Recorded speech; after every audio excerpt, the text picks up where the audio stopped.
Hi Velmo, what's up? Hey, we're back! Just getting my stuff set up here. Hope everyone is having a wonderful day. We have Etheria today. We have Daphne today, I think. I think we may well have some Daphne. I don't know what I'm farming in Daphne, but I'm going to farm something. Daphne seems perfectly suited for the half days. A few hours of cheeky grinding, you know? You got a Kazuo pop up.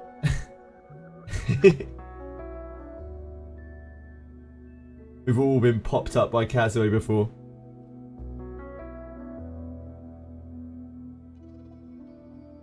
Here we are.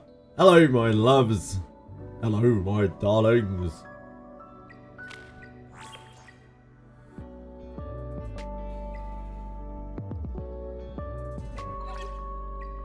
I need infinite training chips. What else is new? Hi Alex! On Twitch you mentioned Kaz and linked to your stream. What, really? Oh, yeah, it's because my go live notification today was Kazuo officially most broken animus in ER. That was my go live notification. It popped up in the top right. I imagine. Because she is. She's officially the most broken. Only thing to be nerfed post launch. Only hard nerf, not bug fix nerf. Filthy, filthy Kazuo. Like, it's funny how that character, that one SR, is like the most complained about character in ER.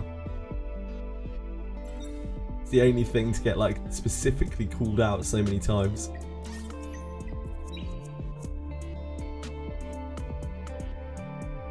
Yeah, they're not bad. Not bad at all.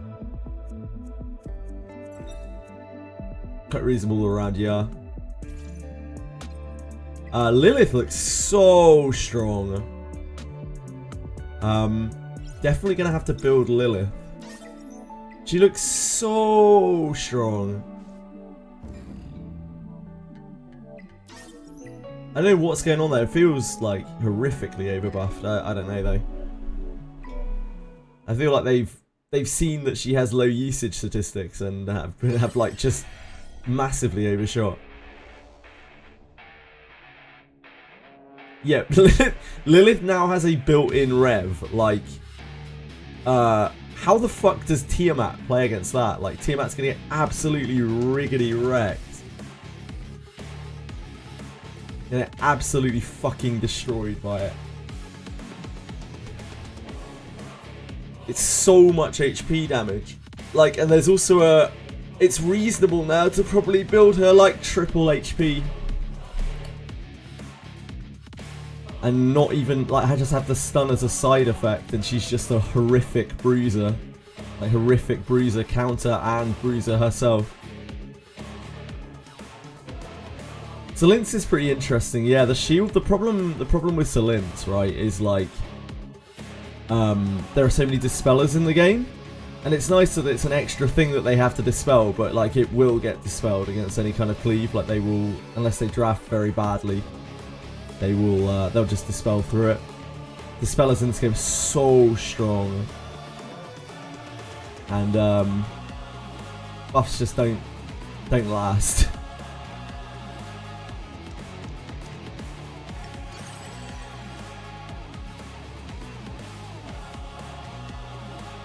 What do I want here? What am I missing here? Oh, yeah, why weren't you on?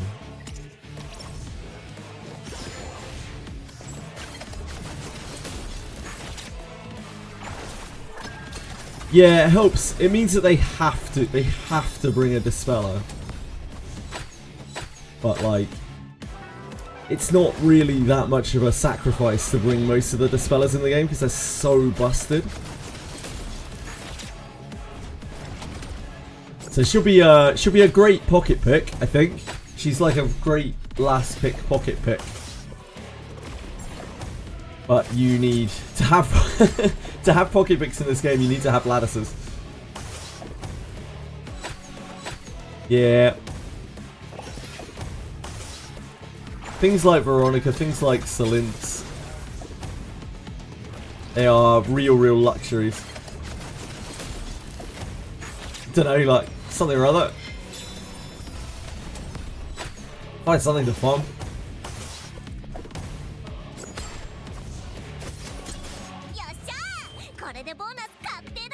Yeah, it all kind of cycles back to the immediate problem, which is something that they still haven't really addressed, and we can only keep on hoping that they do, which is the lattice economy, which really kills exploration in the PvP meta, or in the game in general. Which means that people can't play around with these units, which then skews their usage statistics on things like Lilith, because like lots of people just can't afford to build Lilith, but she's actually really good even now. And then and then they rebalance around analytics, which are not real representations of how good a character is. Like in the previous seasons with Rahu, they were like, man, nobody's using Rahu. Or very few people are using Rahu. Rahu clearly needs a damage buff. Very few people are using Holden. Holden very clearly needs a new damage buff. It's silly. Silly.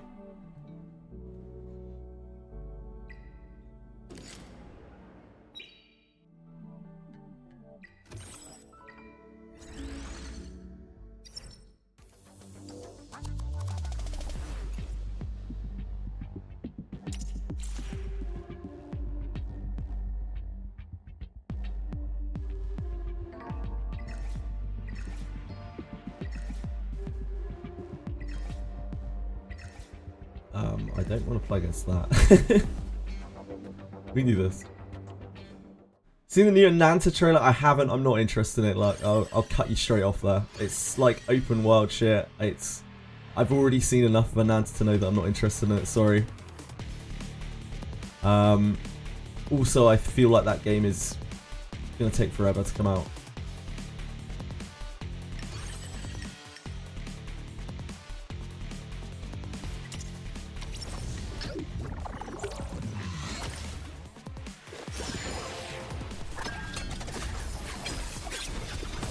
That game is going to be overhyped. It's probably going to under-deliver after making the people wait for a very long time. It looks way too ambitious for what it is, and it's not my sort of game.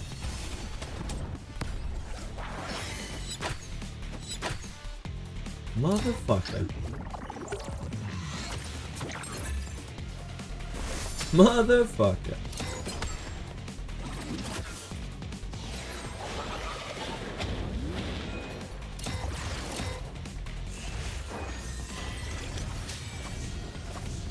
Yeah, I thought the codex change was also kind of interesting.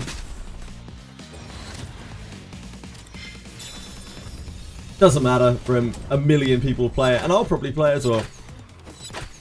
Oh. Well. You just got targeted twice. What can you do?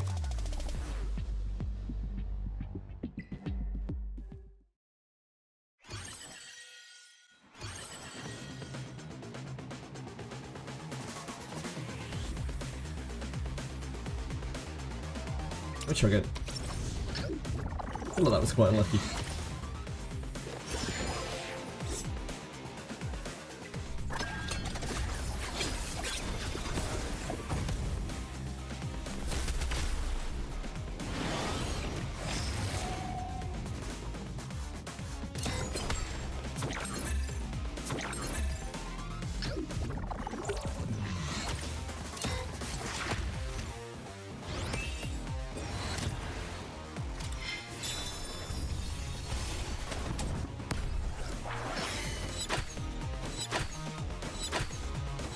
Why is Yelly so cracked, man? Fucking Yelly firing off 5 shots every single time. Absolutely outrageous. Wish my Yelly did that. Did everyone notice, by the way, they buffed Yelly's S1 in the patch? I'm just like, huh? Huh? And they really want Yelly to sell on GTN. Jesus Christ. Jesus, sweet Christ. That will kill me.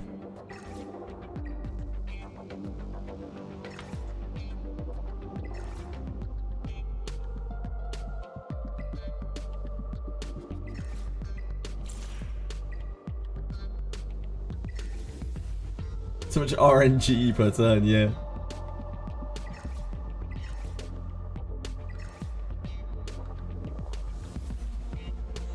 Ugh.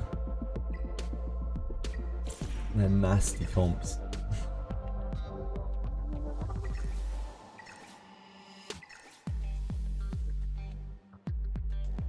I guess we're hitting this, but like, Arahi sucks. Arahi's still missing so much.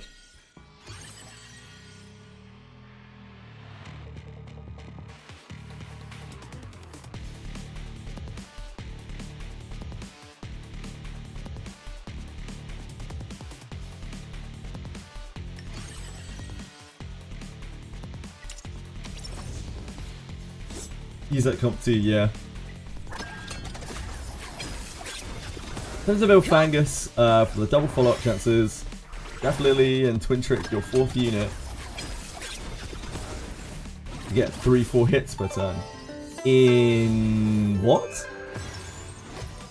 In Summit? In Etheria?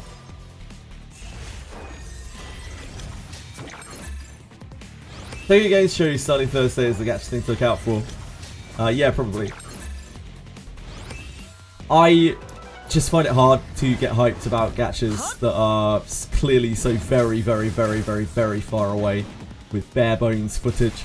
Like, there's no point in getting hyped about that shit. It's so far off.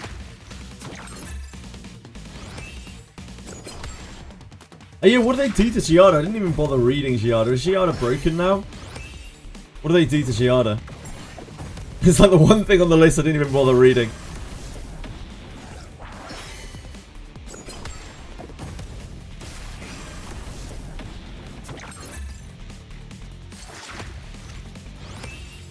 Attacks res and damage reduction. That's pretty cool.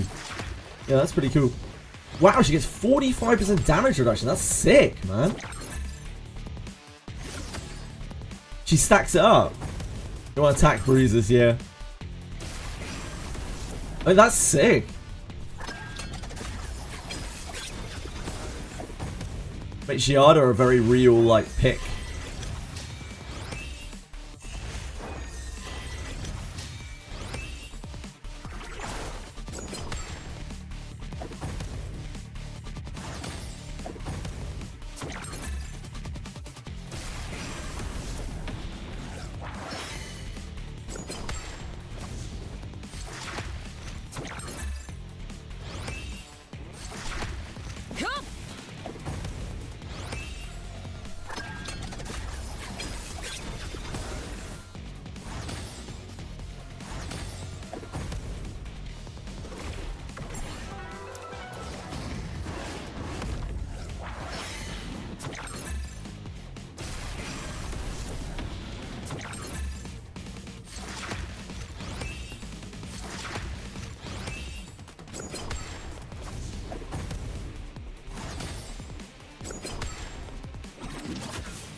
So they finally buffed Alicorn.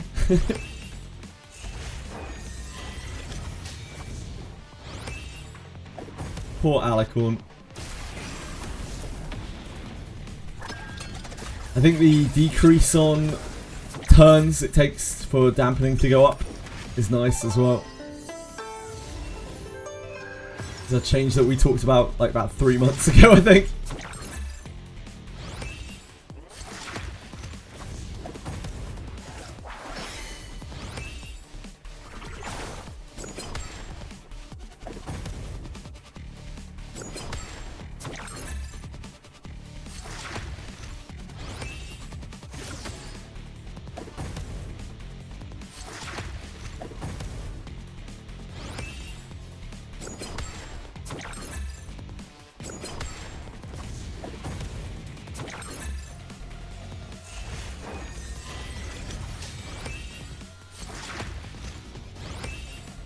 Mio should be buffed soon. Nope. Don't think so. Nahor, again, Nahor is another example of a character that was already very good but underplayed. I worry that a lot of these buffs that are going to these underplayed characters don't take into account the fact that, you know, the problem is that people don't have lattices to build niche characters. Not that those characters aren't good. So now all it causes is, I mean, like, it potentially just causes there to be more reasons to build other units, which is good. But if they've overshot with any of these things, then it's just going to make those things really fucking broken for an entire season. Yeah, his skill 2 is absolutely wild. It does it all. It's like an absolute fuck you button.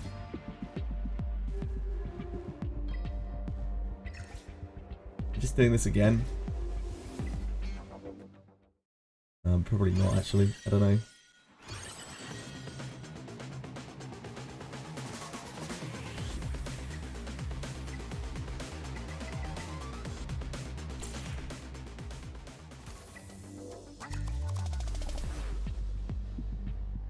Born buff actually doesn't really do very much for him.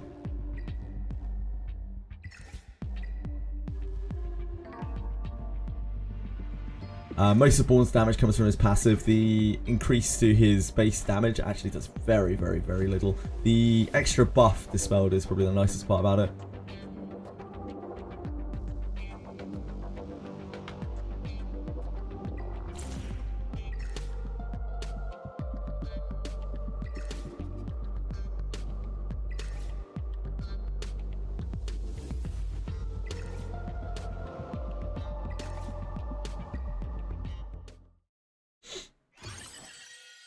That is Rev. We will die to that.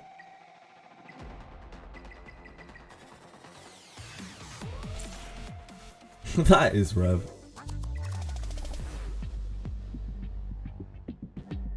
That is triple healer Tiamat. Like, what the fuck is going on here? What is this?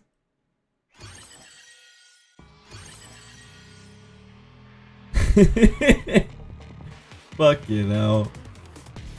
No, we can be here all day, I guess.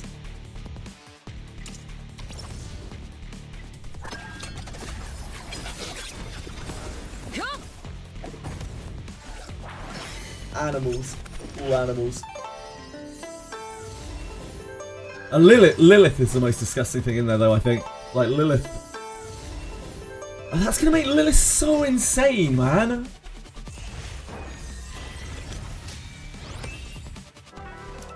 I just don't see how that doesn't make Lilith just the most cracked thing, like, in Bruiser matchups. Because, like, it no longer matters if she lands a CC or not, because she just kills you. She eventually kills you. And if you're facing against... She overwhelms Doki. Like, Linglo can't immunity all the time. Like, eventually she will land some stuns and stuff. Yeah, it's great. Like, she scales up her own HP, she scales up her enemy HP. You could literally build her triple HP, and like whether she lands her, she'll land some stuns, and some slows, and she'll be an absolute like powerhouse monster.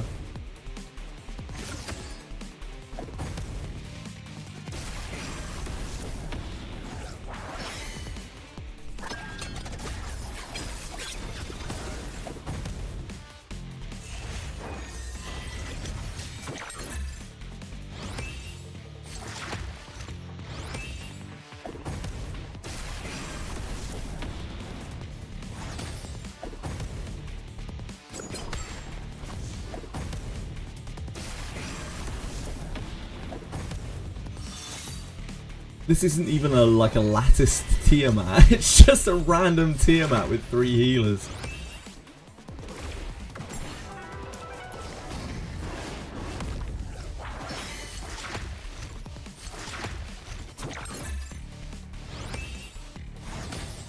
Yeah, I'm really glad that we got Lilith randomly the other day. Holy moly. Like, she is... I feel like she's going to be an absolute must build. She's insane.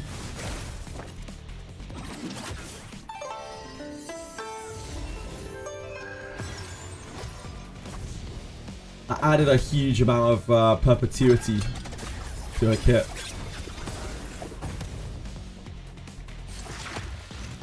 And inevitability.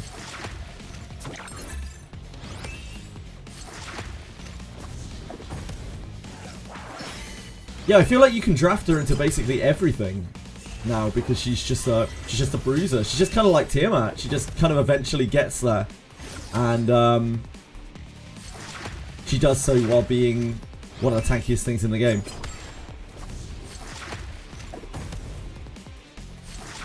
I think I'd probably build her triple HP right and try to get effect accuracy substats on gear.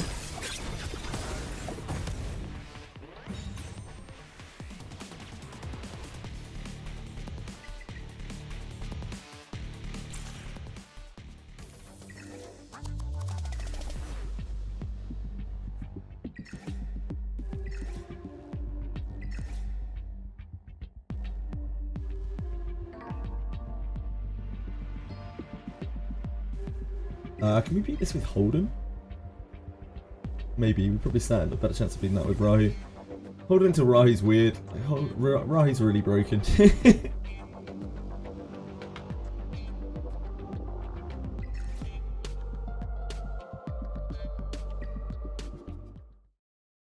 Halloween would be good on her, yeah, for sure.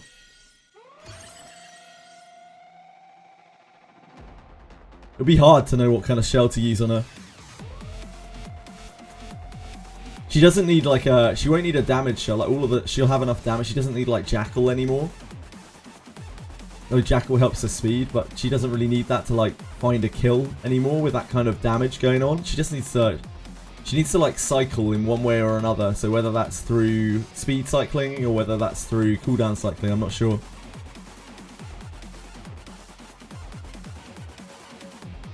Codex is definitely not it. Not anymore at least.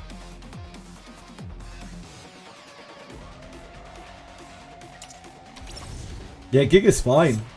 Giga's absolutely fine. It has a bit of anti-synergy with her stun when it does go off.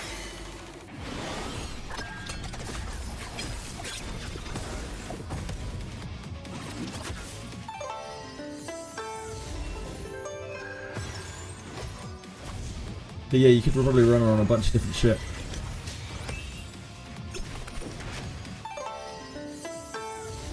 Yeah, her S1, like, her S1 when it goes off is so ridiculous. Like when the axe again goes off on it.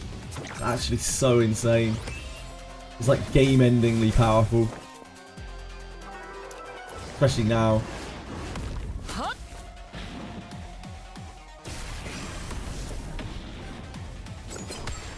Oh, what's this, sorry, Bomo? My bad. What do you think I should fish for? Should I fish for surety on full adoration stone? Hold on.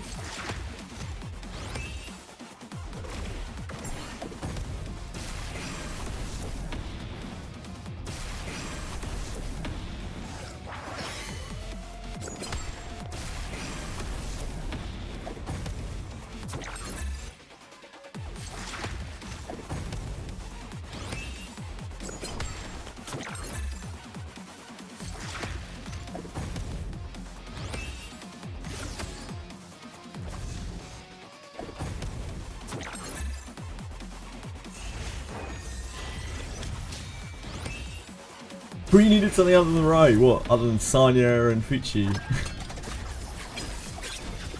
You mean damage-wise? And Mizuki?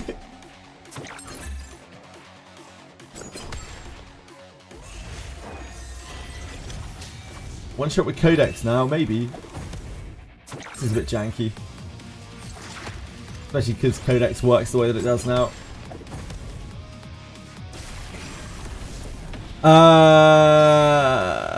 If you are going to use this at all, then yeah, you're going to want to probably Elderation Stone this to try to find surety.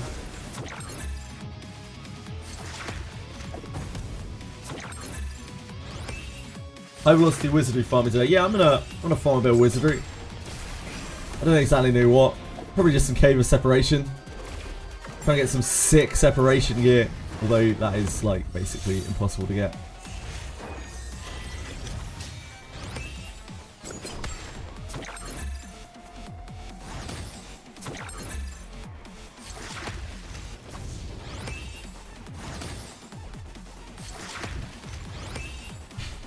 All wizardry is always high velocity.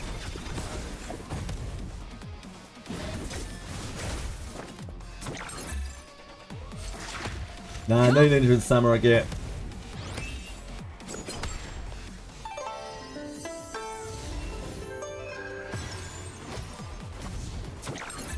Vroom got one the other day.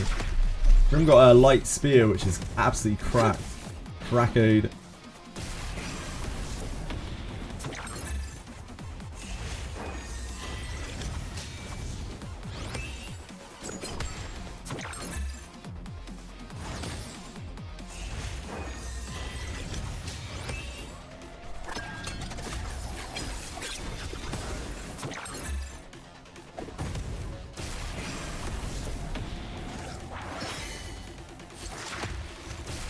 Right?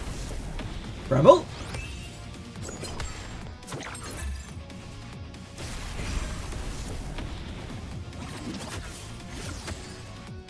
Best spot for 4-star purple ebon gear, I'd say Cave of Separations. It's quite easy, and you get some really, really good shit in there, like light items, the separation helm and gloves.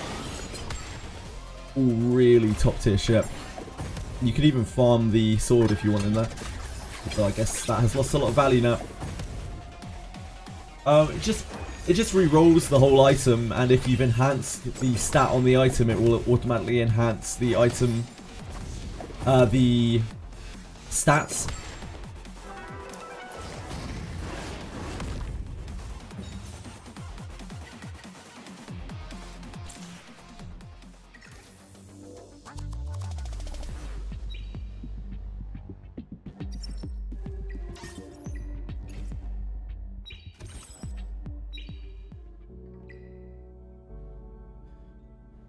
Even after the altar.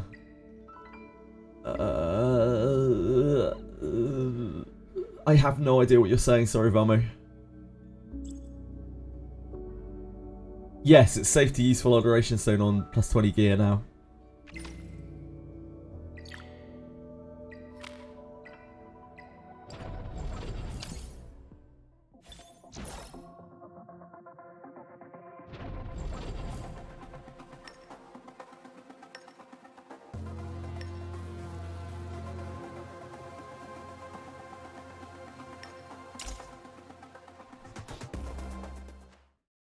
Yeah, it re-rolls all the substats.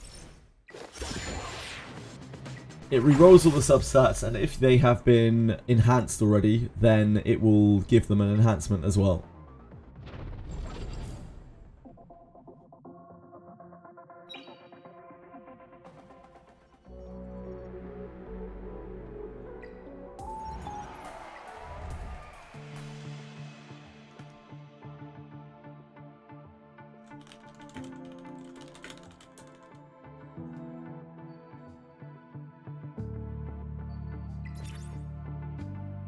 Right, what do we have here? That is 0 damage. That is all the damage. This is very fast, the rest is very slow. They also have double Law of Silence, which is very bad synergy. There is no damage here. This is 4 supports, basically. With no healer. Fast Hellkid, Lilith. No support, no healer.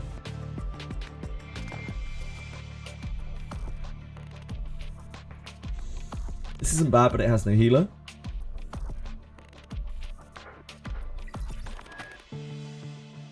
Or like no healers in this bracket at all. It's Fast Marvel. No damage there. Ah. Okay, let's just go with this team. Like if the Chloros dies, then it's over for them, but they have like an actual comp. They have this super fast Kazuo. They have a Bulwark Linglo. They have Death Save for Chloros. Yeah, this one's probably the best.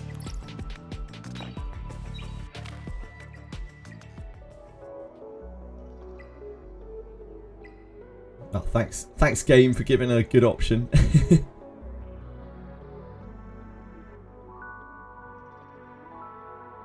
Fight 1 is an unstoppable force, so it's an unmovable object. Yeah, it's just all damage versus all nothing. I'm sure the damage will probably eventually get that. There's no Sanya or anything like that.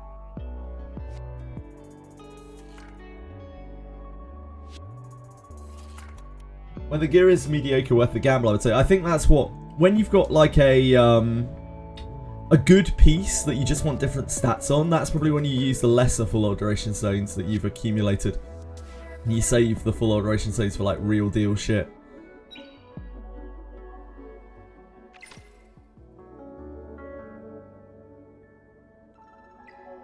Yeah, it's better used on just really good sub pieces. If you get like a 4-star circlet or something like that, or a 4-star, like 4-star purple circlet, 4-star purple separation gear, that's the kind of stuff that you're going to want to like full or like lesser alteration stone, or maybe fuller alteration stone are really, really good. Like that will last you probably forever.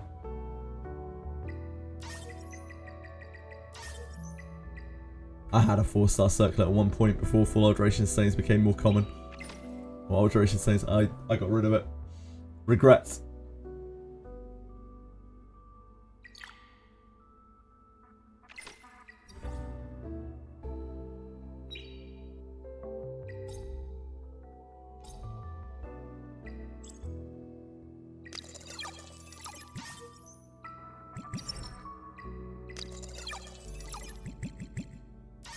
This is the last day. No, one more day. Oh joy. This is always great. Hooray.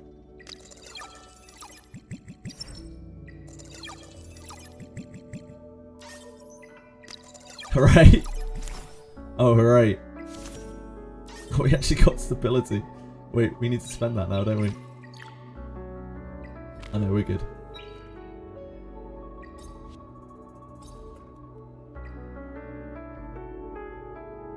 Absolute shit. It's all a gamble. Oh, great. Oh, great. Yep. Thanks.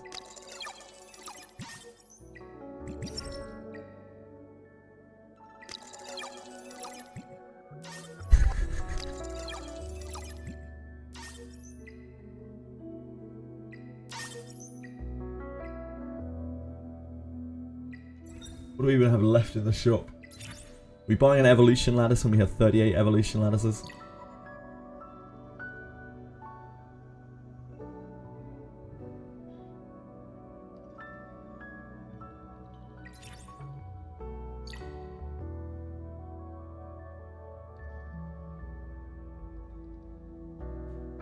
Probably not. You buy shadow prints when we have 1,000,000 shadow prints? Probably not. Are we buying coins because coins are universally useful? Yeah. I think we are.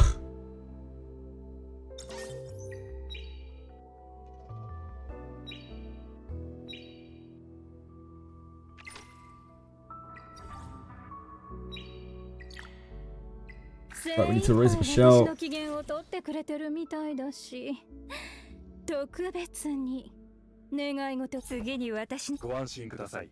僕がいますから。ちょっとサンプル警戒を怠らない。相手に取るのは必ず弱えものにすんだ。俺はそう。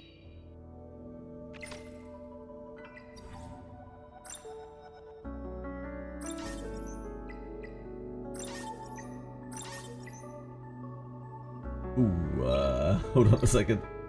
Yeah, we need to not claim that yet.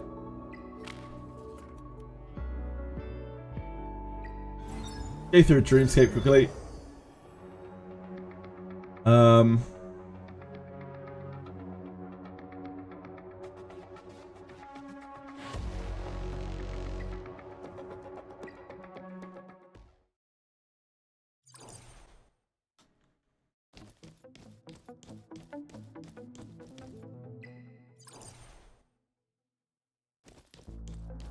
Yeah, you would need to want to get Shio Katana, really, to do Ninja Cave. I think that's the only real reason to do Ninja Cave. That's a bit depressing.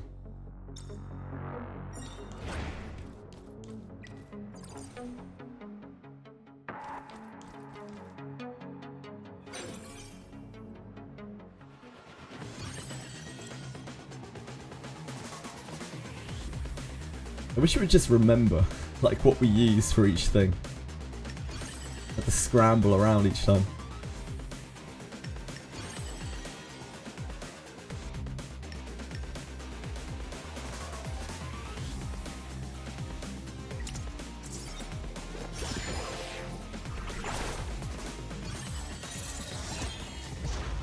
Nine katana away from an S3 katana. Nice.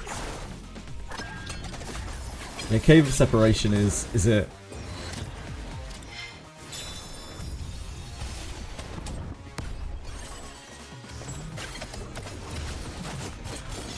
Cave Blade for Ninja, yeah, that could work too. That's another reason to farm it.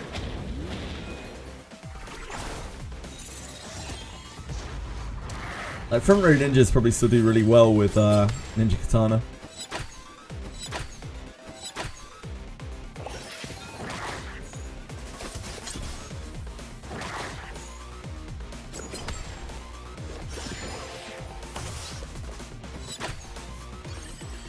Good reminder, penguins.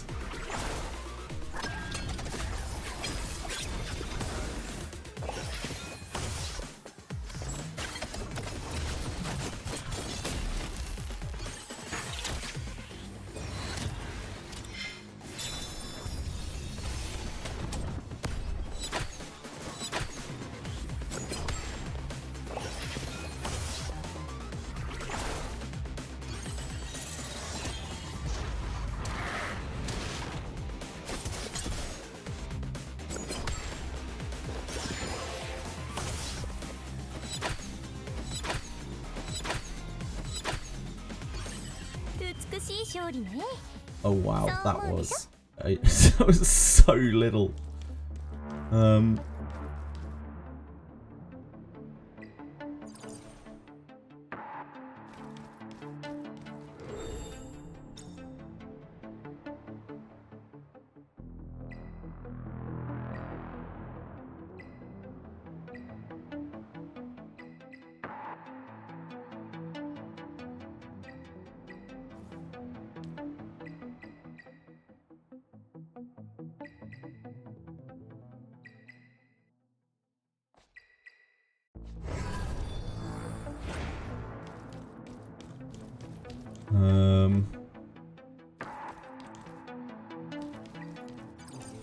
Oh boy.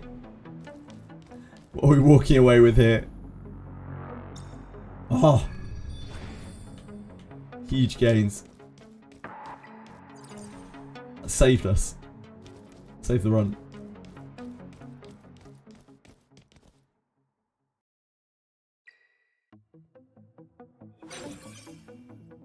Tease tomorrow, new dispatch event. Yeah, maybe.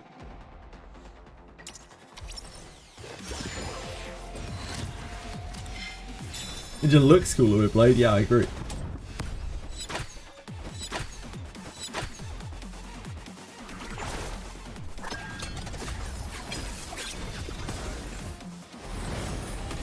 I imagine Blade is probably better than Dagger in a lot of situations now. The Katana. Certainly any situation where you have a high defense target.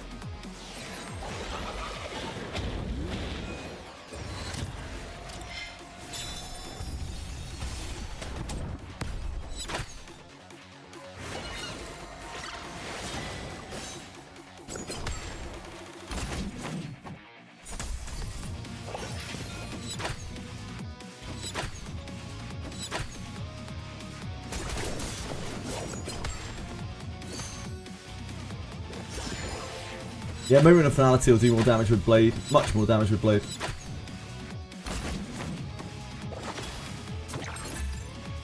One week of cleaving being good and now we're back to nonsense. What are you talking about, Eden? Can't let me have anything. What? What's wrong, Edith?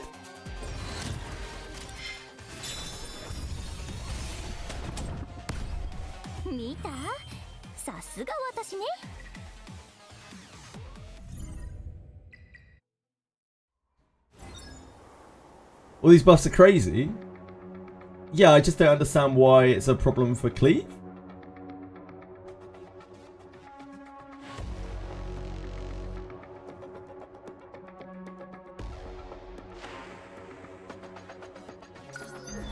I just haven't heard anyone complaining about it or anything like that.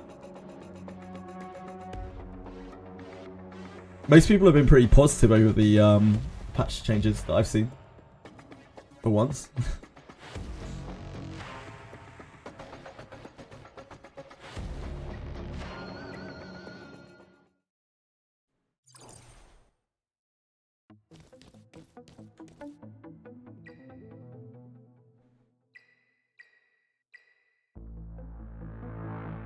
Unbreakable bloodbath.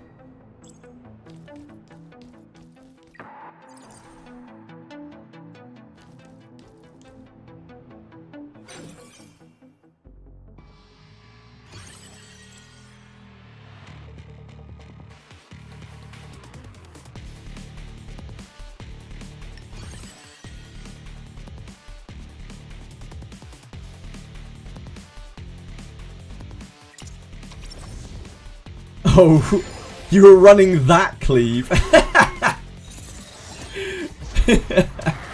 You're out of control with him.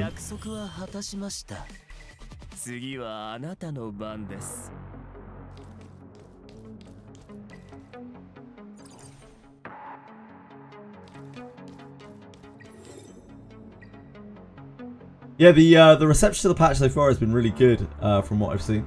People are like, wow, yeah, nice. Rather than, wow, yeah, nice. Great.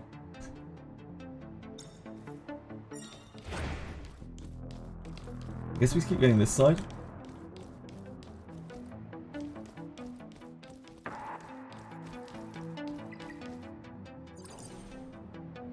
Because we have low amount.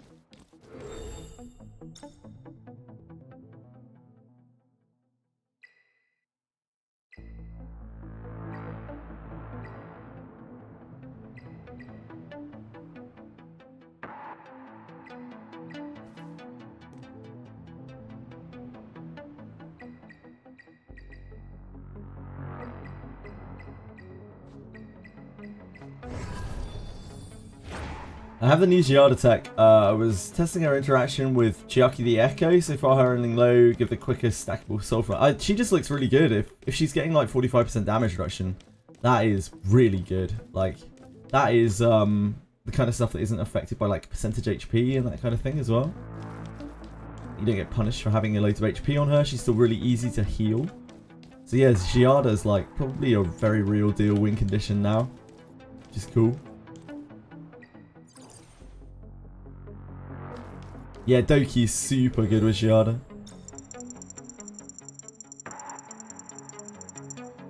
She was the OG.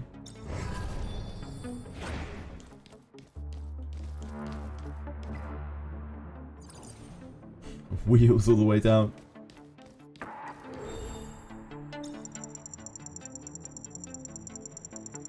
Chiaki Red doesn't give enough buff. She just gives origami.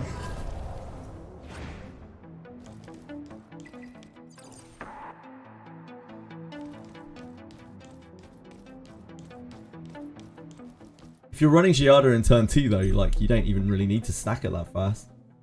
It can take a while if you want. It's not really the end of the world.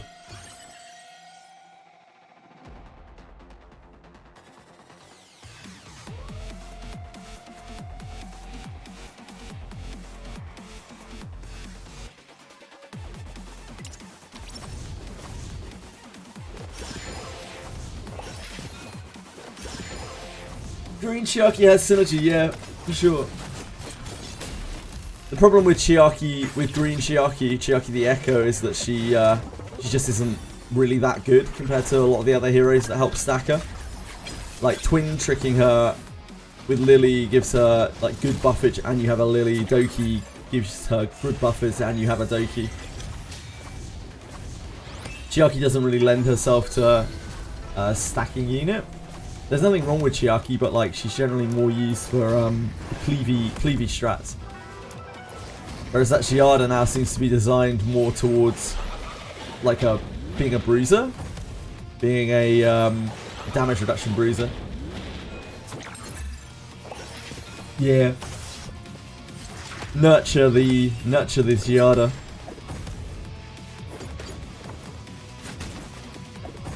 Yeah, it's nice that people who invested their Giadas heavily actually get to use their Giada in PvP, because she was honestly one of the worst characters in the entire game in PvP.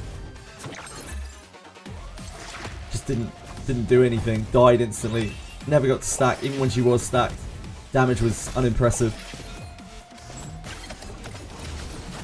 considering how much work you had to put into her together there.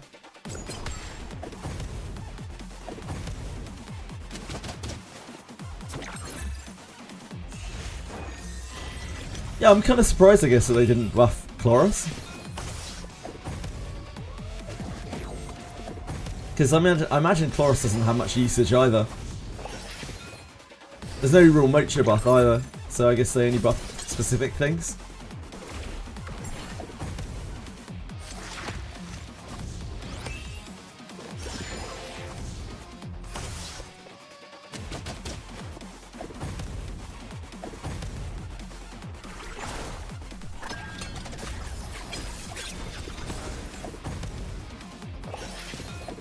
Yeah, it sounds good on paper. Chloris is really good on paper.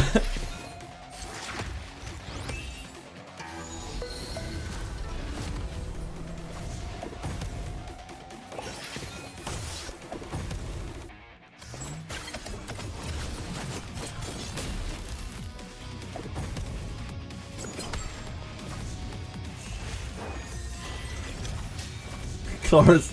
Yeah, must be Drakera, must be. It's gotta be that.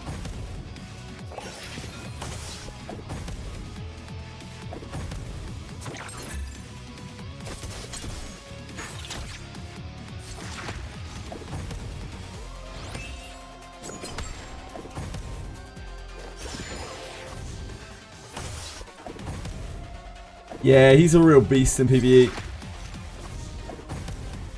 Maybe they couldn't figure out how to buff him without buffing his damage, which is already off the charts.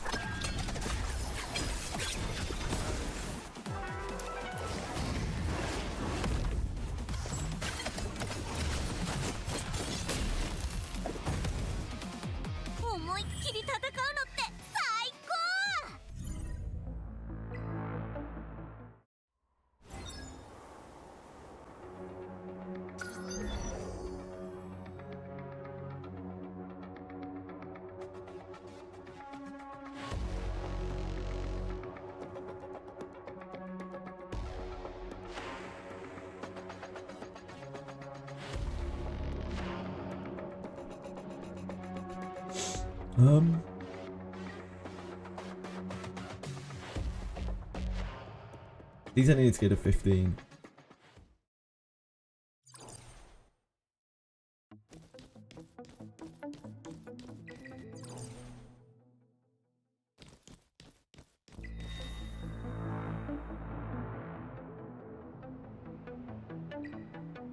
That's the best we have that, sadly.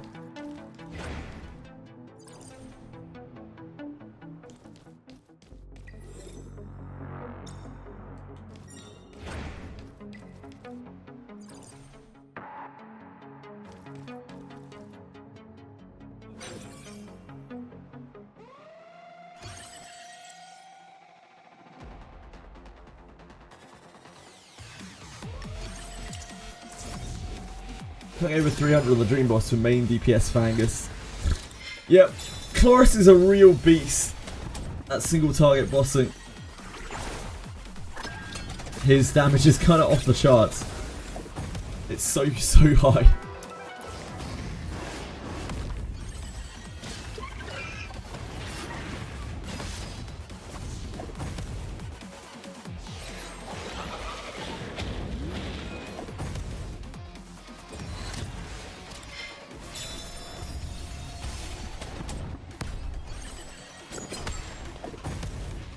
Wonder what our new RGBs will be like. They're not too far away now.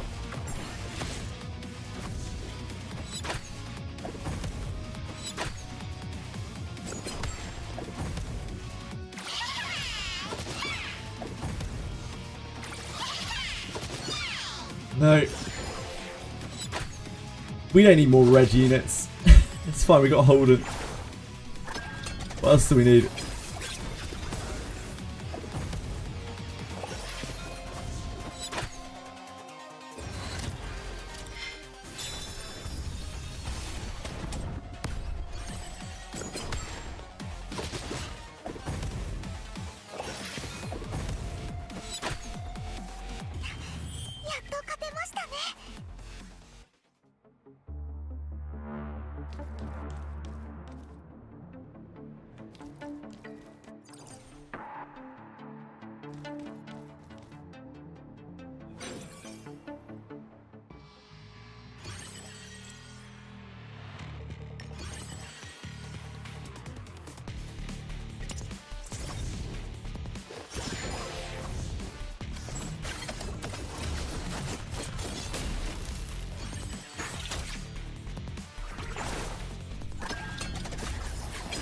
I need to get my Lilium onto Tiger Yun. Tiger Yun and Lilium, it's disgusting. I saw it yesterday. I just have a long list of shells that I need to build, and I do not have any chips. Apparently we're getting chips added in the Etheria shop, which is nice.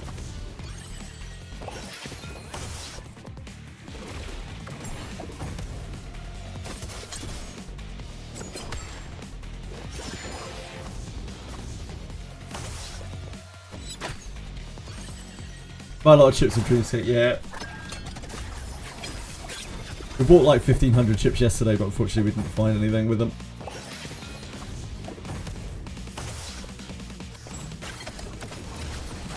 Can I refresh again? I can't. I don't have the gems.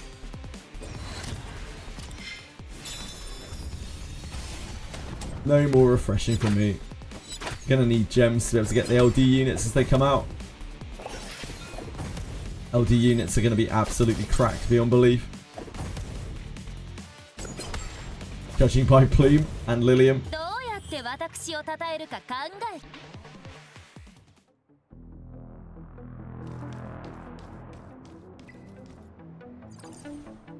Ugh. Not the chest.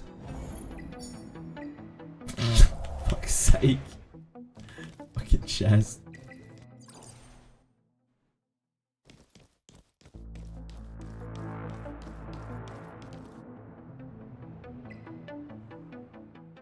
Dragon Slayer's always been Ebb and Steel. Yep.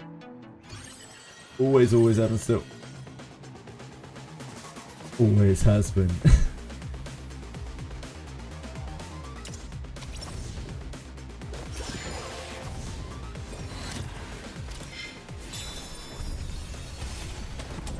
You did a max dark chest pop. Dude, like, if I get 3 on a dark chest, I'm swinging from the fucking rafters in joy. I'm lucky to get past the first thing on dark chest.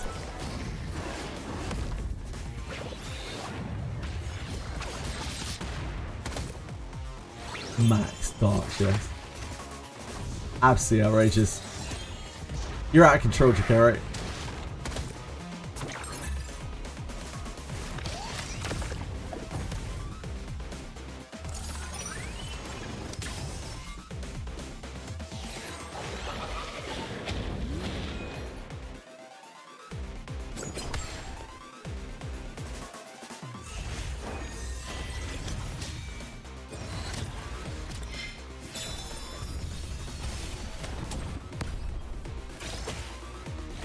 Debating it? What are you debating about?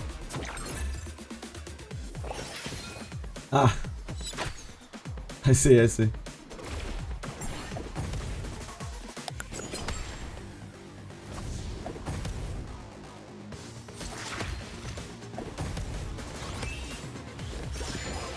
Yeah.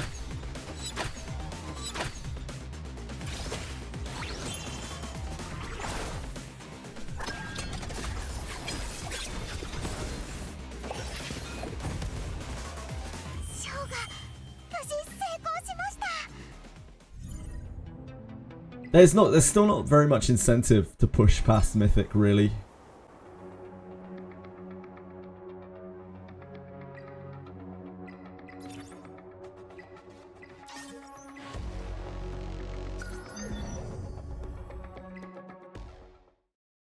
Oh shit, I need to I completely forgot. I need to do this.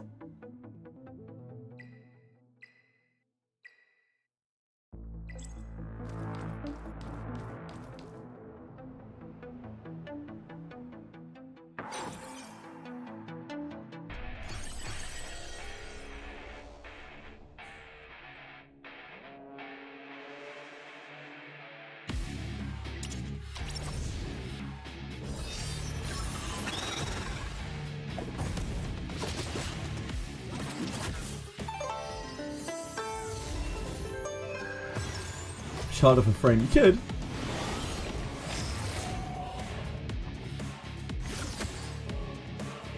Just take a very long time. I don't really care about cosmetics like that. I know a lot of people do though. There's nothing wrong with that, of course. You wouldn't even use it.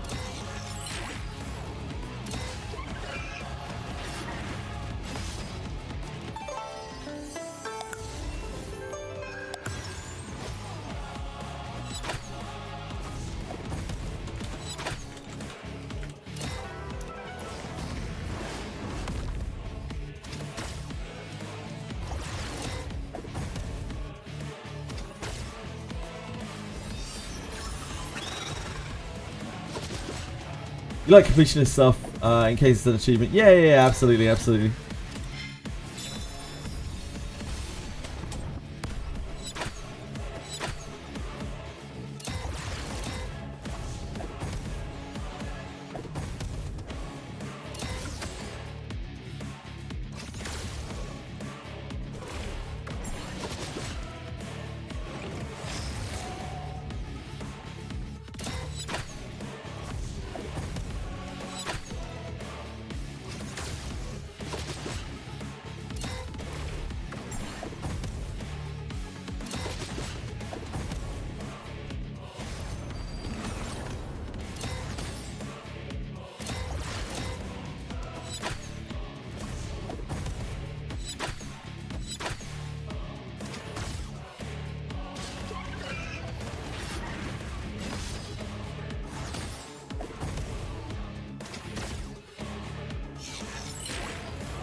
I'm all about, I don't know, like tangible, useful reward for things that require competition. Unless I really, really, really, really, really enjoy something, of course. In which case, you know, I'm happy to play more. There aren't that many things in the world that I enjoy that much, like to that level. I need that kind of incentive as well to do it.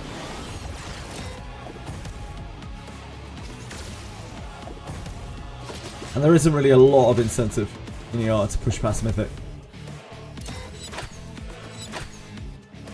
Or in fact even to keep playing after you reached Mythic.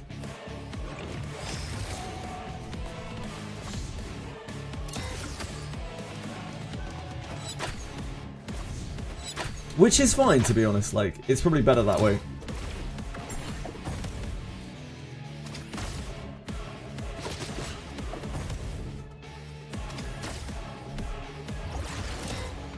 The game already eats up a lot of time, you know.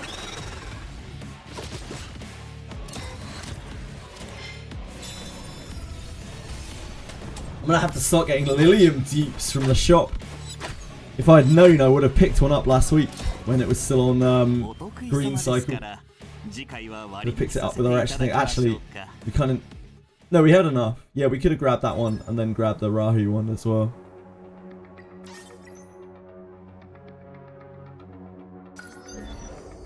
Next time.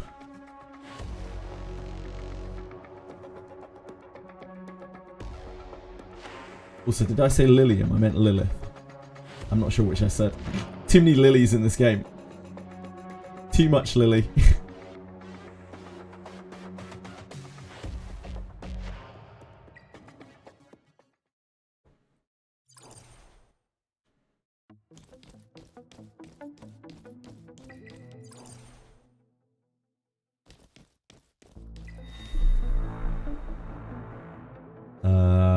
Interest.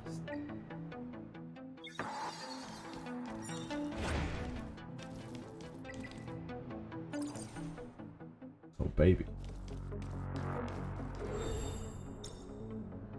Oh, baby.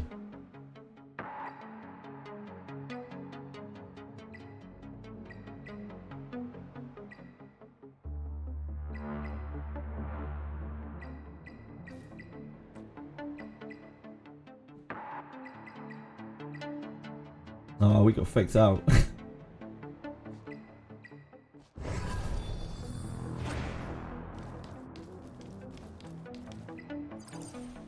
Oh boy.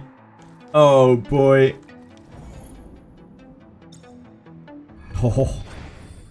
Easy peasy.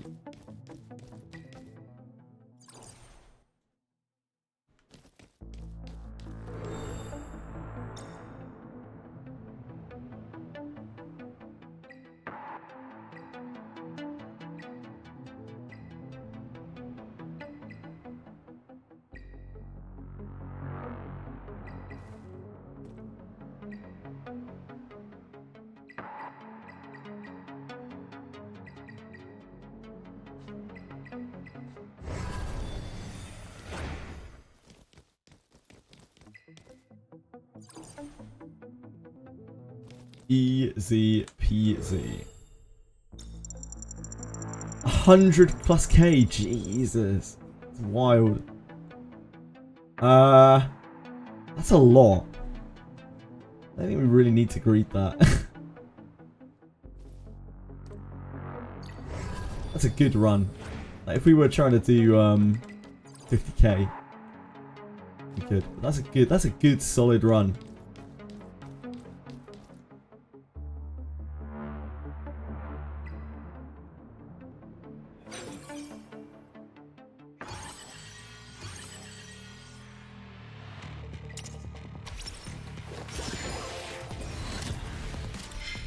My runs went up in average a massive amount since I started doing 1-1, 2-2, 2-2-2. Very, very occasionally switching back to 1. If we get bad luck.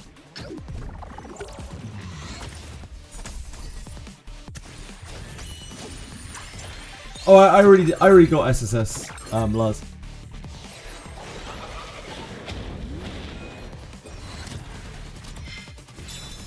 I got it when we swapped over to the 1-1 2-2-2-2 strat that the smart person on Etheria Discord or Reddit or wherever the hell it came from works out mathematically.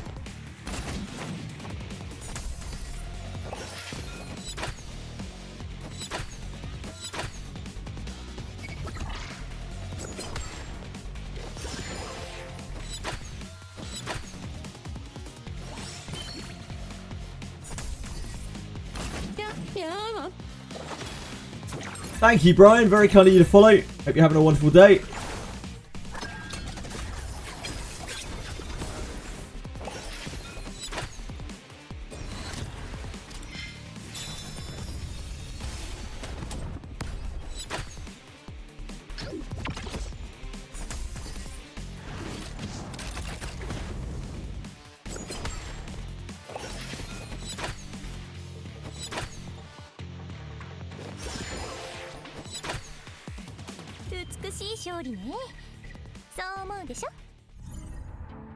Dream maze.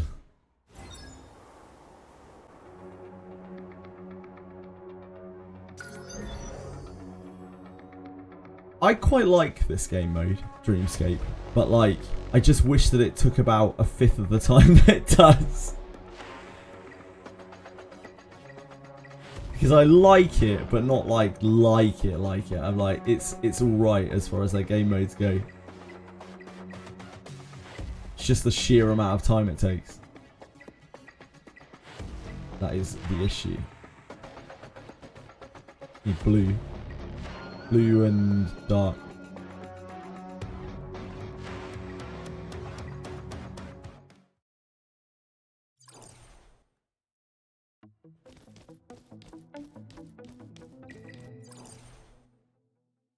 Oh, you guys were saying earlier, had someone seen some Honkai Nexus Anima gameplay? Someone said that it looked boring or something. Did they have any actual gameplay for it? Reduce the number of keys and reduce the cost. Yeah, exactly, Jakari. Like, they could just scale everything down. Or they could make the entire run gambling. Like, that would do it too. And I don't think it would take anything away from the whole thing.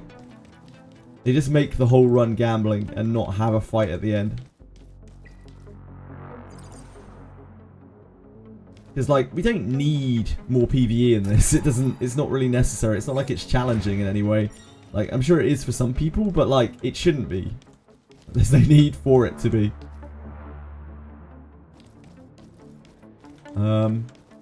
We don't have enough here, do we? To make Dark Side worth it.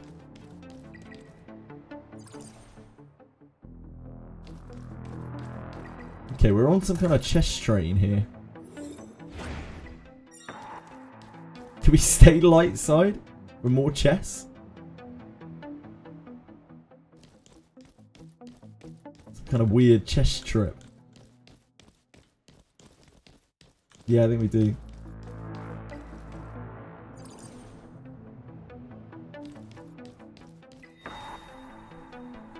We missed the chest. I was hoping for a chest thing. This is what, 1800. Don't really get our money back on this anymore. Guess it's just that. We'll risk it all on Dark Side. Oh boy. Oh boy.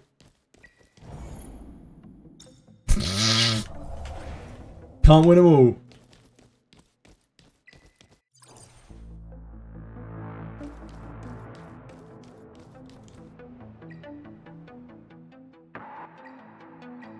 Ooh, what's this? Ah, that's Hoyun's Tiger Yin. That's actually really good. That is, yeah, that's... Yeah, that's Hoyun's Tiger Yin, right? Harvest Kenai. Harvest Kenai Fury Edge. Now, I don't know how viable Hoyun is, but I know she's a lot more viable with Tiger Yin than she is without.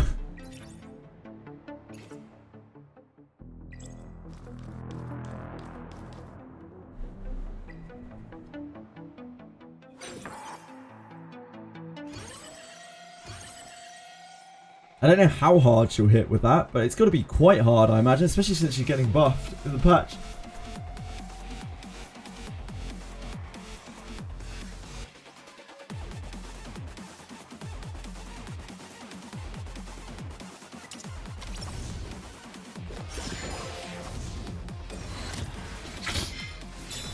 Honkai Nexus Anima store gacha system. Okay, hold on.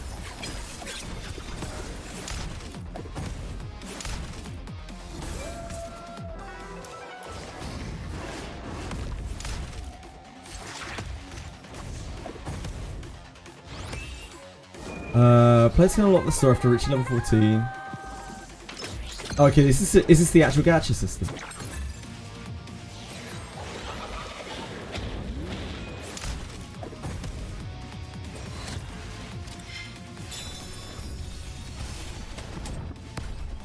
For evolution are required to do the ordinary. That's still very bare bones.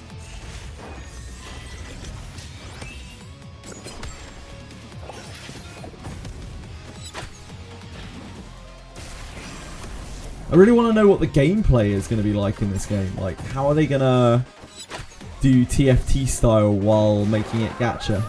Is it just going to be outfits for your units? I don't really get it. I don't get it.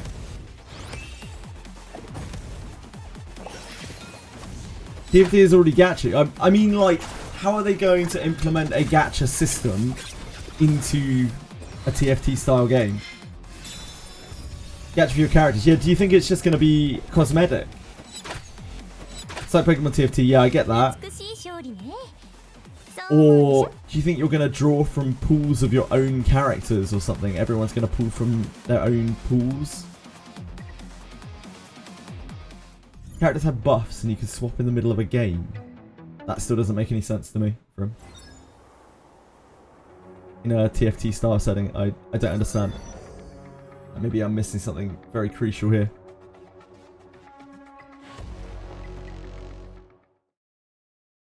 No, I very much doubt it. Velmo, that's why I'm questioning this.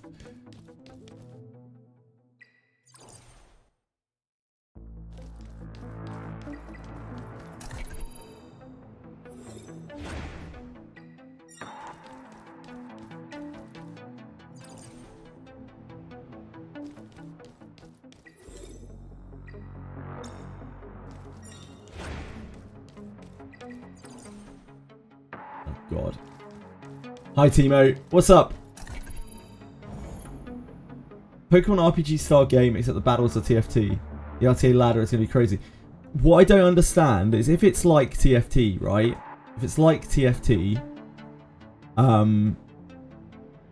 which is what people keep saying, doesn't that mean that it's going to be like an auto chess style where you're using units from a shared pool? Or are people saying that it's like TFT and that the combat is going to be like TFT, but you're going to be using your own pool of characters? Use your units. There we go. Yeah. Okay. Thank you. Yeah. We're fucking done. Yeah.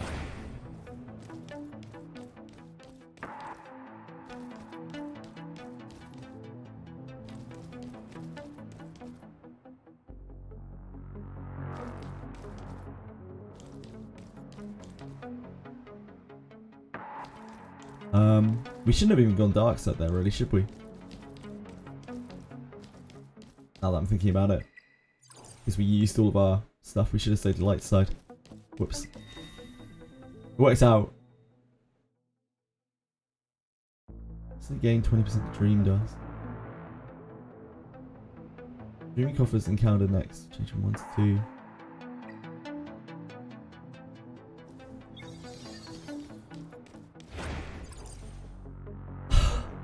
Damn chest.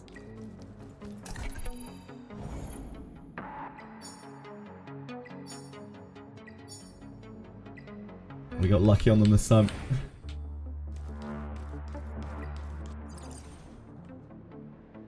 It's like Clash Royale times 10. I think in Clash Royale you direct your units, right? So I don't think it's going to be like that. I very much doubt it. I could see it being quite fun. Do you think they're going to have PvP? Like, Ho-Yo don't really do PvP, do they? Have they made any kind of mention of PvP? I would enjoy the game a lot more if they don't have PvP. Yeah, you have to catch them, they have IVs, essentially differently random abilities. Yeah, got you. Interesting, saw some streaming play.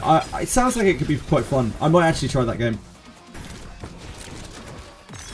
Because it's not the usual, like, Ho-Yo Kuro action RPG turn-based battler slot. I can Velmo because they understand that PvP is not popular in games. Yeah, I don't know. This might be their way of breaching into the PvP market in a kind of family-friendly way.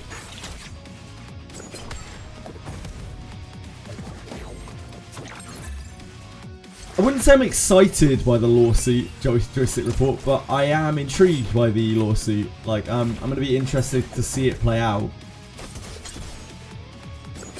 Dude, the Lilith buff is gross, man. The Lilith buff is absolutely insane. I don't know what the hell is going on there. The Born buff is tiny. And then the damage buff portion at least is very, very tiny. The extra Dispel is kind of nice. But the damage portion is tiny because most of his damage comes from his passive. So it's actually the tiniest percent. It's like a 3%, 2-3% buff to his damage or something like that. It's absolutely minuscule. Born doesn't really scale like other characters do. But yeah, the Lilith thing is insane. I don't know what the hell is going on there. Max Hein and Lilith. Gross. Yeah, like, I'm really glad that we pulled Lilith the other day. Because I would be feeling... I'd be pretty salty right now.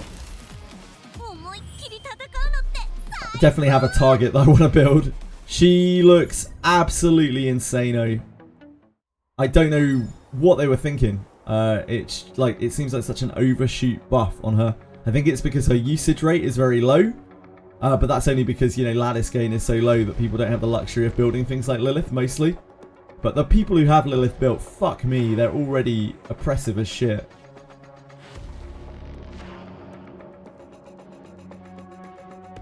Silence to reduce Holden and Rahu crit. The problem with Silence is she doesn't really get you there. That's the main problem with Silence. She doesn't have a focused role, so like she's very good at shutting down particular passives like Sanya and that kind of thing. And she's a decent debuffer, but outside of that, like, and the new feature that she has where she gets to bring in a shield, I think she's a cool niche pick. I can't see her... She's hard to pick when she's not 5th pick, I feel like. You need to pick her specifically into something because she doesn't do a lot of damage and she doesn't do like game-ending debuffs or something like that. She's just got debuffs that are pretty good on quite a long cooldown. I think Silence is a good unit to build if you've got loads and loads and loads of lattices spare. She's going to be a monster against Cleave. She might even help you survive as Cleave versus Cleave because you can run her on Rev and she's giving that shield buff. That shield buff helps mitigate incoming damage, immediate incoming damage, while also inputting quite a lot of damage with Rev. Like she doesn't need effect accuracy to get the shield buff, which I think is really strong.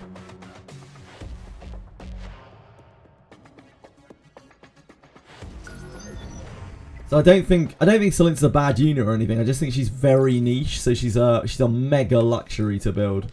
She's not the sort of thing that everyone can build. She doesn't need a lot of investment to put the shield buff up though.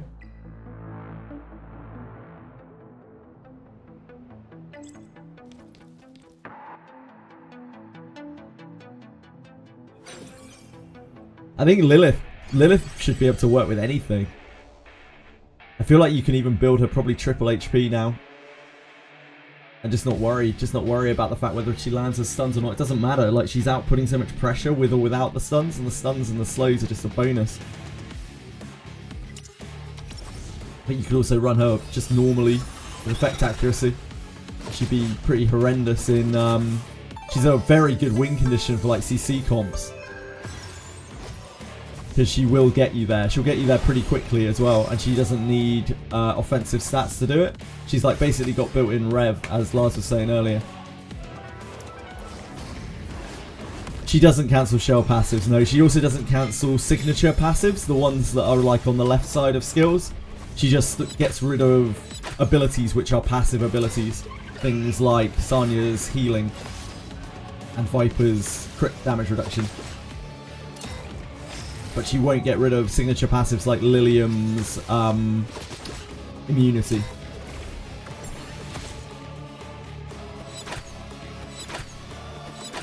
I can't believe this codex. It doesn't even change codex that much. It doesn't even do that much to like. It doesn't even do that much to that shit. All it does is raises the max cooldown of the thing that you didn't use. Like, who cares?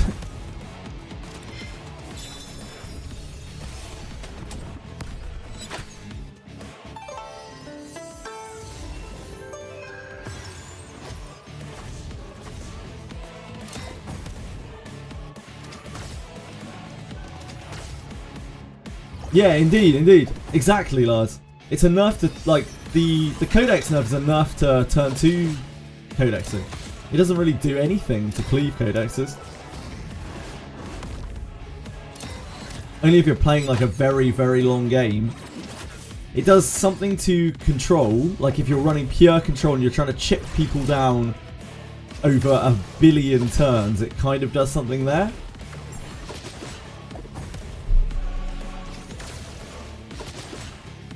But it only affects the skills that you didn't put on cooldown.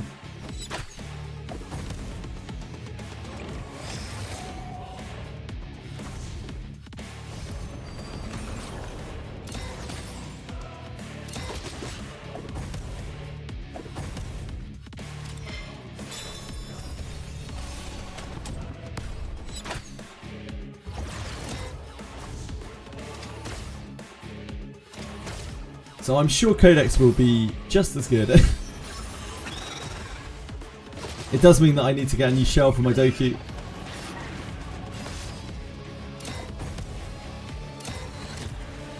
Maybe Alicorn now, I guess, because they buffed Alicorn.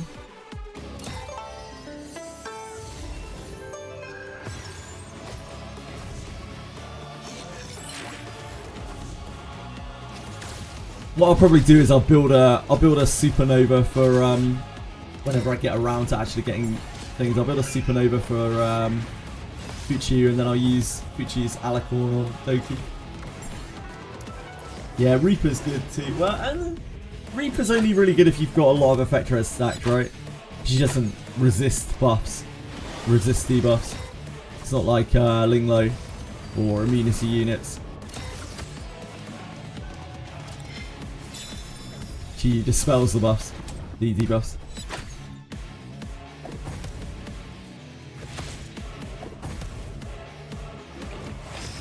Probably Alicorn. Like Halloween would be fine on her too, but it's very kind of long game. The Halloween buff is nice. It's actually consistent now. That shell was annoying because if you missed your proc, then it would set you a turn behind on its cooldown. Made it needlessly RNG. Now it's a very, very consistent like cooldown reducer.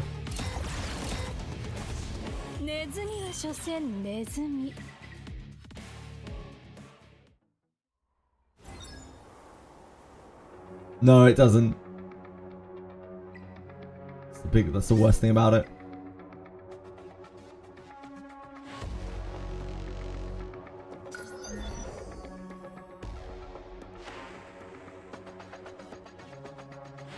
Right, so we've got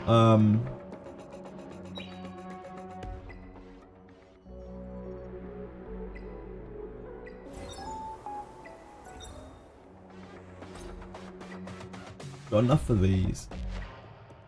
We definitely don't need any light darks anymore.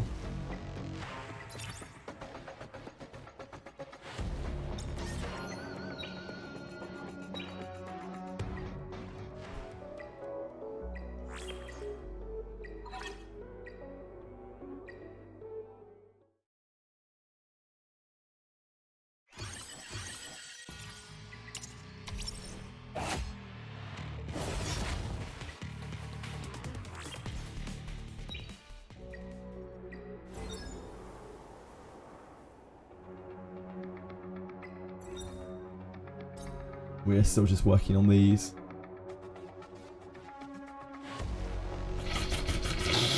Oh.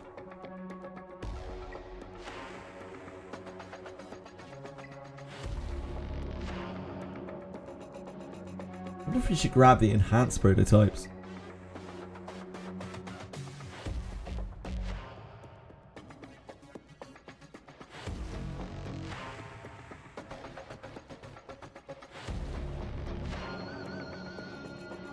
We probably need the Apex balls.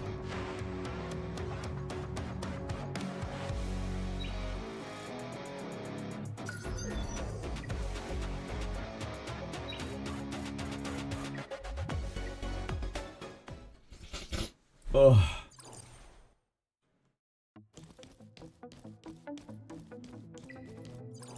Yeah, you can use Jackal, of course. It's probably like Jackal for Jackal for cleave and Alicorn for turn 2. Hello, Rin. What's up?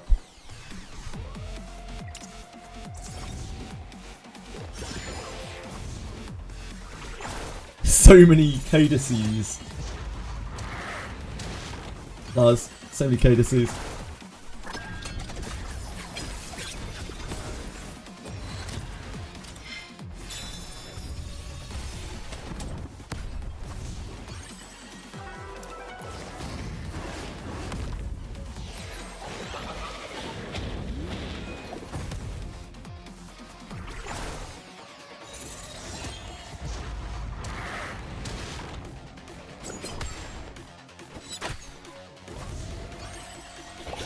Oh.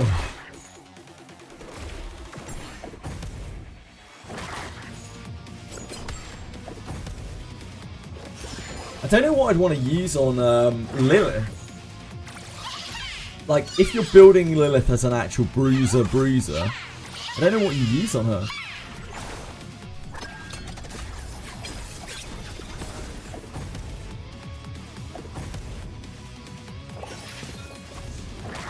Reconfig compensation, not a fucking chance in it. Not a chance. Jackal is just as good. I don't really like Jackal for a bruiser. I feel the same way about it as I do on Holden. I think it's like unnecessary against. It's just good against certain shit. I feel like there must be something better general use. Maybe just Amber. Or just Gigabyte, maybe even. I'm not sure. Just wanted to act more. I feel like she gets a lot of bonus out of acting more. Maybe it's just Gigabyte. It does extend, yeah, it's true.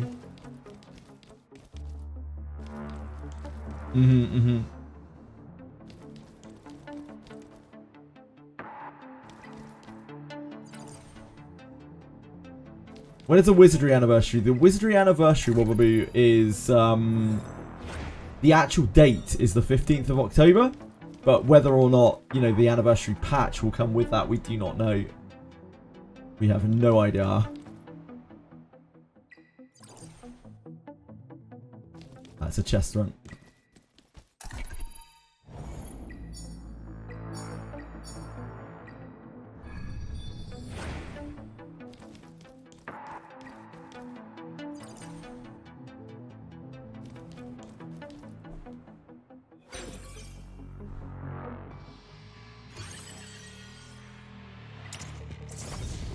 Ouroboros for Lilith.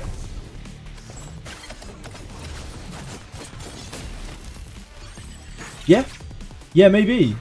Yeah, maybe Chris Redness. Ouroboros is actually pretty good on her, yeah.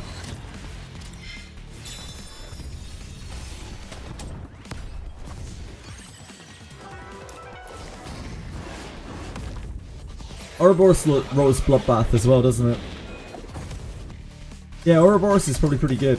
Like, stacking up speed. She's obviously a character who wants to act a lot. And, Ouroboros will stack up really quickly. It's actually really good thinking.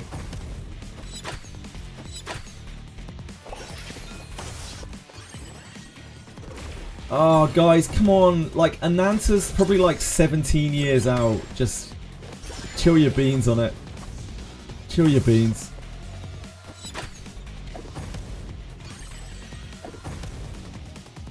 I'm so tired of getting hyped for games which never come out or end up coming out like 3 years later and then are disappointing. Wait until it gets closer. Then get hyped about it.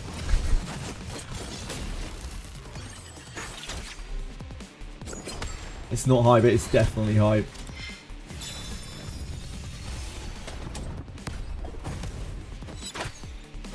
My hype for CZN is dead. Oh no.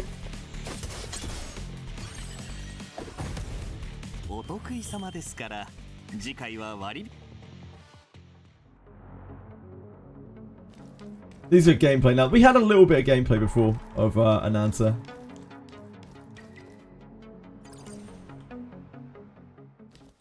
The real gameplay from...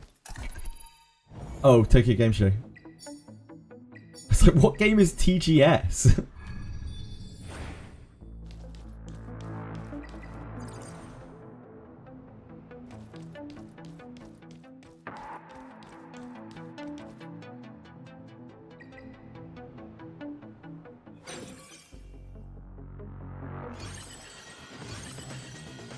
That was always... that's not the only good thing, in fairness. Like, it also looks fucking gorgeous, Velmo. But yeah, there isn't really that much else. The game is a cool roguelite. Still gonna play it.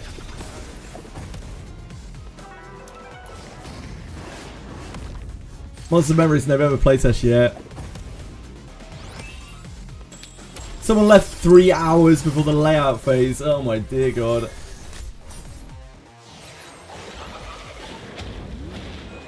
Oh, that was Banana, right? I saw. I don't envy your job, Akima. You need a guild, really, Iden. Iden is fucking stacked.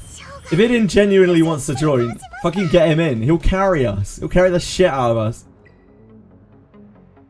Okay, just get him in anyway. Iden, you're way along global too, right? Surely you can wail on global too. Get the man in. Doesn't matter, Eden. Doesn't matter, mate. I would wail on global. There you go. Just get him in. He's level 1, but he's good for it.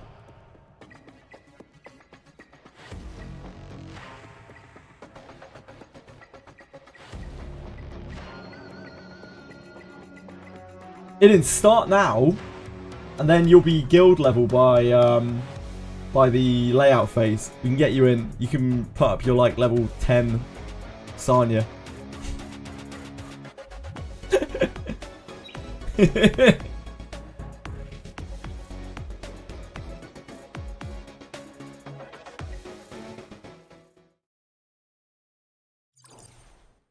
Sick recon. Yeah, absolutely. I mean, you're more useful than a bot.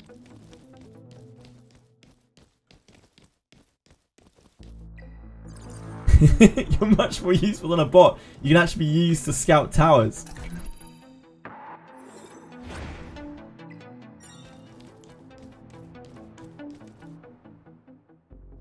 Plume with 0 gear, you can clear a union boss. That's actually kind of true, yep. Is the Etheria thing already live? No, Etheria patch is this Thursday. 2 days. Comes with the CN launch. And the end of the season.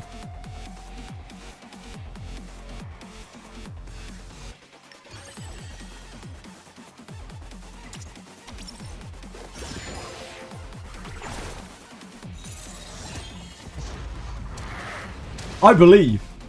Eden, in fairness, mate, like, it's not going to do any worse than an AI would. Because AI is completely useless. Like, there's no real difference between the gap of power of a level 10 player and a level 45 AI.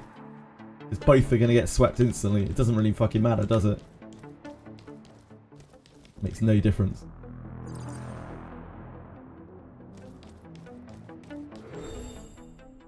Shit like this makes you want to stop being a guild master. I'm not surprised, mate.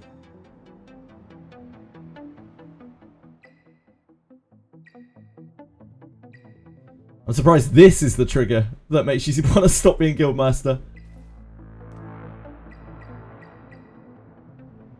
Thanks for all you do, as usual.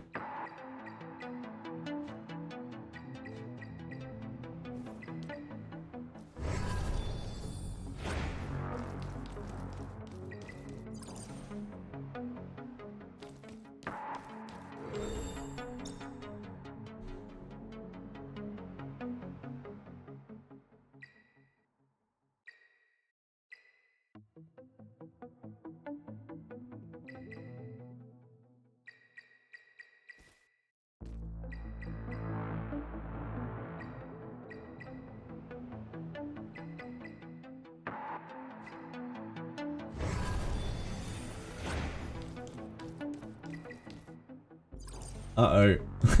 Uh-oh. And it's gone.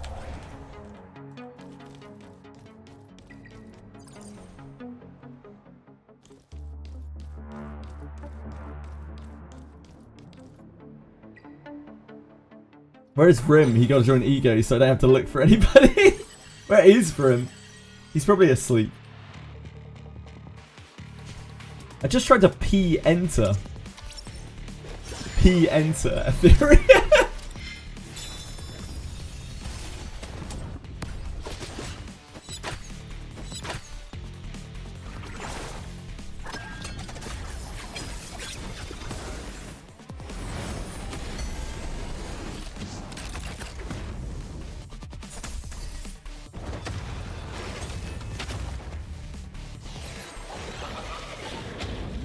Just got thoroughly blue balled by that turn dot.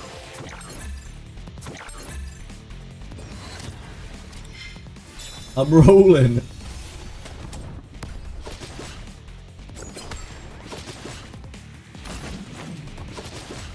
You're needed, Vrim. Akuma needs your service.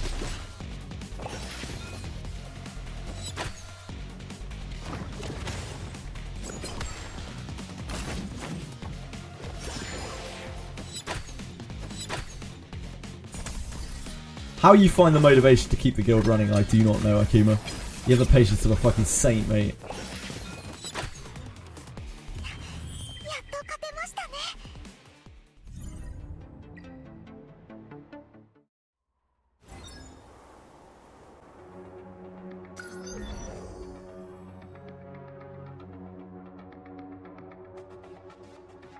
I guess we do this just for the things.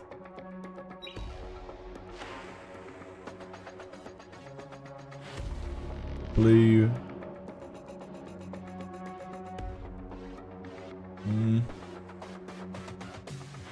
Yeah, we probably do this just for the tokens, the increased tokens. I don't know, Drakera, I haven't tested it.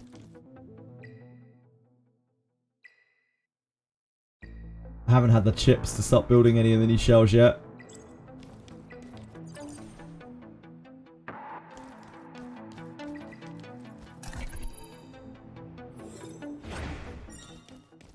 I hate chests.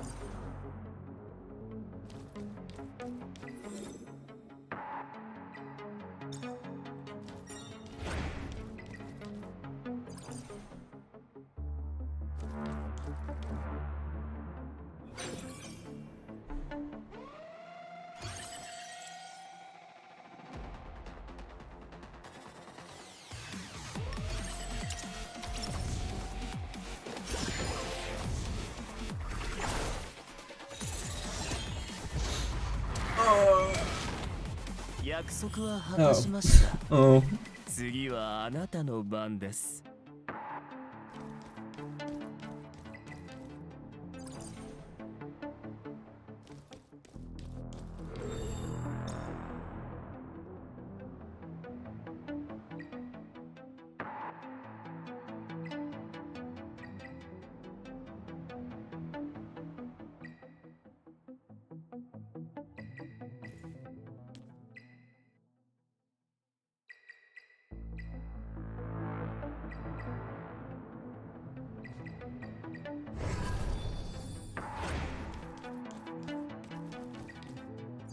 Oh god. Oh no. No. RIP.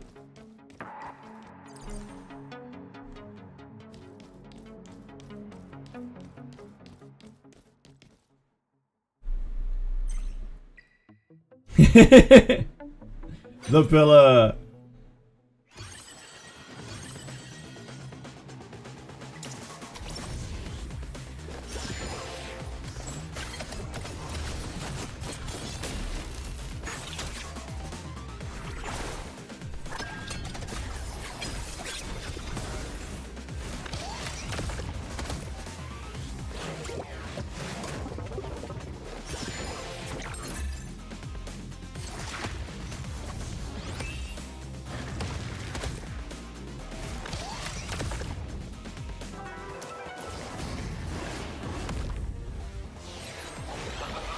here. Taigian is really bad on Yelly. No, it's really good.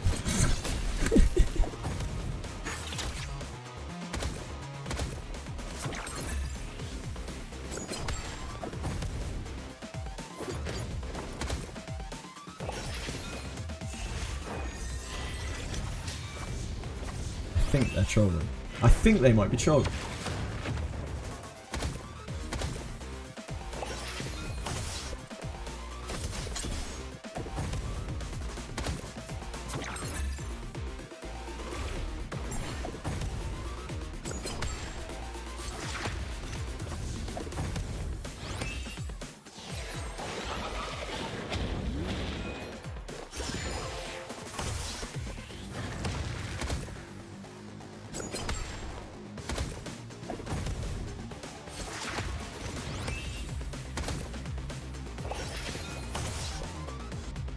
Hello Deserix, how are you today?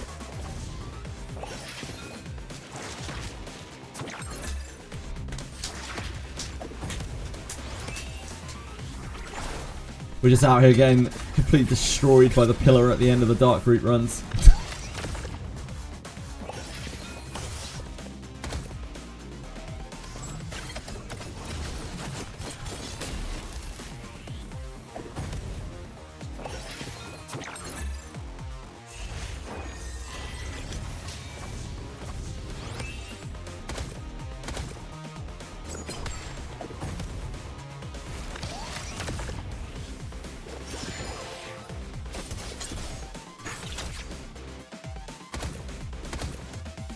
What are you up to today, Deserix?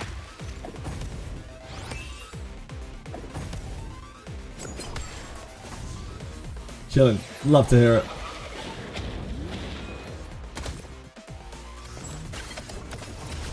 Laying down is one of the best things.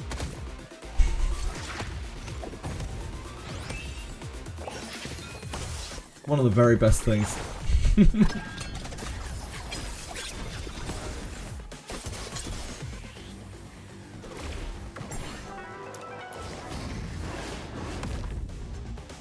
A new rev comp with Celin's interesting. Yeah, we were talking about that not too long ago actually.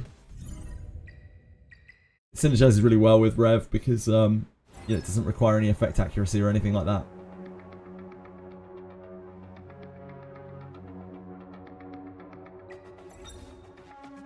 Didn't do too well on Dust today, but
why are we attacking the... Okay.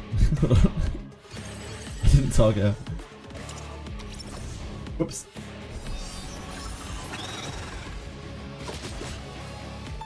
Oh yeah, instant buff on Freya. I forgot about that.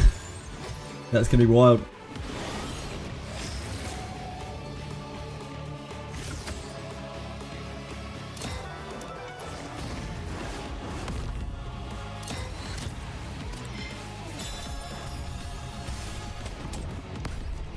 Not if they're on rev, Lars.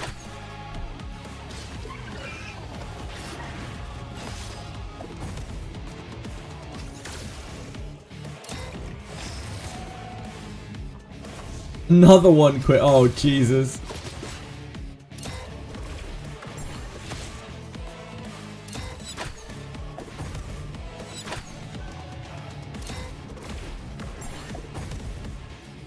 Aren't unions fun?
Trying to find a union that's not dead. Yeah, look. Let's go!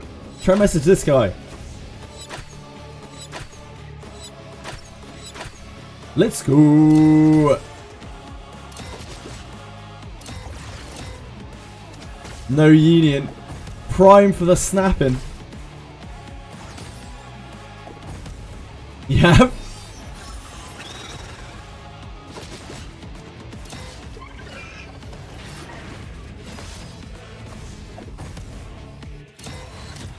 Rev is a stupid shell. Like, Rev is a shell that should not exist. Rev turns characters that shouldn't be damage dealers into damage dealers. It, like, kind of breaks the game.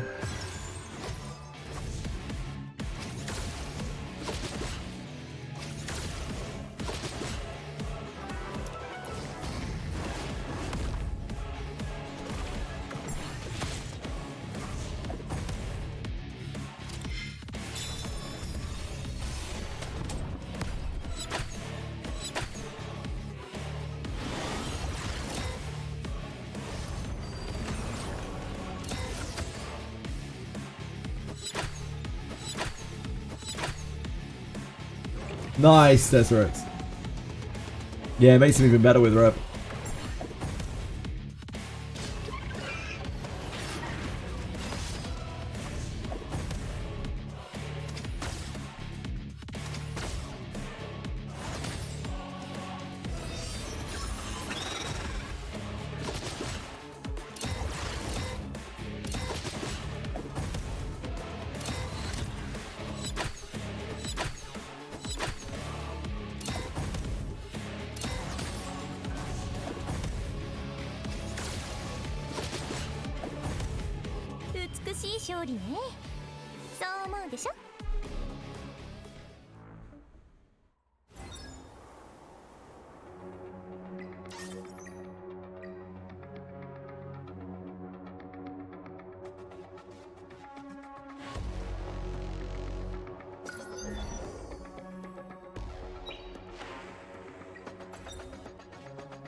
I don't think I care about module lessons.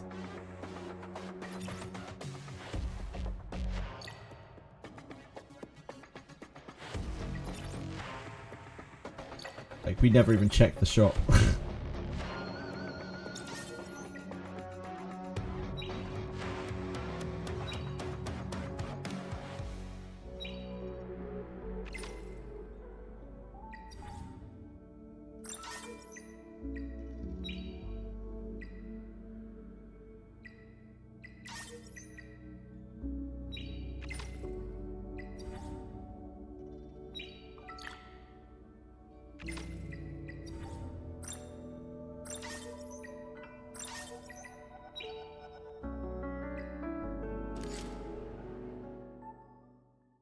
We need to do boss 3.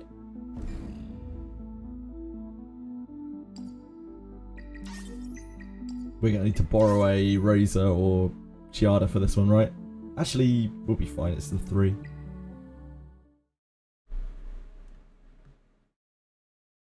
It's the 3.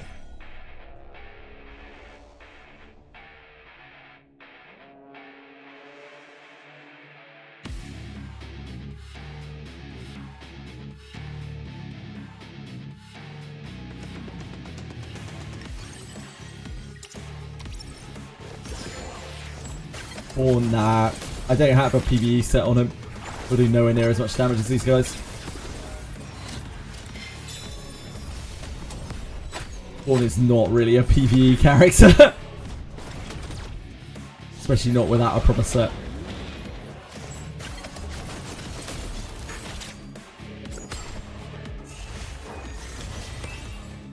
That's like the whole player base over there. It didn't. Double damage doesn't matter. His damage output's so low. Whoa, that killed? Hello? That's outrageous.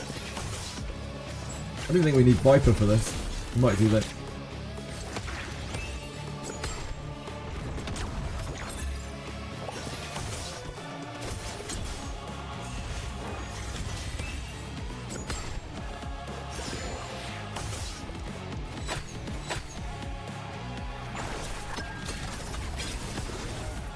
It's all the dot damage, isn't it?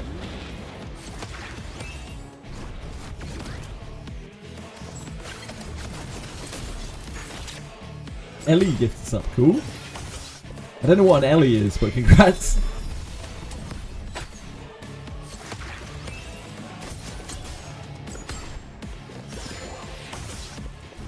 Some rando thirst trap, I see. I see.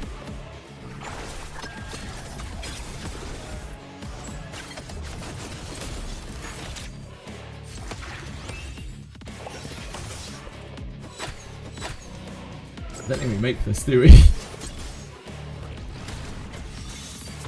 Maybe we do.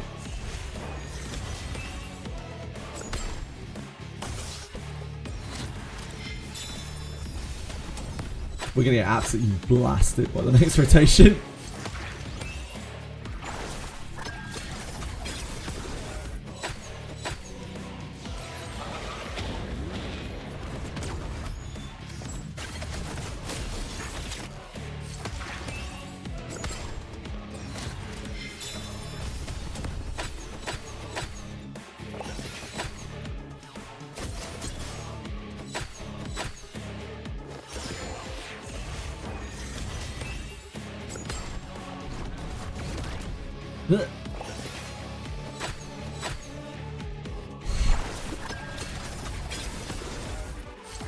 Sonya actually working overtime, trying to keep the boys alive.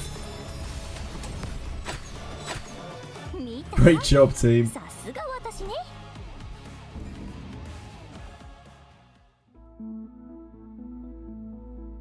Ah, Black Desert Online stream. Interesting. You're a big Black Desert Online player, Desert.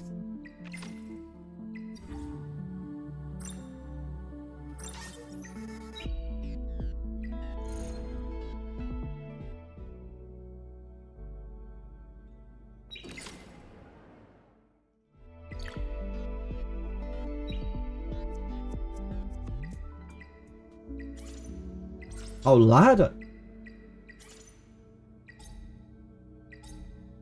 Got Arax in.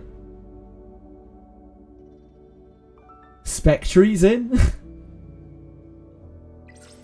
Kim, I'm not really enjoying the game anymore. I'm thinking about quitting. Would now be an alright time to do it?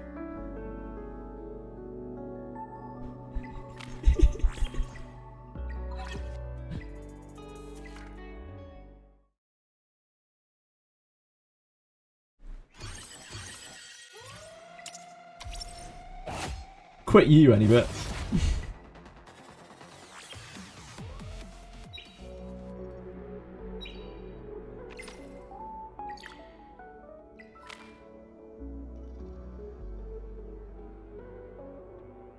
True, any bit, true.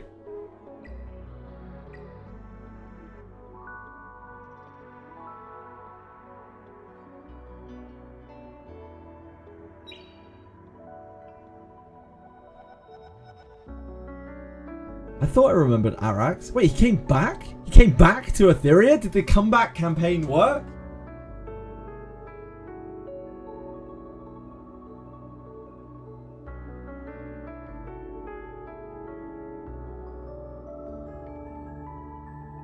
He saw the free Lily and he couldn't resist. Damn! Etheria marketing works? Hello?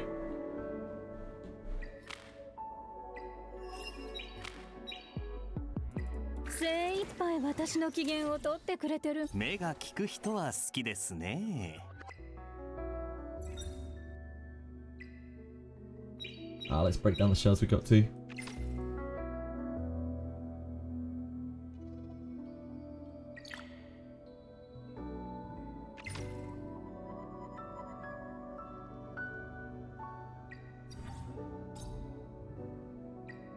We don't have a lot.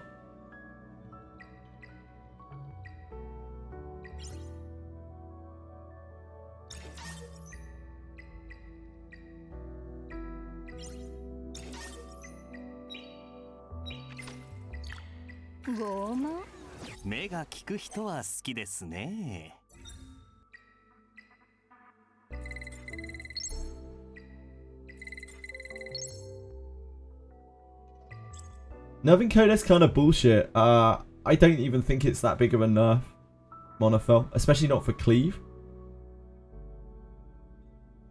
I think people are overreacting.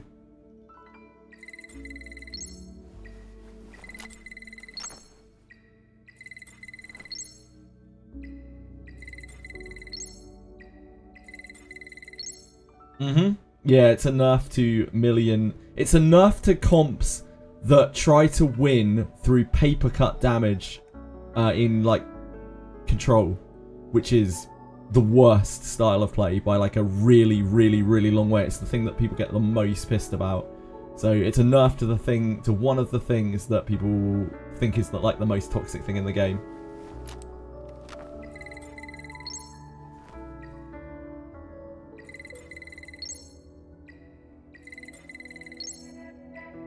They've got to nerf some stuff though. Oh, fuck you. It's our third unparalleled.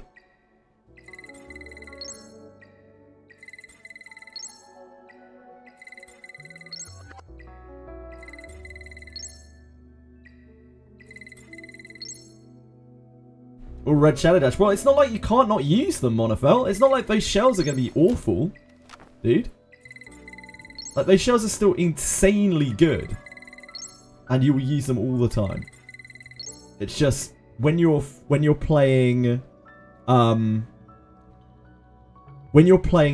but control, like just control spam, it will be worse. But if you're playing Cleave, it makes literally no difference whatsoever. Makes a little bit of difference to turn 2, but not really that much.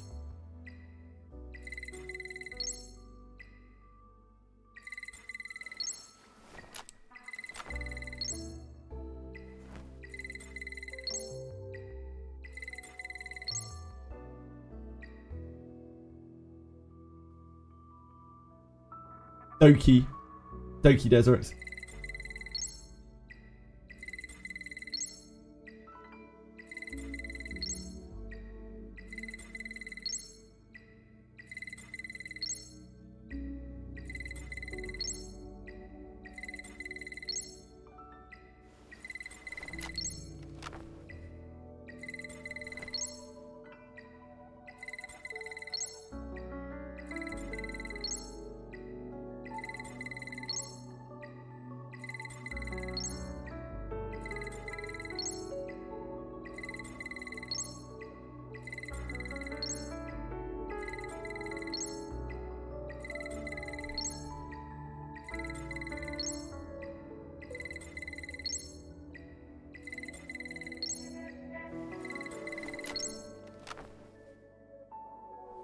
Can't really do it. Not on Rahu.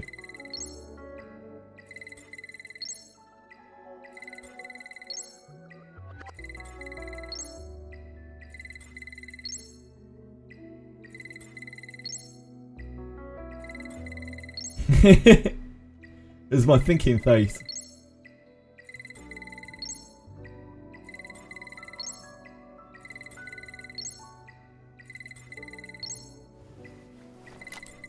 Yeah, I don't think the Codex nerf is a big deal at all.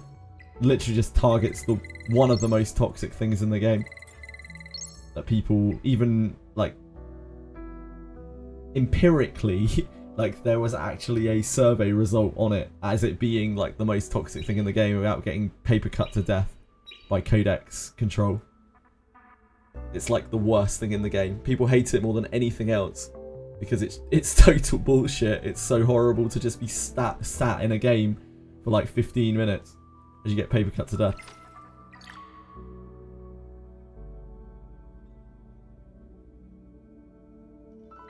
So anything that encourages people to pick more damage dealers in control is good.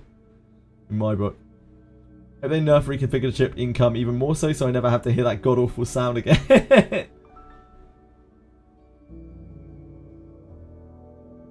I enjoyed it when my Rahu resists one stun and one-shots their team. I don't think that is fun either, but some people I'm sure do. It's not about whether the CC team in that scenario wins or loses, really. It's more just the fact that it is a thing which happens. It's just shit.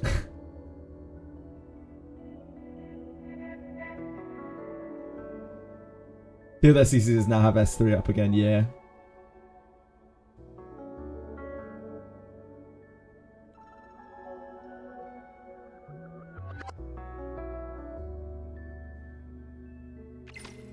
Right, we were not successful in re-rolling anything on Rahi today. Maybe another day. We'll get there one day. Kazuo S1 got nerfed. Yep. They finally nerfed Kazuo S1. One of the most called for nerfs. I think probably the most specifically called for nerf. Literally everyone. Like the whole PvP community was all like, please nerf Kazuo S1. If you're going to nerf one thing in this game, nerf Kazuo S1. And they finally did. The only post-launch Animus nerf that we have seen. Surprising amount of people are upset Bloodbath didn't get nerfed. I think, yeah, as you said in the second half of your statement, I think that is a casual player thing. And again, I can understand why Bloodbath would get nerfed because of that. The same reason that Rev got nerfed, although Rev was more broken than Bloodbath is. Yeah, I can understand why they would nerf it. But I'm not surprised that they didn't, because I think they would have fucked off the whole of the player base, like the whole of the upper player base, as Bloodbath is a necessity to live those cleaves. Like the way that cleave is now. If you don't have Bloodbath and you're not faster, you're fucked. You're dead. Like, that's it. That's all you got.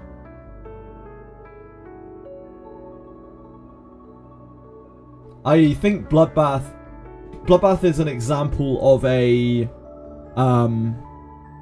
solution that shouldn't have to exist in the first place, but because the way that the game is, like, it has to exist in its form. It's like a band-aid fix, pretty much. Because without Bloodbath, there is no survival. Like, you cannot live. You just cannot live. It's not possible. With Bloodbath, you might live. And if you made Bloodbath any worse, I think you just wouldn't be able to live. Like, you just wouldn't be able to get there. Need more characters like Messiah. People do get through with Batsby and Yelly. Thank you, Kimio, by the way. I appreciate the follow. Very kind of you. Like, I've seen people kill a lot of people with Yelly and Batsby. Both of those quite powerful cleavers. I think Messiah's a bit too much, to be honest. Not in himself. I think he's a very balanced character in himself and quite a necessary character for the game. But he scales very highly off of the things that he's buffed up by. So I think adding more characters that are similar to Messiah probably isn't a great idea. He's a real beast. He's an example of a character who probably was an overshot day zero character, like just flat out negating 70% of defense. Probably a bit much. Hey Narcos, how you doing, dude? What am I farming in Daphne today? I'm not sure. Have a good day, man.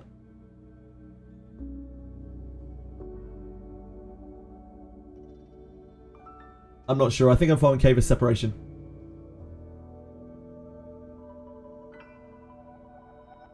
Yeah, Messiah, well, I mean, there are loads of overloaded characters in the game, though. Messiah's just a piece of the many problems of the game. Like, there are so many overloaded characters in the game. Yeah, Rosa's not really it. Rosa got literally power crept. She's one of the only characters in the game that got actually power crept, like hard power crept by Yelly. Just got completely power crept by Yelly. I think she's still viable, and I've died to a Rosa before, but she needs to be super, super pumped.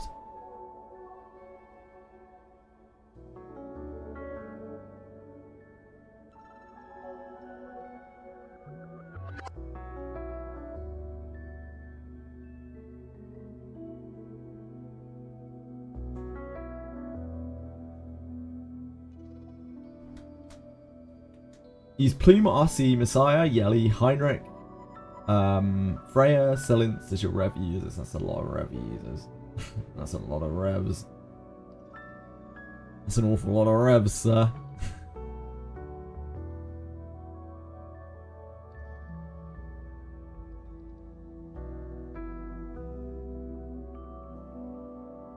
That's an awful lot of revs, sir.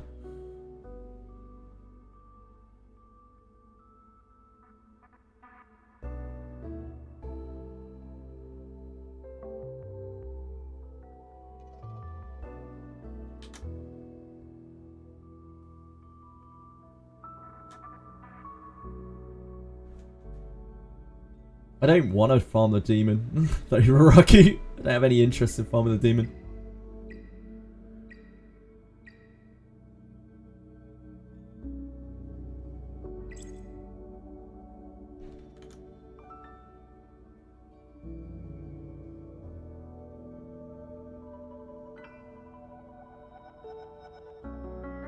Yeah, to each their own. Maybe I go back to Hoyan after this. Need more jackals.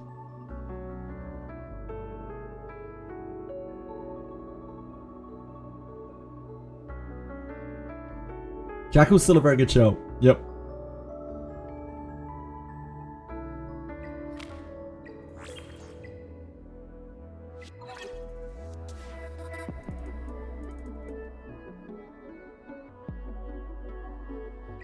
Still a very good show.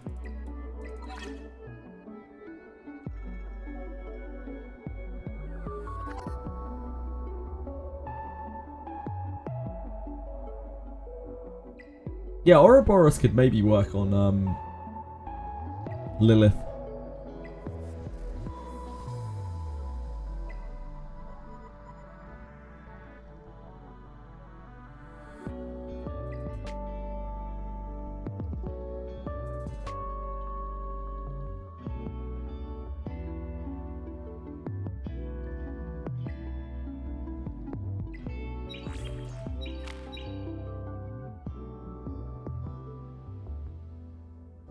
AI Arena, I like Reaper Steps Suki. That's far beyond me.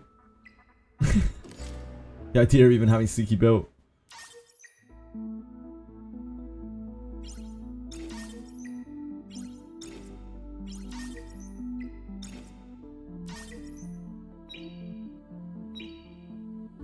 Right, I think we're done here. Oh, I should probably... Wait. No, the registration isn't up for the Union front yet, is it? Tomorrow. Or it's today, but later. So reasonably kind of sort of big week for Etheria this week, kinda. I don't know if we'll actually get any content or anything like that, but there's the changes, and then we have new season this week. So there's definitely stuff going on in Etheria this week. We will have some stuff to do on Thursday, no doubt. Thursday's going to be a bit of a packed day. We've got Limbus Arknights patch. Load of Reverse 99 events. And whatever Wizardry churns out. Yeah, E7 Free Ring collab is on Tuesday, Thursday, but I obviously don't play E7, so it doesn't really make that much difference to me. 3-day ER vacation? What do you mean, Lars?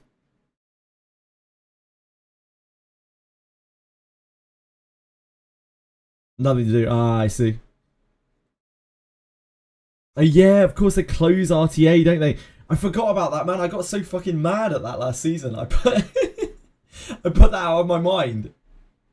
I completely put that out of my mind. I got so mad about it. I was just like, why would they do that? It's the perpetual game mode of the game. It makes no sense.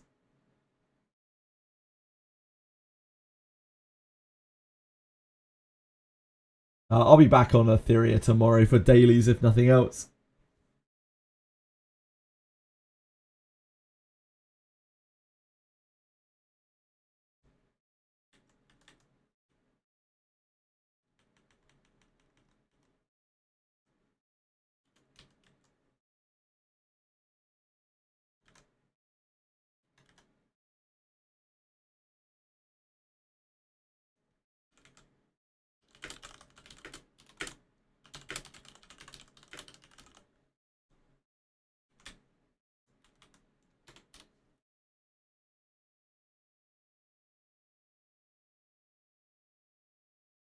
It's like 3 days, Iden. Yeah, that's what we were just talking about, how they take the keys down over the off-season. And how it's kind of annoying.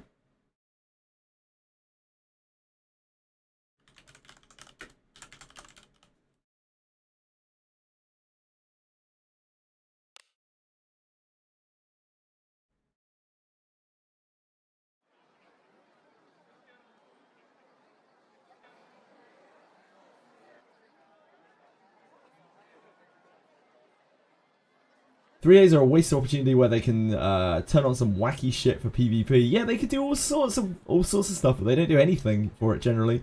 Maybe they'll bring in something on Thursday with the Chinese launch. Maybe they'll bring in some game mode or something to keep us busy. Yeah, they could even just turn on Fearless. It'd be better than nothing. Absolutely.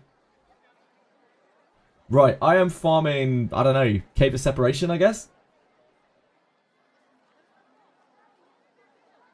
I guess.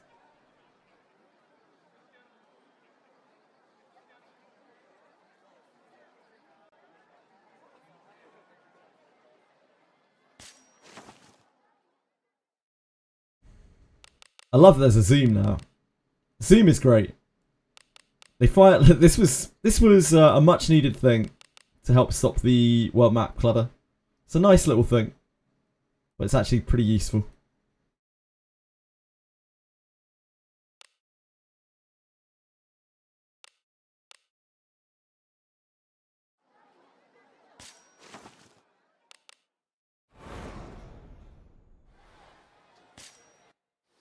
Yeah, I was gonna farm Mimic Relic Brew, but it turns out Mimic Relic Brew actually fucking sucks. So I'm over Mimic Relic Brew. Instead, we're gonna ship 3, 4, 5. We on ship 5? I can't remember anymore. We're gonna do some ship 5.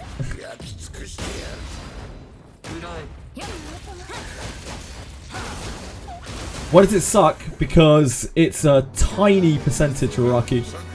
It's about 1% per rank, which is so minuscule, it's not worth it. It's under 1% per rank.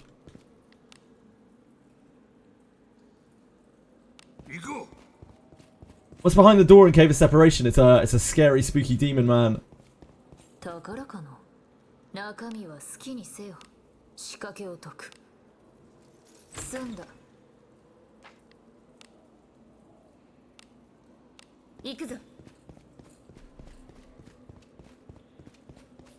It is cool, yeah, Raraki, it is very cool.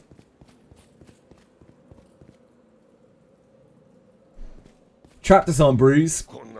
I don't think you can go wrong with Trap Disarm, really. Unless your Trap Disarm is already really high.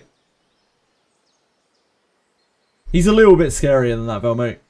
He's a bit nastier. I think a lot of people would tell you yes, Godaz. And I think, like, I don't know how much HP the Minotaur has. I still haven't found anyone who can tell me how much HP Minotaur gives. That might be the most worth thing to farm, depending on how much HP it gives for, like, hard content. But surety is just generally useful. Also, you have to give up very little for the surety. My main focus right now, though, for any farming I do on this game, I think, is just trying to get Cave of Separation gear. Like, Cave of Separation gear is absolutely cracked, right? Like, if you can get separation pieces, they're going to make your life so much easier. Charm and Confusion are the most horrible things in the game.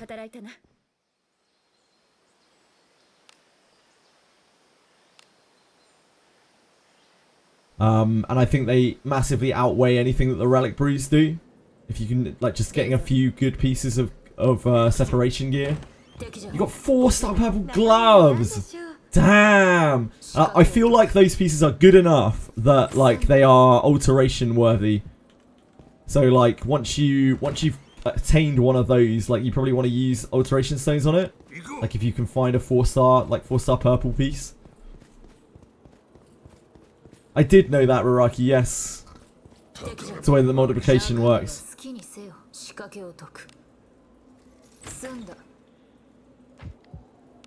Also makes resist an incredibly good stat on Larnavale and Abenius.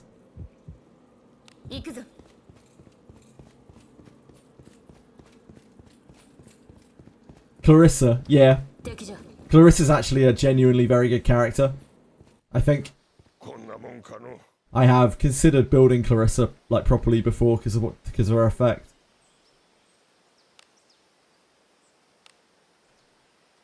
Like Charm and Confusion are just the worst things. They're just completely fucked. Pay to use more expensive in, it's kind of up to you. You can if you want to, IDK. If you do, then you have a chance of getting a mana elixir, which are very, very, very chase, like very rare. If you got loads of gold, you can. If you don't have much gold, I probably wouldn't bother.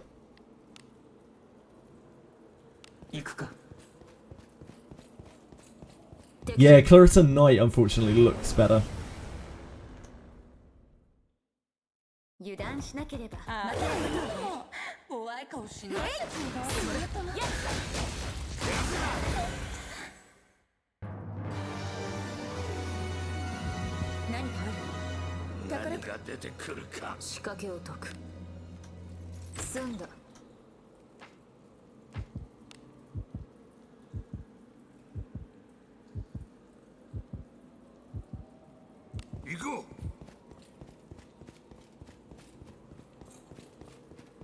I think Knight is a lot more viable than it was before.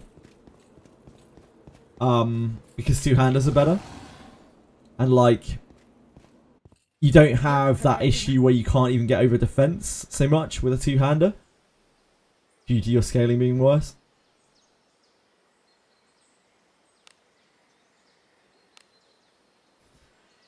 No, it doesn't have to, Godaz. If it does, then you get an extra level for free. It's a bonus if it does, not a penalty if it doesn't.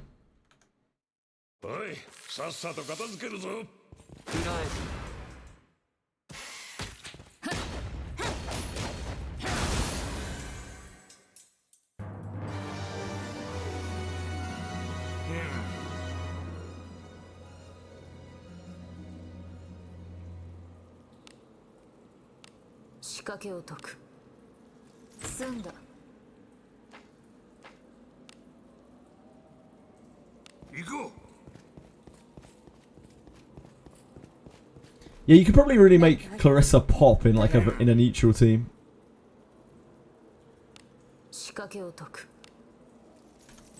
She's adjacent as well. It isn't row either, right? If I remember correctly with Clarissa. So she affects the unit behind her as well. So she actually applies to 4 people. Applies her buff to 4 people.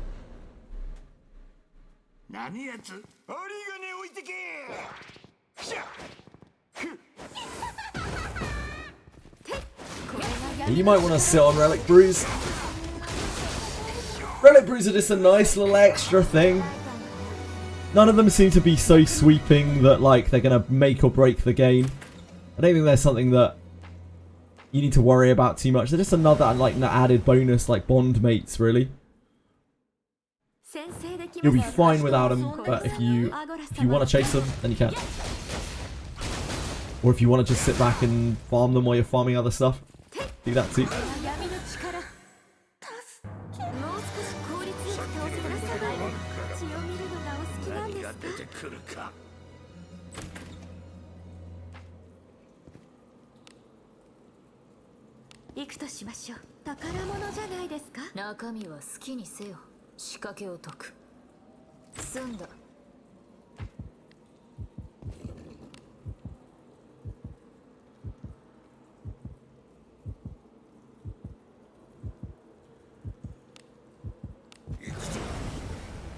Did you name those characters, or is he just Ben, and he's Ben?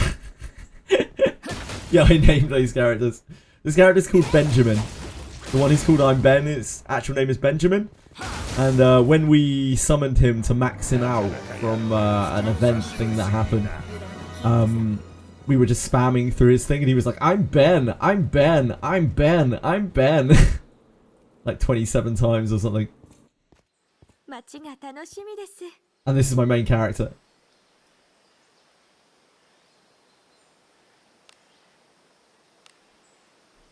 Yeah, Ben is Ben.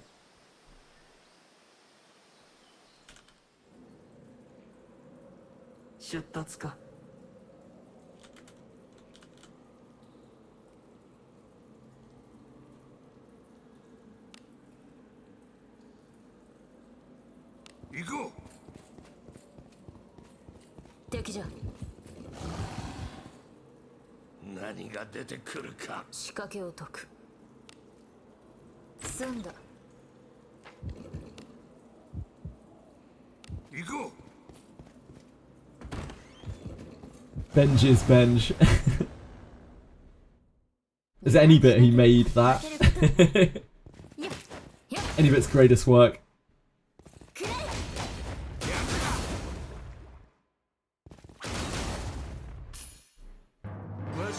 Dwarfimus is called Dwarfimus because the person who points redeemed for me to play this game originally was called Dorkimus Prime. Used to come through her a lot, but we haven't seen him in a long while now. And so I named the first SSR that we got after him, hence Dwarfimus. And he's still with us, he's still around kicking 11 months later.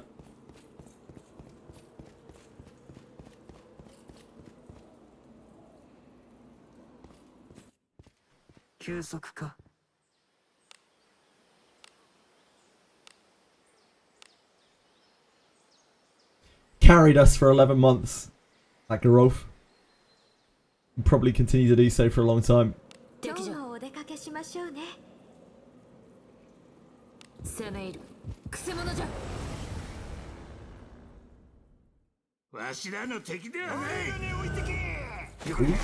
fight.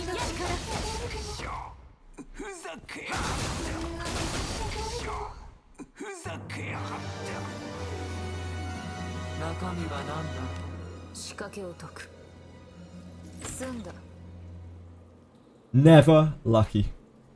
Never lucky.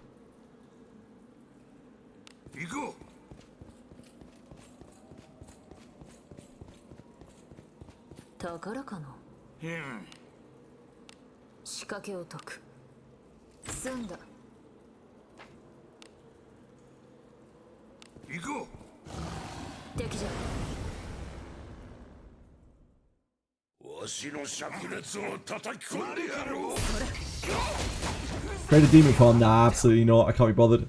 The demon's like doable for me, but it's a struggle.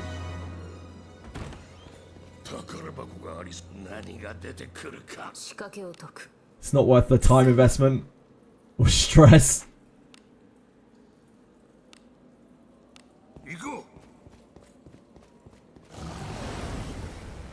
Yeah, he'll probably hit really hard with a two-hander, no doubt. I don't have two-handers built up.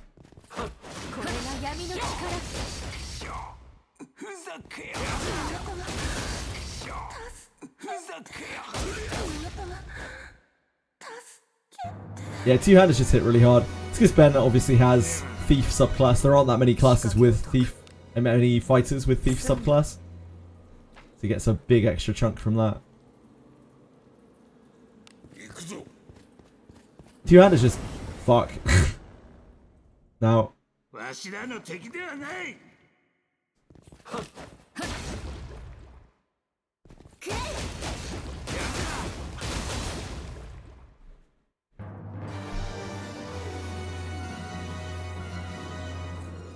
We have no idea, Goddess. As with all collabs, we can't bank on it. Maybe. It's their IP, so it wouldn't be too hard for them to rerun. Like, they don't have to jump through loads of hoops to do it. It's just whether they want to or not. They might maybe rerun it when they run another Blade and Burster banner as well. They might just run it alongside it. Who knows?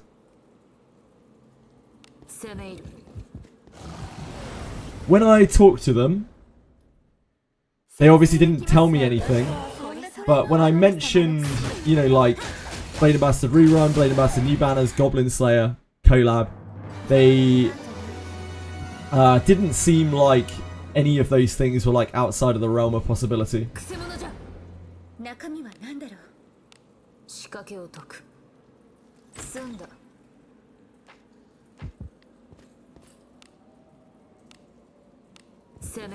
Yeah, maybe during anniversary, who knows? Yeah, Penguins, I did a 2-hour interview with Drecom quite a while ago now. It's what, about a month ago? Maybe a bit more?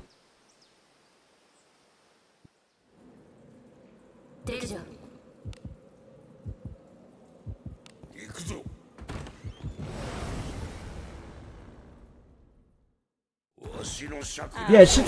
There's no VOD of it. I wasn't allowed to record it. Penguins. I did it at like 8 in the morning. Also,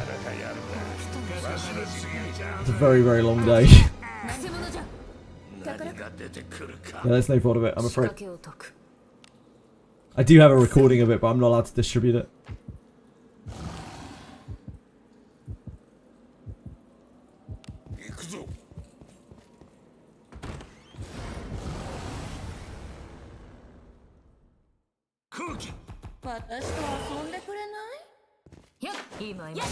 We talked mainly about... It was mainly about monetization and advertising more than anything else.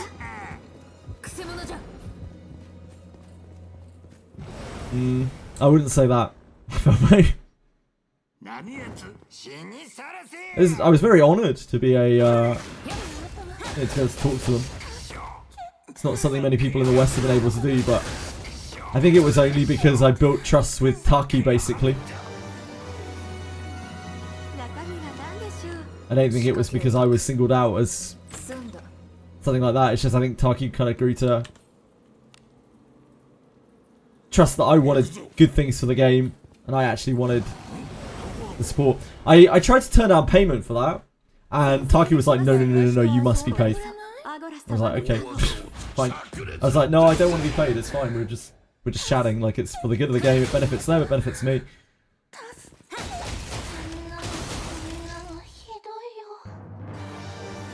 I can talk about what I said, yeah, but I can't share the interview. It's because I'm not allowed to distribute it. I don't have the authority to distribute it. They asked me not to. It's not legally binding by any means, but they... it would be a massive breach of trust.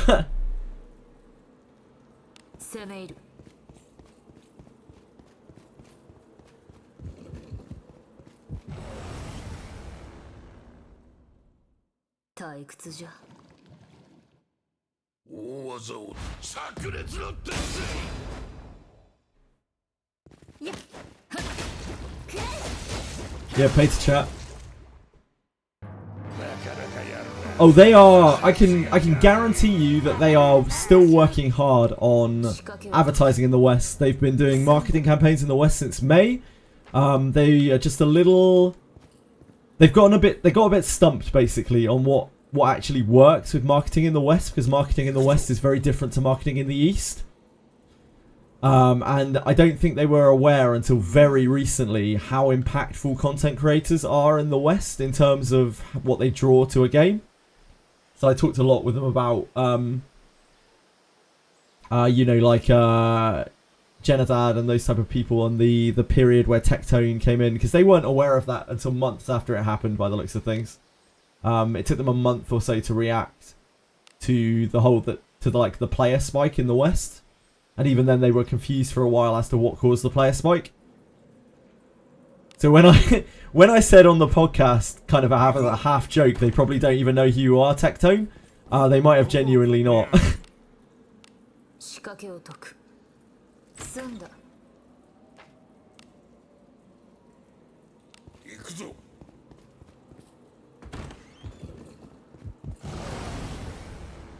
Use VPN for CZN, so seeing so much Wizardry ads on your YouTube. Yep, so their marketing was to North America, not to Europe whatsoever, really.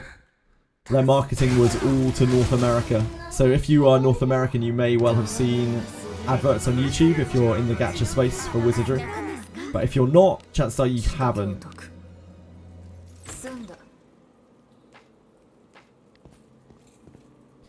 And apparently they were struggling with getting, like, most content creators were happy to do segments on their game, but it was always like smaller segments in a larger video, and they couldn't find content creators to publicize the game with long form content, because obviously the ship has kind of sailed on Daphne. It's already a bit too late for gacha content creators to really pick up the game and start publicizing it.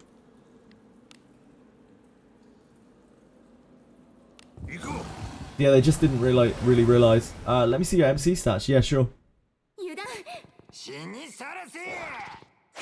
I talked a lot about them, to them about like the idea of cyclical hype for games, and the idea of an episodic gacha versus a mainstream gacha, where mainstream gachas have a constant treadmill of content, and episodic gachas focus around large patches that people come back for, and how I felt that Wizardry was kind of both because of the farming element of it, but probably leaned more towards being an episodic gacha. And how they need to really push their patches. Like when they have big patches, they need to really push their patches, and that's when they should focus all their advertising. Especially for the anniversary. So we'll see, you know. I don't know how much of that they took on board or how seriously they took me. They seemed to be very attentive though. They were just really nice, very polite, very respectful. It's not how I'm used to being treated, to be honest, by representatives of companies. The whole experience is just very pleasant. I felt like an honoured guest as opposed to some miscreant on the internet.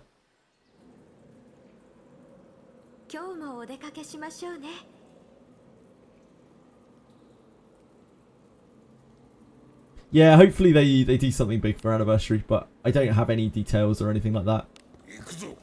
I don't have knowledge of such things.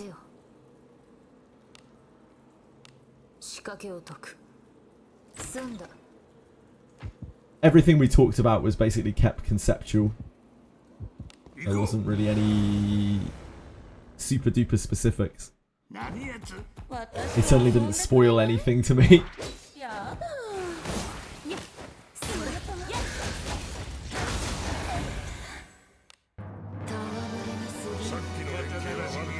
Garbage, maybe. I did mention garbage. I told them, you know, garbage and Niki are both very anticipated still. Goblin Slayer is a very anticipated collab, and we've seen with Eternal Crypt that they've already got a precedent where they've used it before, and there obviously ties in with Wizardry and Goblin Slayer anyway.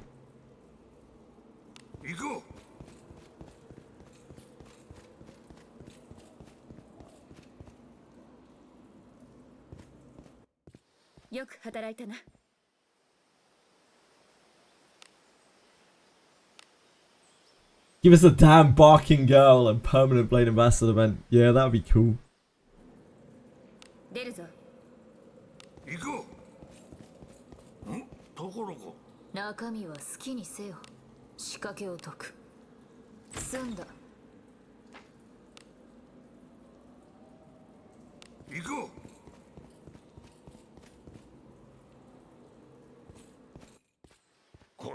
They also wanted to know what I felt about how I felt about the story and the graphics, and asked me about like how I felt like they compared to and how they were received to by other people who play the game, relative to other gachas and other games of the genre. Hi Ellie, what's up? It was only meant to last for an hour, the interview, and we talked for 2 hours. Which really fucked up my day. But it was fun all the same.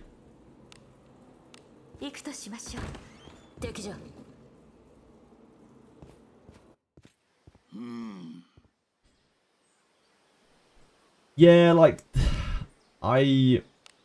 While, like, I like the concept of Ananta, I want it to get a lot closer to release before I get too, like, excited about anything there. I feel like the details are extremely loose. And it's probably still quite early development. I do think, Velmo, that we have seen multiple instances this year of companies starting to move away or grind against the existing gacha model, which again is why it's so insulting that a game like CCN is making no attempt to kind of do that, right? And I think that's part of the reason some people are pissed off. Yeah, Nanta will be 2027 minimum, I would expect. Minimum.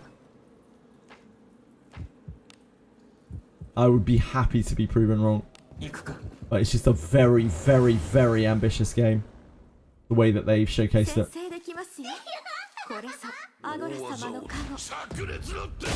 Yeah, I think they're trying harder. So something they talked about a lot in the interview, Penguins, was the fact that they have been trying harder to advertise, and whether I thought, based on my other user reception and whatnot, whether it was working. And the main thing that I picked up on, which they then said, yeah, they've been working really hard on that, was that they've started communicating more about what's coming up, like the upcoming things, like what's coming next in the month, and how I was talking about like how we wish it was more, but it's a lot better now than it was before. Like we have an idea of what's coming up in a month cycle. They do make posts on Twitter like showcasing things now. They're definitely working on that. And are continuing to. Taser, thank you. That's very kind of you. I appreciate the follow. So that is an aspect that they've been working on. I very much doubt that anything that I said or suggested is something that they use. I think most of what I did was just echo the things that they already knew. And confirmed that what they were doing is like all they can do, and they weren't missing some kind of trick with like Western advertising or something like that. The only thing that I really talked about a lot to them that they weren't entirely aware of was just like how impactful big content creators are on like the gacha population, and how important it was to focus on big events and like pushing big events. Because they are sort of second comings of the game. It's almost like an anniversary for a lot of games is commonly a kind of 2.0 kind of deal where they aim to like almost relaunch the game in terms of the amount of shit that they're adding. Yeah, I've done all Castle Ruins, KK Frog.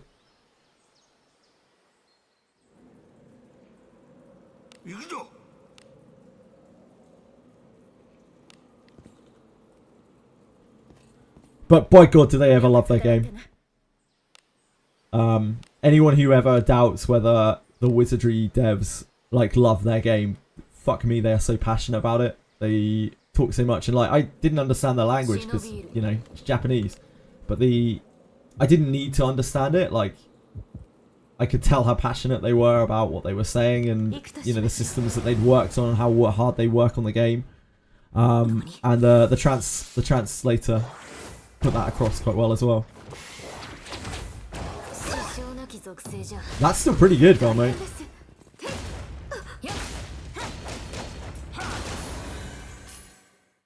Where did I place? I don't know. We placed like 50th at the time, but we're probably like well over 100 now.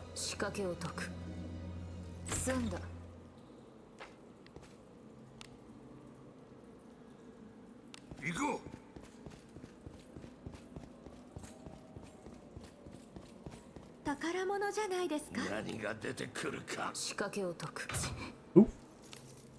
Nerfing Sword of Promises in less than 24 hours and then release 200 buffs that surpass pre-nerfed Sword. Yeah, I still think the Sword of Promises nerf was good. Because swords at the time were just way too good. But in hindsight, now that we have these two-handed buffs, probably not necessary. Oh well.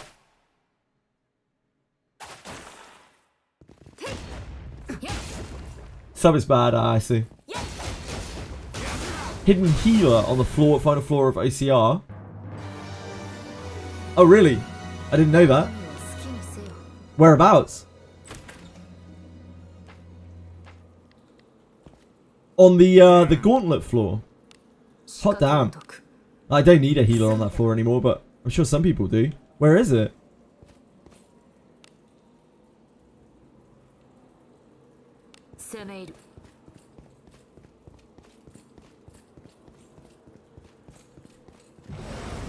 Oh shit. Alice is cursed. When did that happen?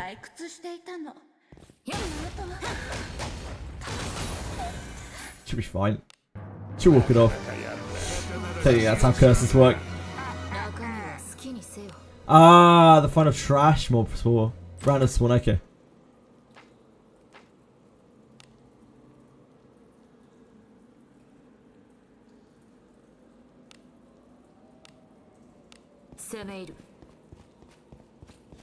Yeah, my original OCR run, I burnt through mana pots. I had to go through so many to get through it.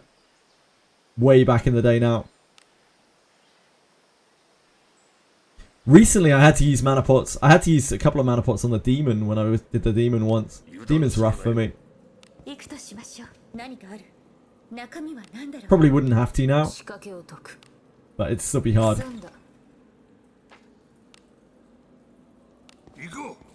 It's fun though. It's nice being, you know, having some challenging content. Makes the numbers smaller and monkey brains sad.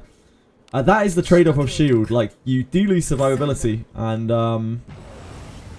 yeah, you lose some various stats. It's harder to hit surety cap, etc, etc, etc.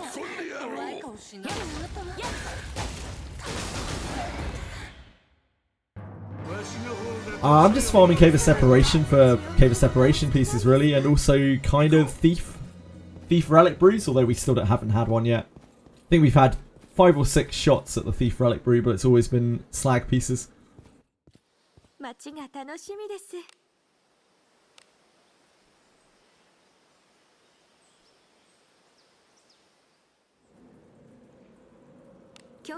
But my main focus is trying to get good separation gear, because I think it's some of the best gear in the game. And you get enough of it that you have like a decent shot at getting it, unlike Circlet, which is a nightmare to try to farm.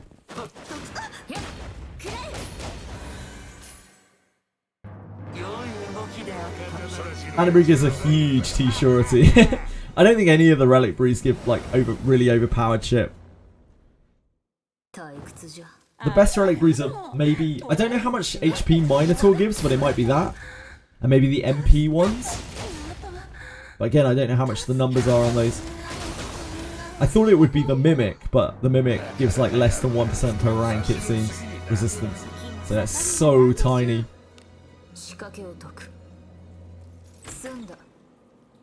And a real pain in the ass to farm.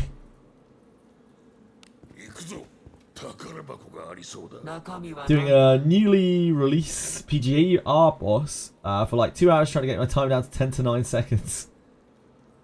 Yeah, you must be really into that.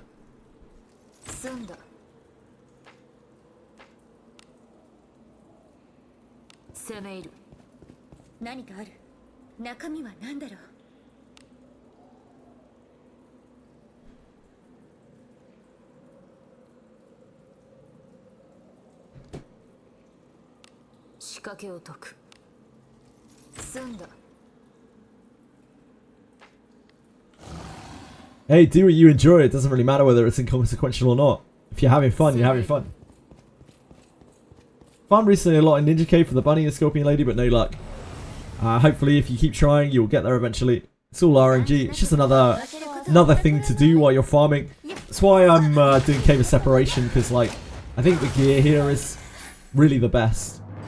The best that you can kind of get. The best the man can get.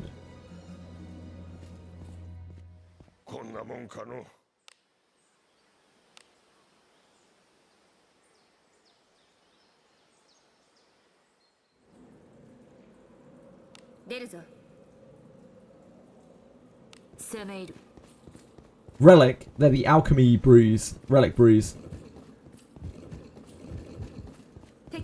They're like permanent buffs that you give to your character. But you can only have so many active at once. And they give a negative as well as a positive.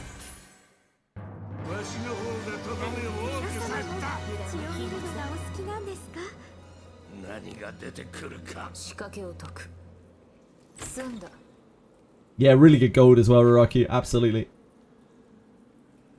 And it's easy too. It's really, really easy. Stoney, thank you. Appreciate the follow. Very kind of you. Hope you're having a wonderful day.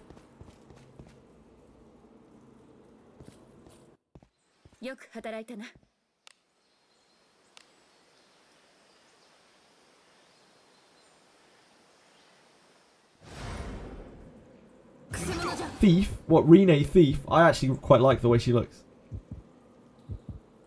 She looks like a lot more rough and ready. Like she doesn't fuck around with prissy hair. All of the frilly clothes and things that she had. The gear looks a lot more functional.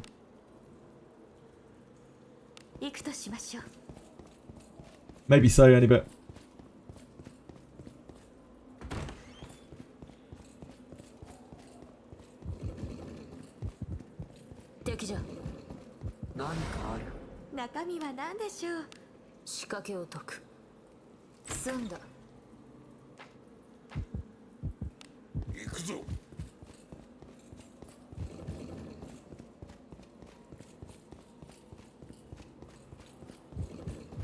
I have a load of Limbus music that I need to add to the playlist. We just couldn't use it for a while. We only really use the video game playlist when we play Wizardry. You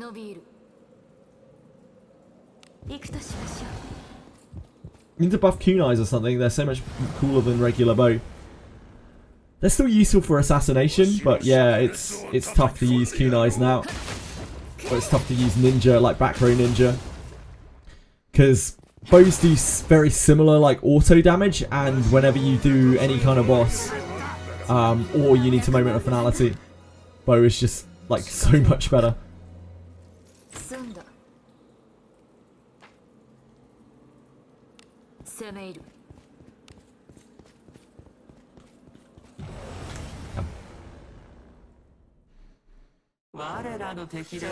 In my opinion, Knight Sabia was already better than Thief. Because Knight allows her to functionally do what she wants to do. But she's almost certainly better now as well.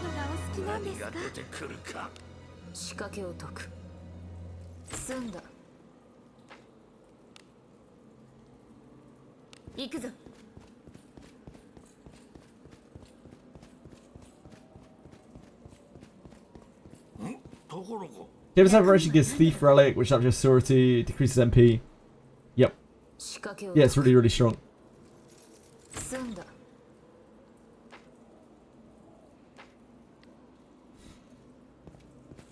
Ninjas have Covert Strike. Front row ninjas are fine. Like, Covert Strike is really strong. But back row ninjas, yeah, they just don't have anything. Wild Throw is absolutely awful. It's so terrible.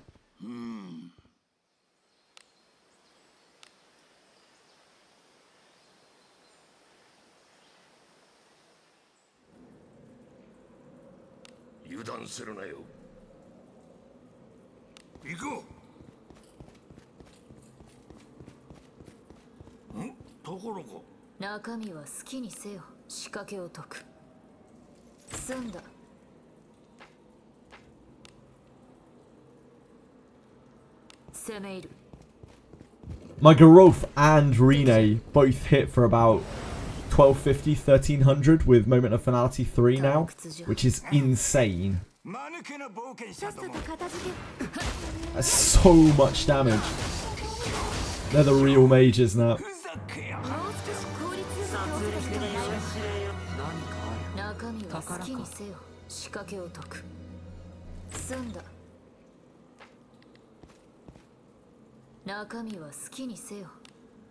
And it can sure hit.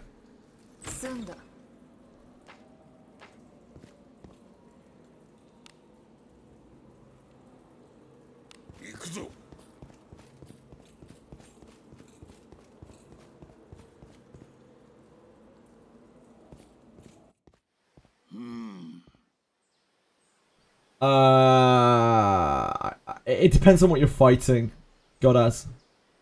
If you're fighting a higher defense target, the katana's definitely going to be better.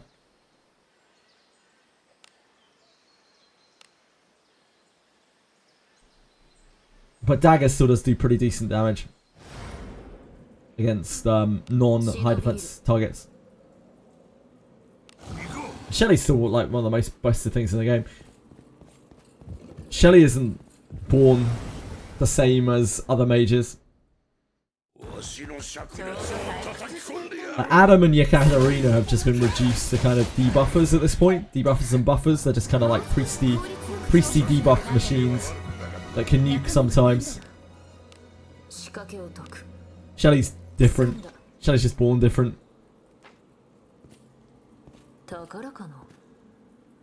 She is built different indeed.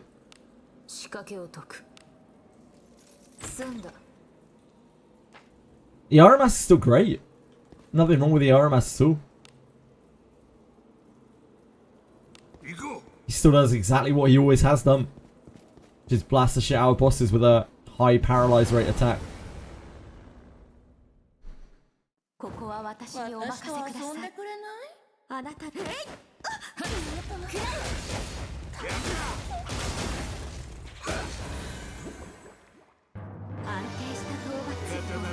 With the update to two-handed weapons, like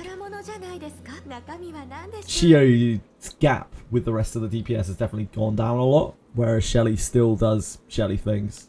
So it just affirms Shelly at the top of the mountain, in my opinion, in terms of release characters. Alice is still probably the best character in the game anyway, better than either of those characters. Which is kind of cool, really. The fact that almost a year into the game, a release unit is still the best thing in the game.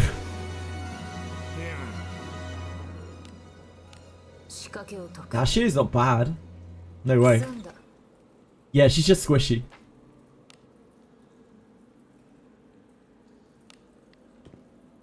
Yep. Two-handed weapons now will hit for relative damage.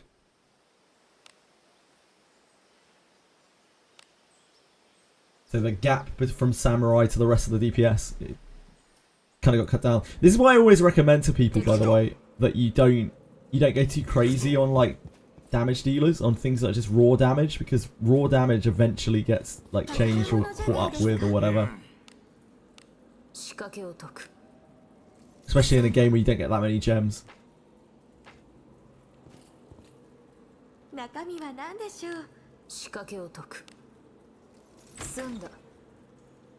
But this is also a game where you can just use whatever you want, so it doesn't really matter. There's only a few things in the game that you need specific stuff to do. And they are very, very optional. You can crush through this game with no-name adventurers if you know what you're doing.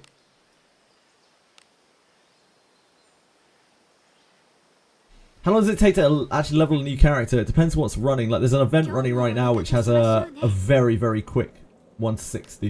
When that event is not running, it can take a little while. Yeah, it depends where you grind as well.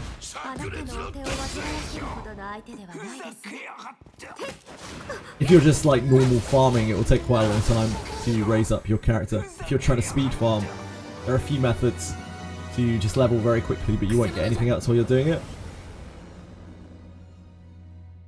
Depends how many hours you play in a day, really. Lars, you could probably do 160 in a day on a regular character.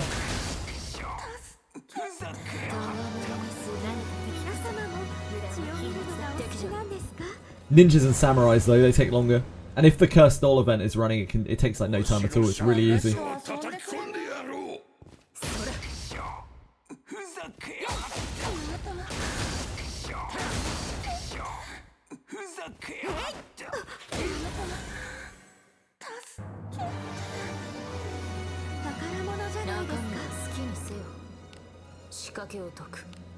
Poor Alice. Maybe I should cure her curse. I feel bad for her.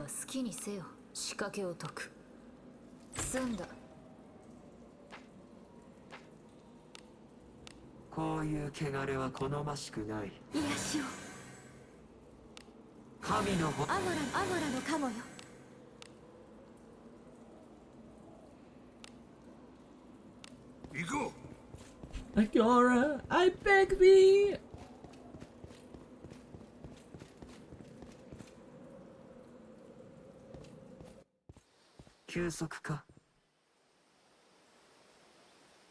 I think It's been extrapolated, like how much the numbers probably are going to be. It's like 19.2 or something, I think, on Samurai Ninja for level 70.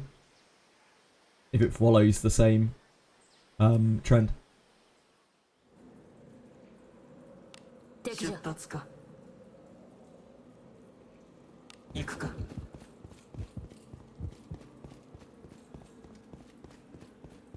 宝箱がありそうだ。中身は好きにせよ。仕掛けを解く。済んだ。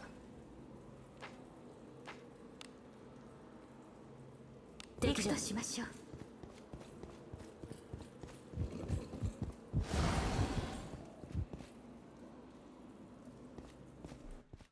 Still holding out for that Lord. That Templar, that Paladin, that Ainiki. Whatever. One day, one day.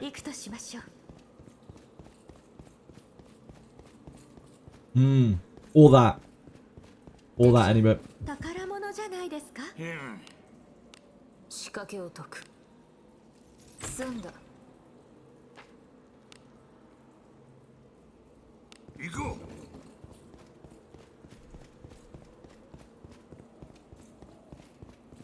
Column heal spell. We don't have many column spells, do we? 街が楽しみです。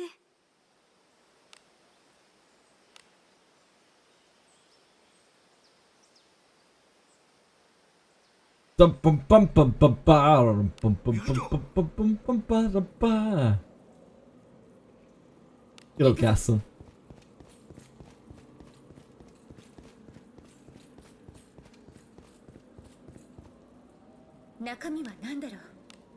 No one fights like Gaston. No one swipes like Gaston. No one racks up credit card debt like Gaston.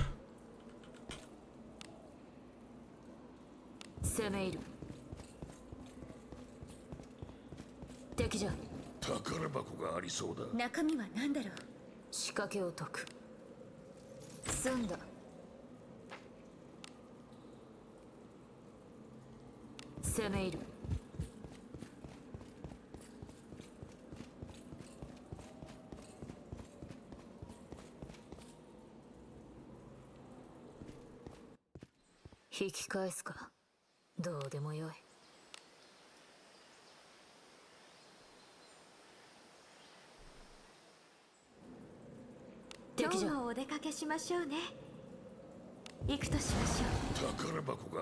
it's been a while since we did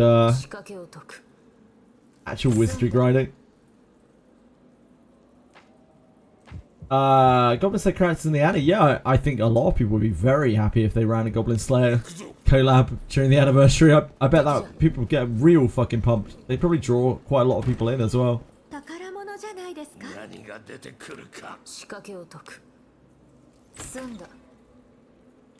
They fit so well into the setting as well because Goblin Slayer is essentially wizardry.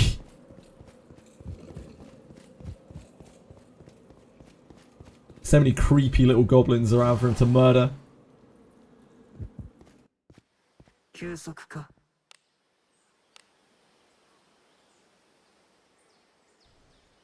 What the fuck, Goblin Slayer? Well,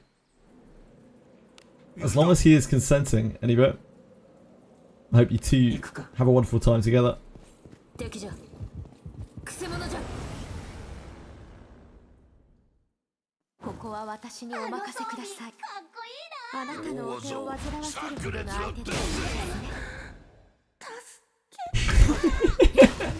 Ellie's like,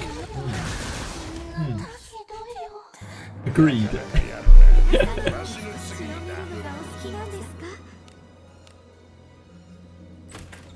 Degenerates, all of you. Base, yeah, base.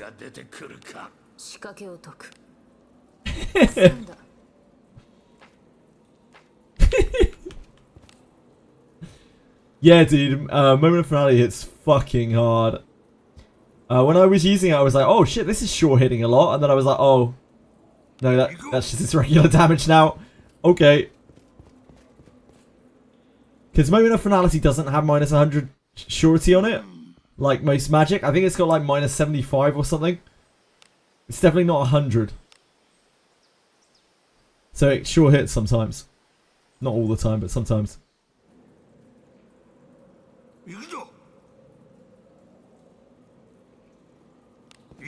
I think a lot of people are using MC Fighter, yeah.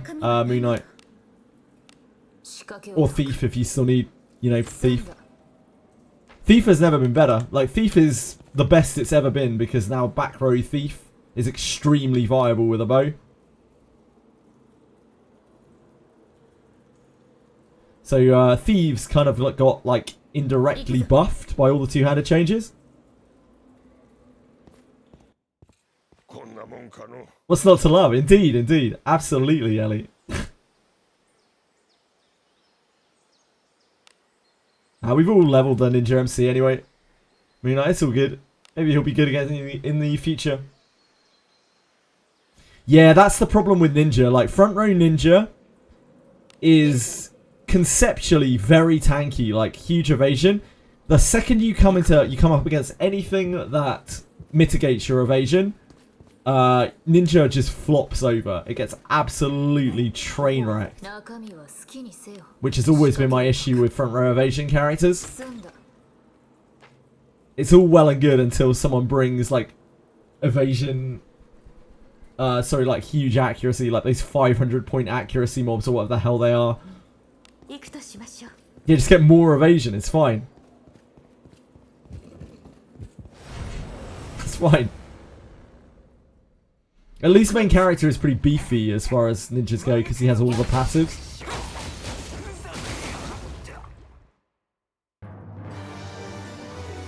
Yeah, there's not much point in using ninja at the moment. I agree. The only reason I'd use ninja is if you need a trap opener, because main character as ninja can definitely get that. If you don't have another opener, trap opener, you could definitely use ninja still.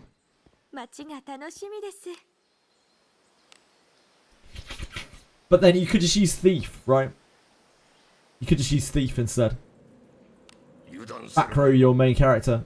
Have him bow stuff. Yeah, it is. Sweet, sweet.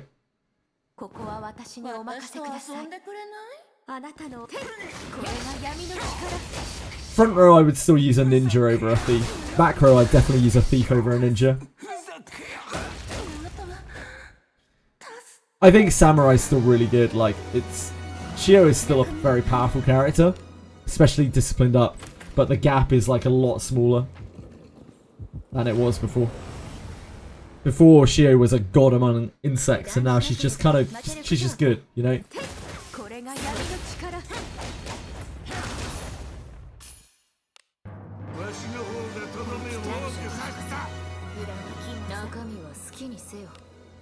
I'm glad they made the two-handed changes because their game design would have been very difficult. I was really worried about how they were going to design the game around Shio's damage being so much higher than everyone else's on bosses. It would make boss design like so difficult for them.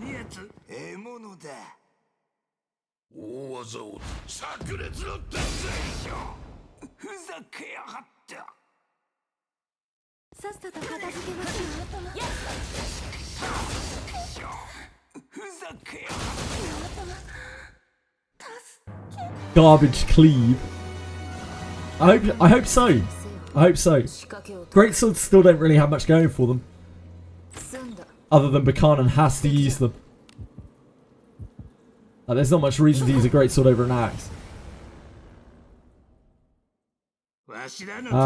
Maybe. Maybe Radius, I'd love to see it. If so. Technically we've already had Abyss 4 reveal like about 9 months ago. Assuming that it's the Snowland.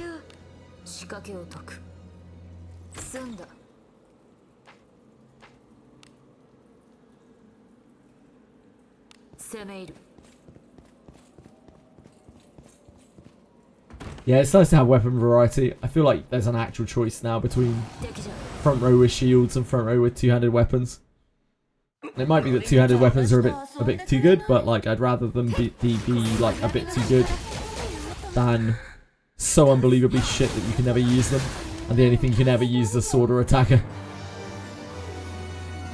Also, it like indirectly nerfs Cuisinart and Raven Dagger, which I think is a very healthy thing for the game.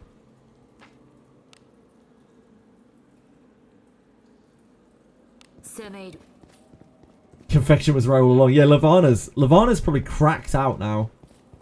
Levana is probably a cracked out unit, because Garolf is a cracked out unit. And Levana and Garolf are pretty similar.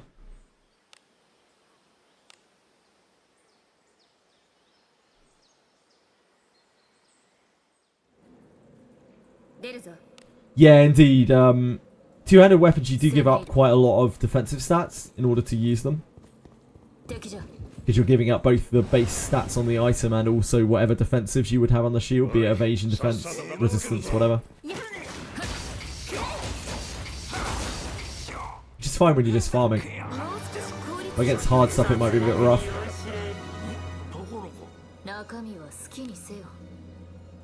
Yeah, Levana's very legitimate now. She hits super hard. Her ability is suddenly extremely good. You can like swap her between a spear and an axe, like use the axe for the ability and spear the rest of the time from the back row.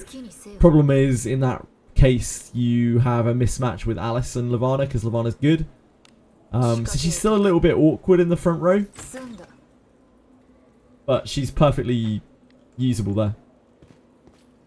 She's got a bit of a confused kit, right? Because like her attack is set up to be used from the back row. She's meant to be pushed as a back row DPS, like able to swing over the top of their heads with an axe, which is awesome. But you have trouble with putting her there because she's good because of her alignment. Maybe Gerard will get a altar. Am I gonna pull on Levana? Nah, definitely not Soy. All of my gems now are saved for Alice altar, Garolf altar, and whoever will inevitably replace Benjamin. Probably some kind of Templar Paladin-y character somewhere along the line.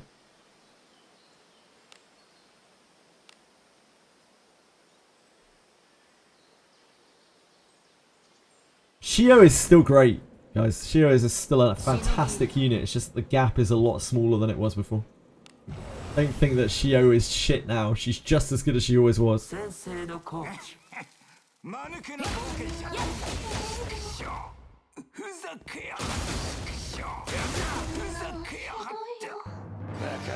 She's in a dispatch mines already. No mercy from Tweshweet.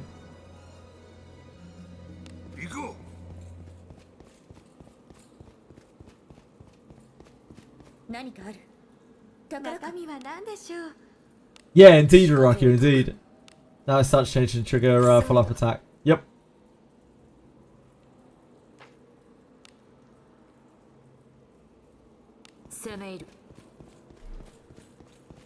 Lana's already been power crept. Like, Galbardus is way better than Lana. But Lana's still the best for farming, and I think she always will be. But if you can afford to build, you know, another character to kind of replace her.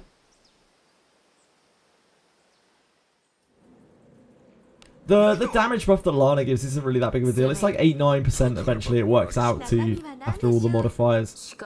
You could just use better characters and they'll deal more damage. Galbardus power crept Lana. Just not as a walking in. Yeah, Galbardus the Lion.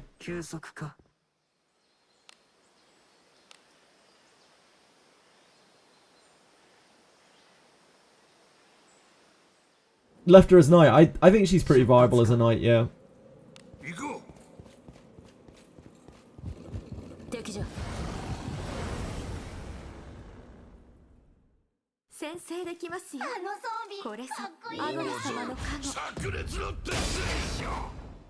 Oh, that's true, Annie, but yeah, that's a good point.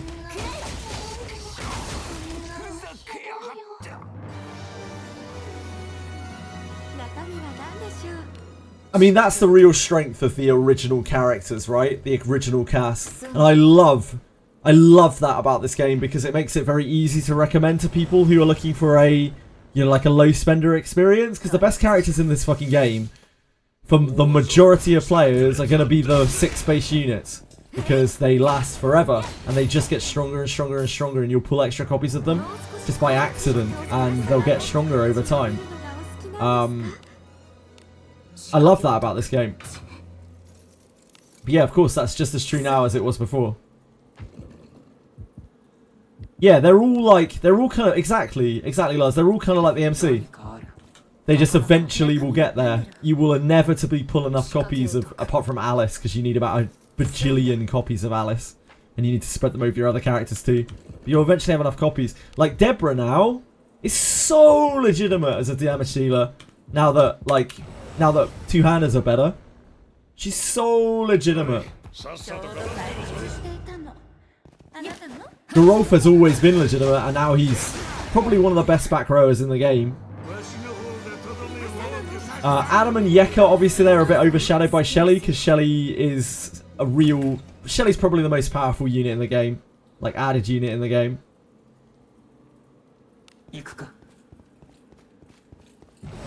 Yeah, because Bose, like, Deborah's a monster. Like, Deborah's a character that you can feasibly eventually get to Discipline 9, which is not the case for most characters in this game.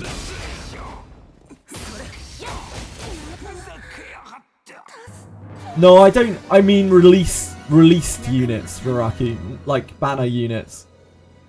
I don't mean Alice. Alice is the best thing in the game without a doubt. Like, Alice is a fucking monster.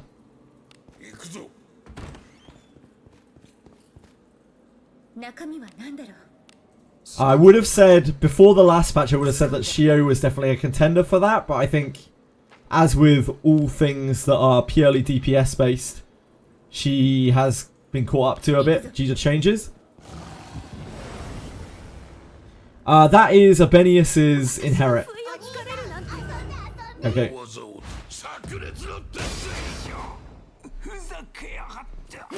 It's Fudging Flash.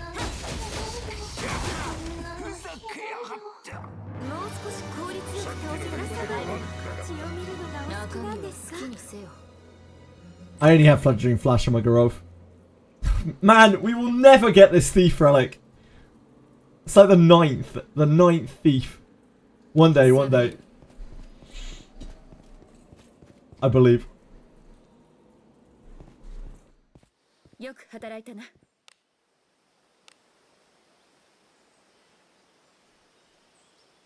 I hope they up the damage of mages a little bit. Yeah, like... The problem is now, with mages, is that they made Shelly too good. Like, Shelly's actually a rinser. Like, an absolute monster of a character. So now, whenever they change, like, mage spells or something like that, then they are just buffing the shit out of Shelly. And they're making Shelly even more crazy than she already was. So it's hard for them to raise up the other mages, like original mages, the rest of the mages, without sending Shelly through the fucking roof. It's always the danger when you, like, directly power creep characters like that. Yeah, it's just AoE indeed. Mages are still great for clearing screens, and there are multiple people that I know of who've cleared the entire game with nothing but mages. So it's not like you can't do it, it's just that they're not really designed for it. Sleep needs to do 5k damage.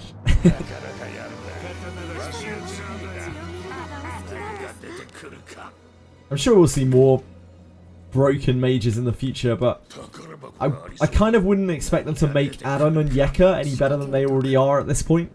Unless they give them future altars, like additional altars on top of the ones they already have. The change to them was nice, at least. So the brain, the altar change, the merge change was nice for them. So they both have niches. So like Adam can go behind a light main character or a Benius, and he's a really good support in that respect. And he's an easy like discipline, like high discipline character now, in that support role. And Yekaterina is a very bulky backline caster, like support unit. The Yekaterina ult. Yeah, merge change is crazy for Chloe, but Chloe does suck. issue with that, Raraku, is that general adventurer disciplines are much lower than legendary ones. The scaling on them. So even though a discipline 9 general character is similar in terms of base stats to a discipline 7 legendary character, the discipline does not scale anywhere near as much. The discipline is like about discipline 4 or discipline 5 or something on a legendary character, as you don't get that hugely increased gain that you do. Like for instance, Gerolf gets 5 surety, like Gerolf gets like double surety and 5 attack power level off of his discipline, but Benjamin only gets like 2 point something attack power level off of his discipline.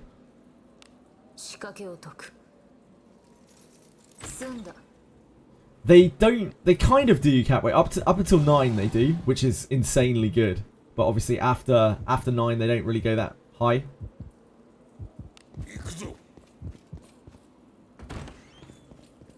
Chloe unfortunately just doesn't really bring anything to the table, other than a good rack.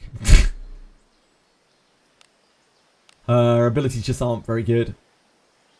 Neither of them. Choosing between mercenaries, adventurers, sorry, and humanoids is like, yikes.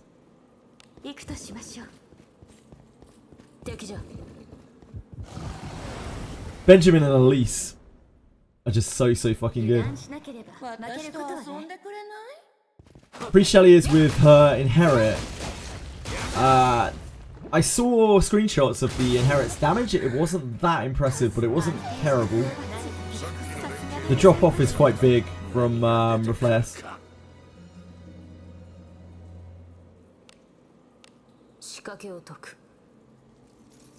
They need to release armor sets with if the character's not named Shelly, increases mana by 100, yeah. Any buff to mages is a buff to Shelly, which is very dangerous. She's a problem character. They kind of made her a bit too good.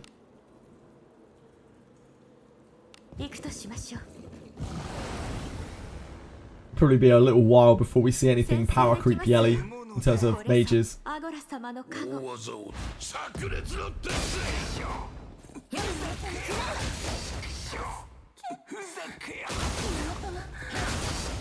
Shelly was the half anniversary unit after all. It's kind of weird to think that Shelly's that old, but yeah. She's been out for like 5 months now.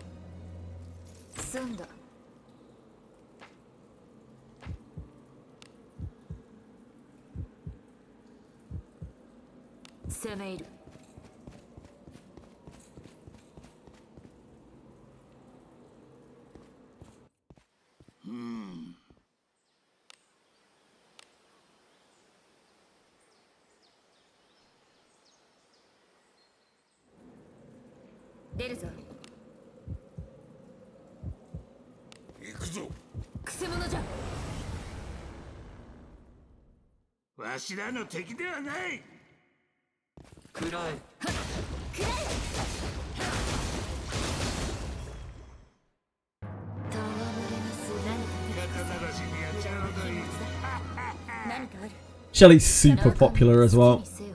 I wouldn't be surprised if they give Shelly an altar. Maybe not until after they've done the general characters, but she's super duper popular. I don't know. KK. I also love that you use the term Buchanan and Zarlik. Yeah, I have no idea. It's one of the many things that I could see them doing, but I don't know whether they will pick that. I don't even know if they'll do anything. For all we know, they might just do nothing for the anniversary. We have no idea. I'd hope that's not the case, but... You got 2 relics in there before you. Yeah, that's not surprising.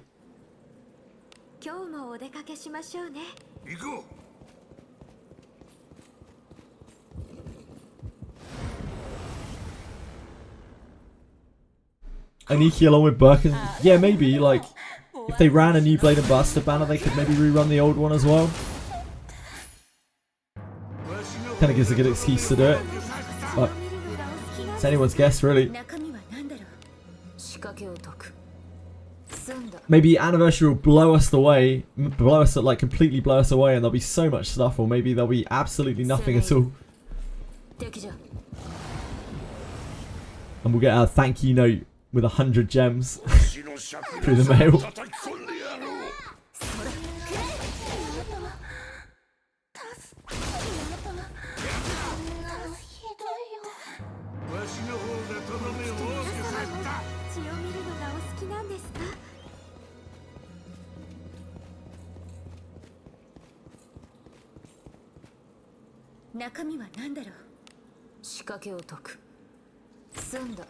Lord for 4th anniversary. I think a lot of people would be happy if the game made it to 4th anniversary.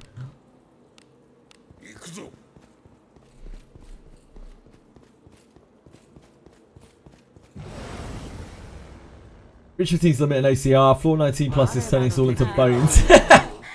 Yeah, the Scorpion, just the enemies on those levels are pretty rough, and then the Scorpion's really rough, and the boss corners. Yeah, that's not it. That's not it. Our 1st anniversary. I mean, I guess that would be more of one of those.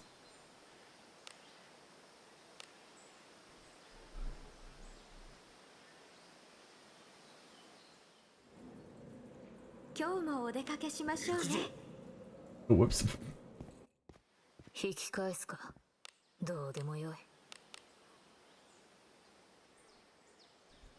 Scorpion Lady charming my units just before they act. Yeah, that'll happen. I went to the wrong Harkin.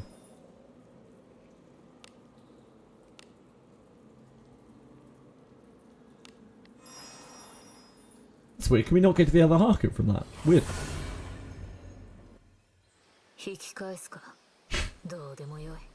Fucking Quantum. Quantum, you are at fault.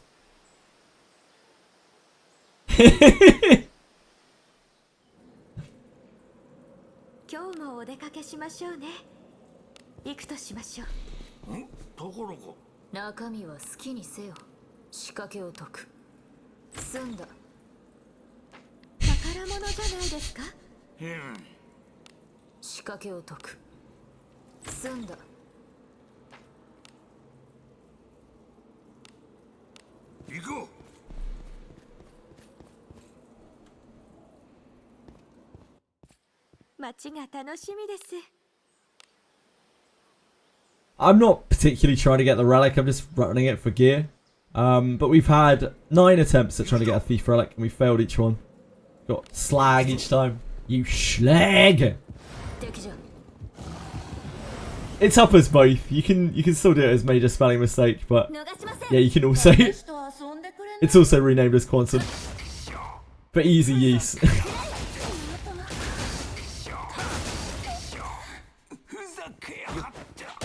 Yeah, it's less words, less letters, sorry. I mean, and less words. No.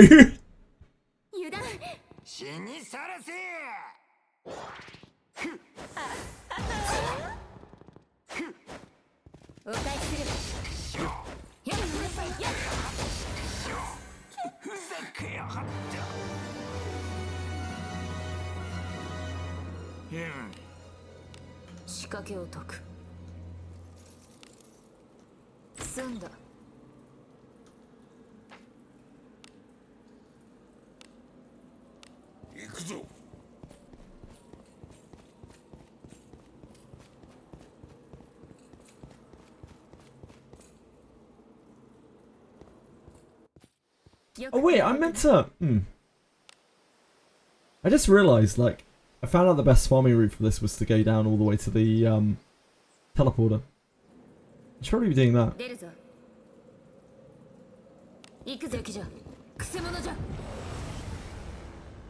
I forgot. We haven't played enough Wizardry recently.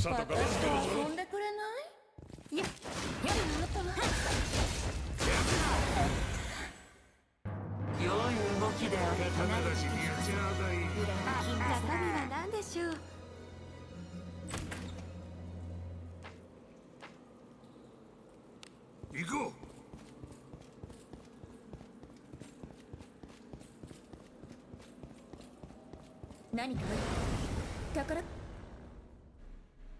退屈じゃ。間抜けな冒険者どもめ。これが闇の力。ふざけやがった。ふざけやがった。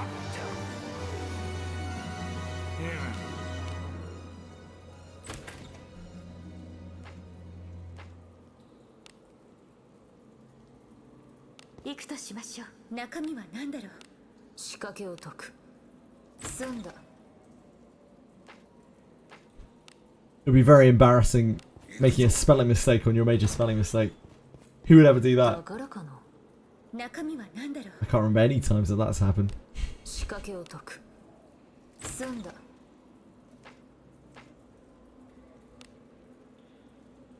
行くぞ。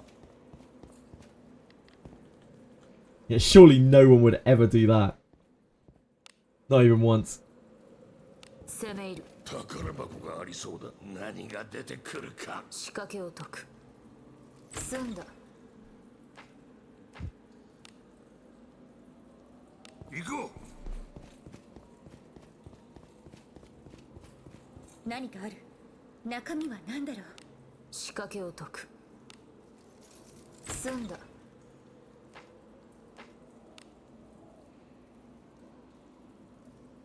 行くぞ。Maybe it's quicker. Maybe it's quicker to just ship to it, run in, run out. わしらの敵ではない。 Might as well make it 10. ふざけや。もう少し効率よく調整するのがないだろうか。血を見るのがお好きなんですか。仕掛けを解く。Sorry, you don't have unlimited resources in Dreamscape and must be and have to play other games. Oh yes, so yeah, it's okay, Judge. It is something that I would love to do, of course. If only I could not. If only I could refresh Dreamscape all day long. Yeah. What a dream it would be. なんじゃ。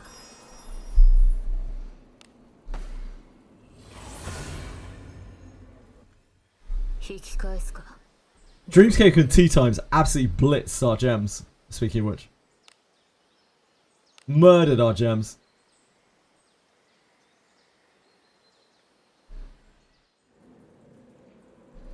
忍び入る。行こくせ者じゃ。う。ところか。仕掛けを解く。済んだ。 Yeah. 攻め入る。 Yeah, we put some gems into that. 不敬な連中。懲らしめなくては。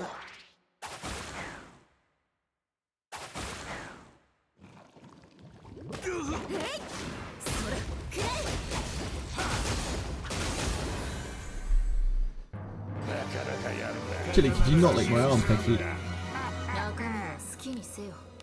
仕掛けを解く。済んだ。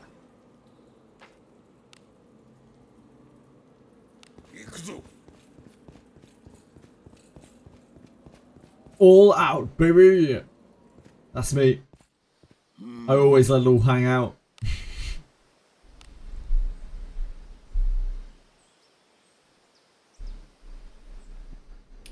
The extra 100 didn't really do anything. It didn't. It was just because people in the chat were asking, and I was like, "Fuck it, yeah, all right, we got the gems." I hate pulling. 退屈じゃ。 I would have stopped 200, 100%. We got an extra. We got a 7th Yelly and a Salint out of our additional 100 pulls, and something else. Not the Lilith though. The Lilith came before the 200. 中身は何だろう。仕掛けを解く。 Chili, no thank you. Don't care for that. 済んだ。 Hi Goblink, how are you? 行こ Missing the chameleon man? Probably not. No. Chili, please, come う。 on, のだ。 behave. ふ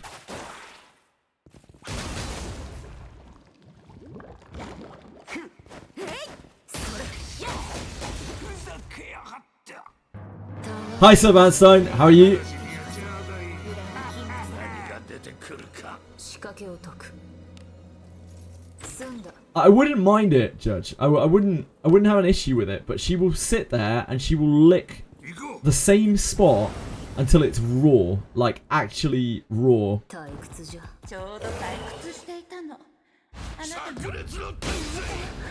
My cat's got some tendencies.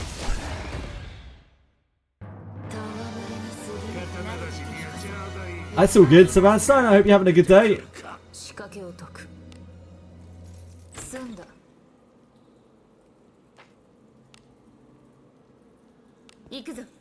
Most other cats that I've had get bored after a while of licking, generally. They get bored and find something else to do. Chili will literally sit for hours and just lick you in exactly the same spot.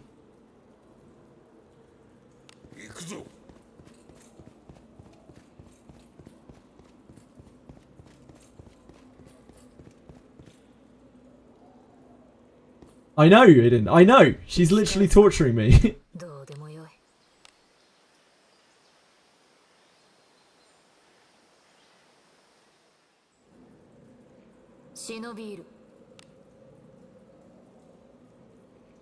She adopted the grinding mindset of her owner. Yep. Maybe it's that.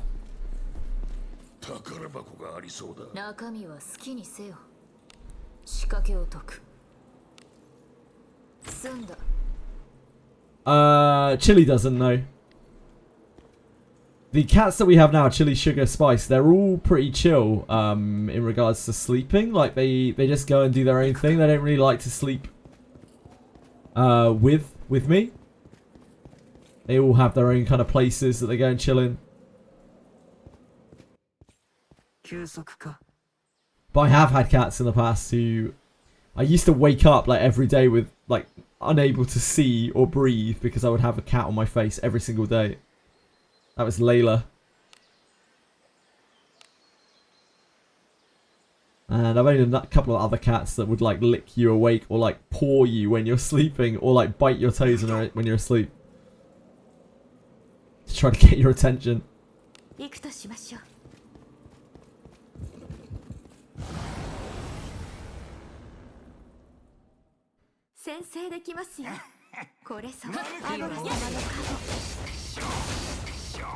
Nothing like getting your toes bitten to wake you up.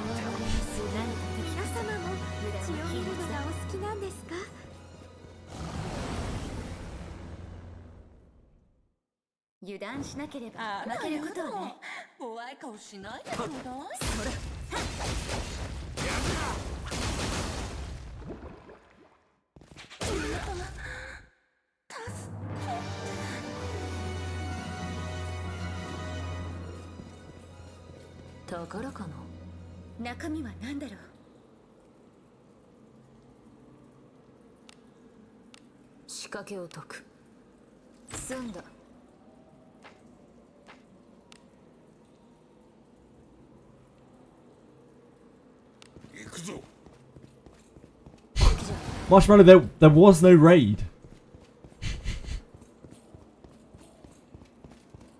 Dogs in a house. I personally really don't like the smell. But I've never owned dogs, so I'm a bit biased against it. I have nothing against dogs or anything like that. But there's a very particular dog smell. You raided by yourself. It was a Marshmallow raid. Hello, Marshmallow. How are you?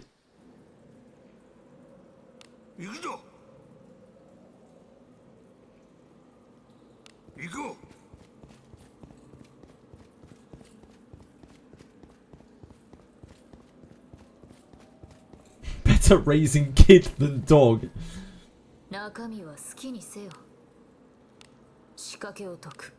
What I like about cats is they're pretty low maintenance. They just kind of do their thing.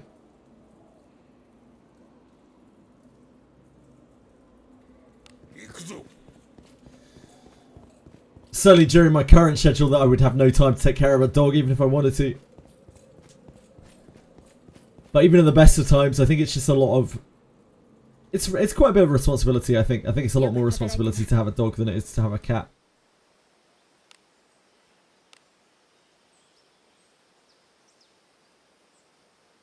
Dog is more expensive than raising a kid. That might actually be true. 今日もお出かけしましょうね。 Depending on how you treat your dog.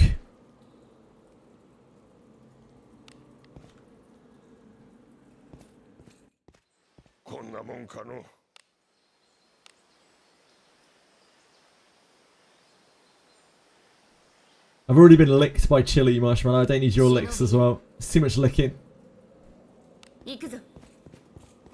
宝物じゃないですか。中身は何でしょう。仕掛けを解く。済んだ。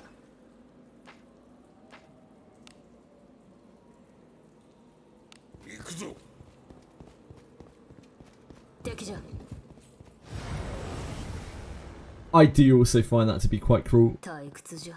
I know.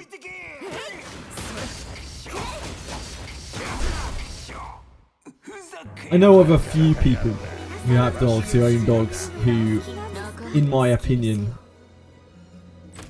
could probably do more to take care of them, and I find it quite sad. I think it's, as you say, it's very much like having a kid.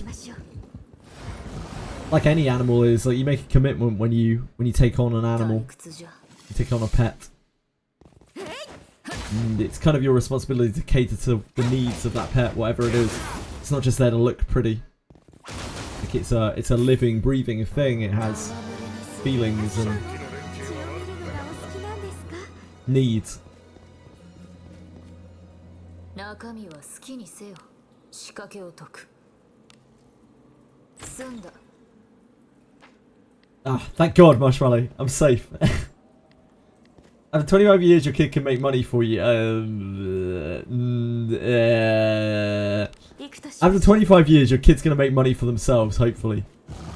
And I say hopefully because if it doesn't, then chances are you're going to feel like you need to bail them out. And it'll continue to drain your money forever. Chances are you're not seeing that money back again. That's not happening. Kids are not an investment. Only an emotional investment. One of my neighbours is doing just that. The poor thing spends most of its days whining. Oh, that's so sad. Seen anything about COVID era dogs? Everyone got bored and got one during COVID, then neglected them. Dogs have zero socialisation. They're just overly aggressive and untrained. That's horrible, Judge. Sorry to hear about that. Makes me a little sad no one streams Wiz much, even though it's completely dead in terms of active content. It's still fun to watch. Yeah, like there's no viewers for it. That's the problem, right? And like almost every streamer is always going to chase viewers in some way, shape, or form, even if they'll lean towards games that they like, but they have to prioritize games that give more viewers because otherwise their channel kind of dies, right?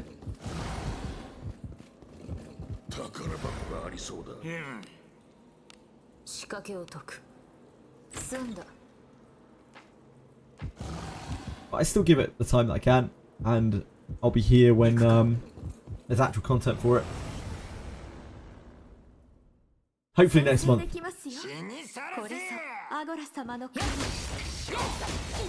How some people take care of their kids. I'm not surprised they don't take care of pets either.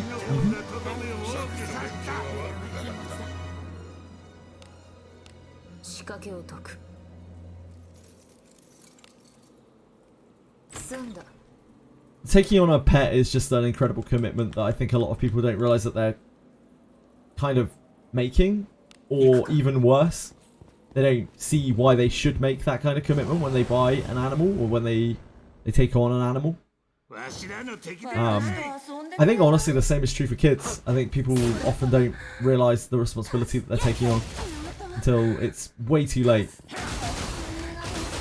These are the things that lead to like postnatal depression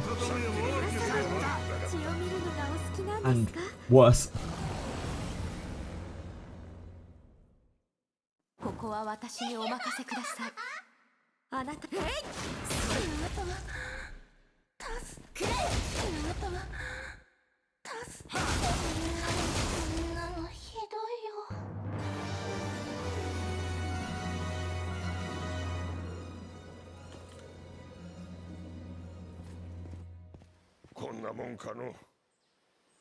I find it kind of hard to get excited for the prospect of like kids, other people's kids, whatever.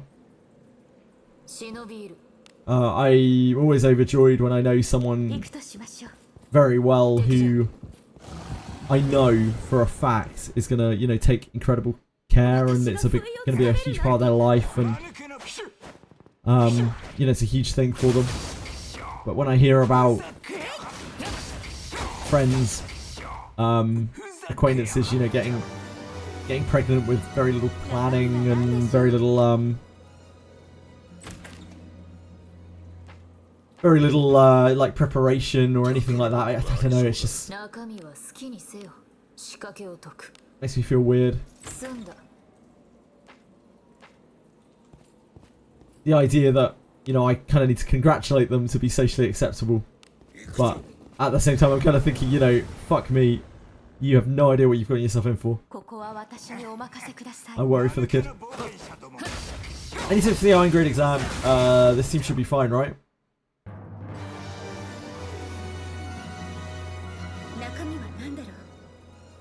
Iron Grade? Yeah.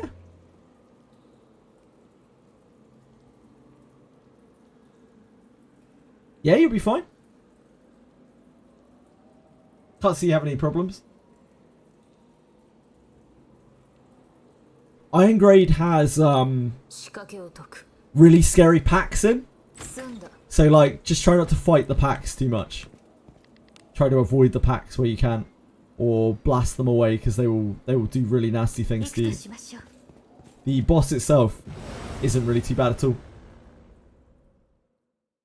Shelly, yeah. Yeah, I got it from their elements, Kavasi. Oh, Kavasi.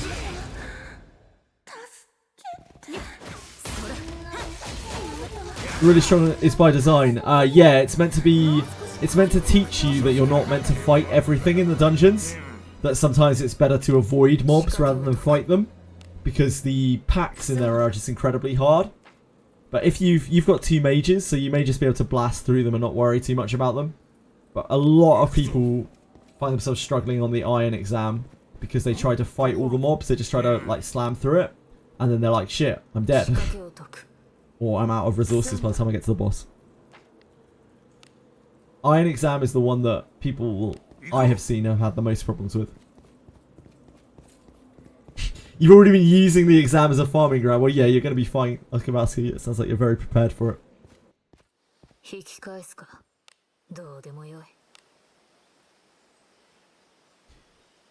Mages are like super duper powerful all the way up until Abyss 3, really. It's only Abyss 3 where mages start to drop off a bit. Shelly never drops off. During the first exam, if you go into it blind, if you go into any of those exams blind with no real preparation, then I think you can struggle with all of them. Yeah, that too, Velmo. If you haven't stopped and farmed, like you don't really have gear to do iron. Depends how much farming, grinding and whatnot you've done, how much preparation you've done. Really? How many mages you have to.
Wonder what they'll give us this week. We have new contents apparently, so it could be anything. Doesn't look like we have a new banner this week.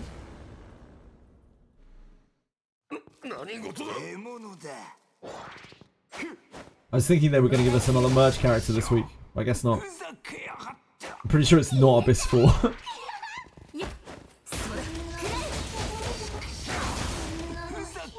Might be though, could be. I believe.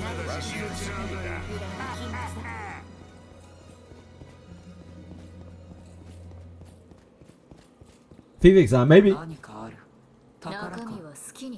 Yeah, maybe.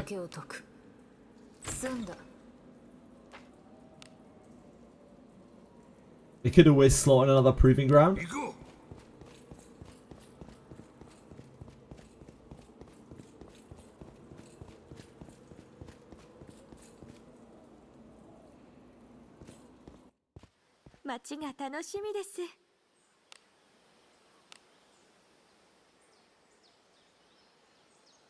The HP total, Okabaski.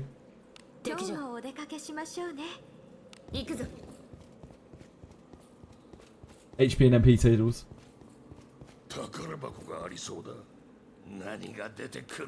Mage has a lot less HP.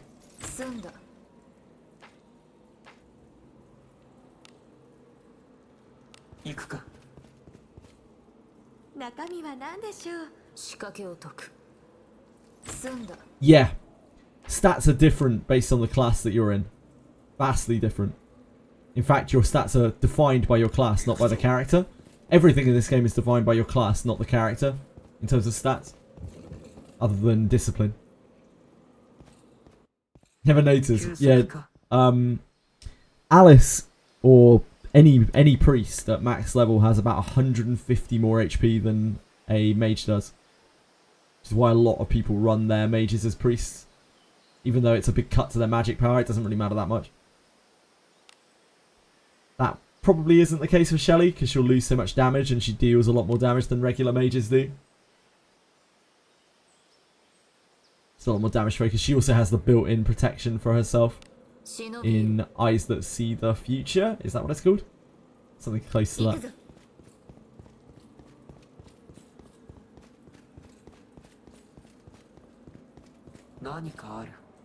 No, fighters have... So knights are infamous for being absolute, like, wet fish when it comes to damage.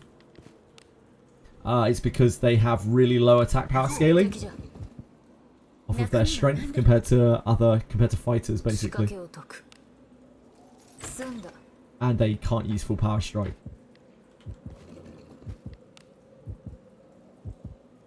But knights do have more HP, they have more defenses, and they have access to knight's defense. Yeah, exactly. Fighters have higher strength multipliers.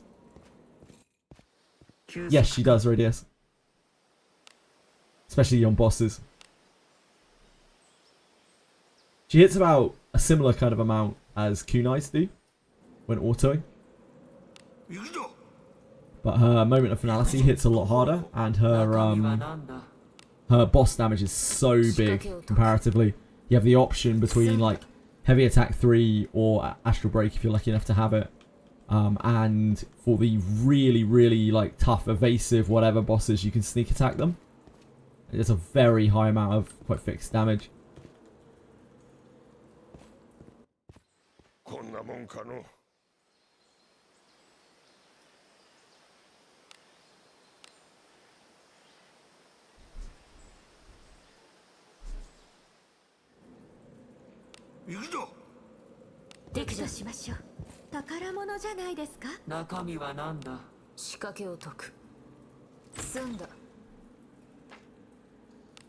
Our moment of finality 3 on Arena hits for about 1300 now, which is it's good damage. It's good damage. Any points of leveling both levels, getting their skills, that's why you level both, to get their skills. Skills are very important in this game. That's all you're getting from the subclass, all of their skills, which is a really big thing. But that is all you're getting.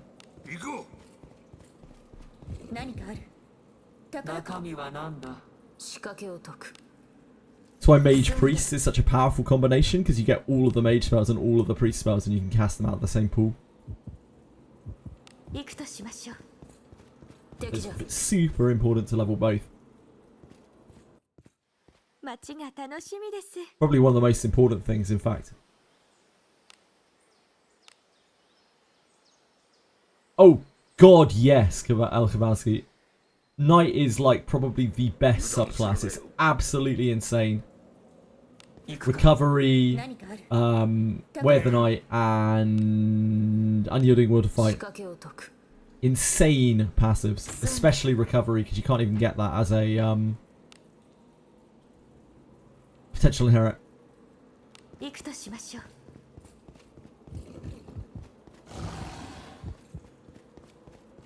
何かある？中身は何でしょう？仕掛けを解く。済んだ。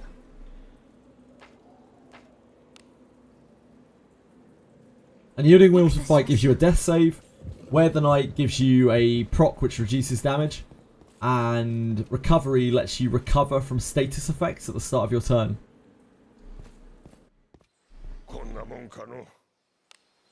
The amount of times that Recovery has saved me, I can't even count. 今日もお出かけしましょうね。行こう。敵じゃ。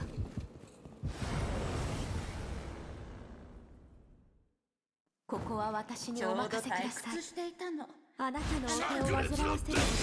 Shelly Inherit Wear the Knight, Sentry's Blessing makes your character take 0 damage 50% of the time. Yep. And Adam's Inherit as well.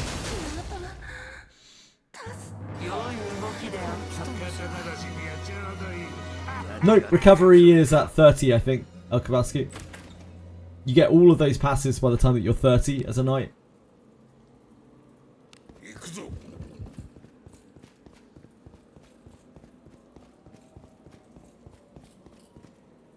So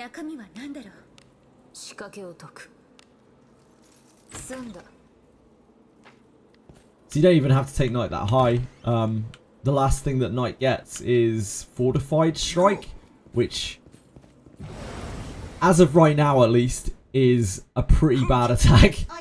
It's up there with the worst attacks in the game. It has the smallest niche usage with Mace of Tumult. I'm not sure who is using Mace of Tumult on their Knight at this point.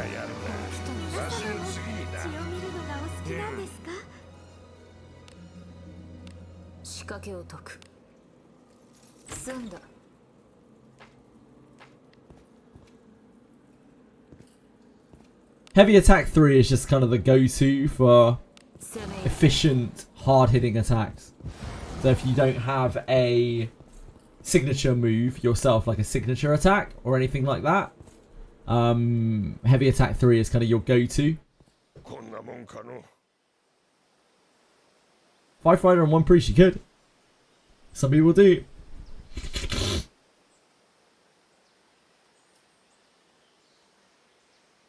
I'm almost there right now, right? Have 4 fighters, a thief, and a priest.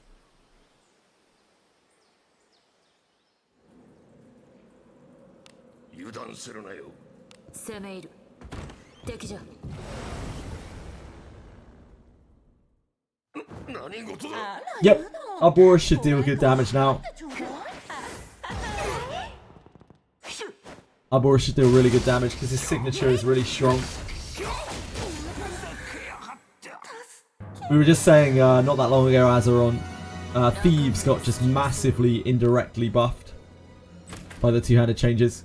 Because before Thieves were not really that great, and now they do all the things that Thieves do. Plus they can hit like a train from the back row.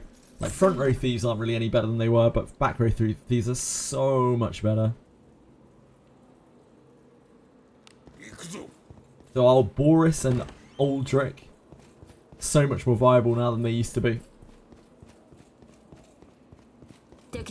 Yeah, you just leave it as bow. They never need to swap. You never even have to fuck around with it or use inventory space to keep a sword.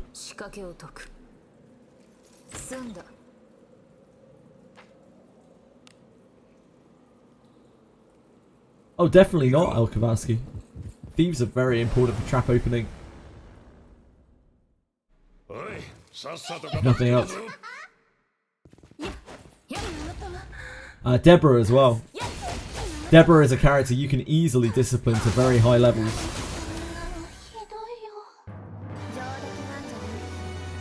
And she can be super good. She can keep herself thriving on SP for basically forever. Like, you inherit Astral Break to Deborah, and you've got, you know, maybe a couple of... Even just on a base Deborah with no inherits on her ability, she'll keep herself sustained for a long time. If you are able to like start inheriting her as well, she will quickly get to a point where she, you know, one taps something with Astral and then recovers all the SP because her scaling on it's ridiculous.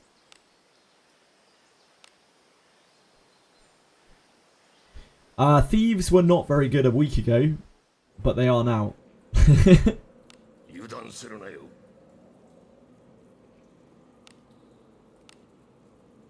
You're one wrong move in Garda, and you can have your Lana's trust forever drained. Very specific example, I know, but I don't know why I use that example particularly.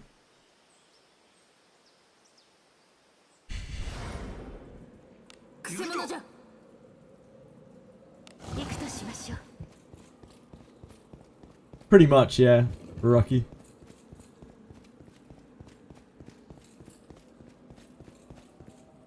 I think Ninja still makes a much better front rower. Like, if your trap disarmer is going to be front row, then it's probably better to be a Ninja in the front row.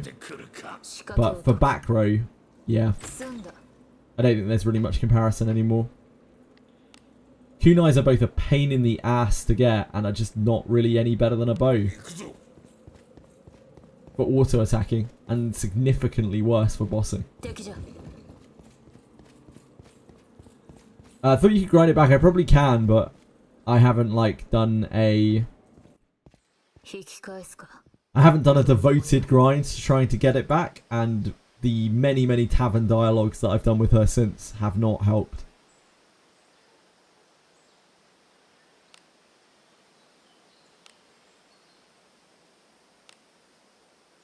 Got yours back randomly. Must be nice, Twishery. Apparently Vrim did too. Maybe one day. It might be that I'm missing a trigger on it or something, and I'm not aware of what the trigger is. Nah, she's cleared all of the bosses in the game again afterwards. I don't think it's that.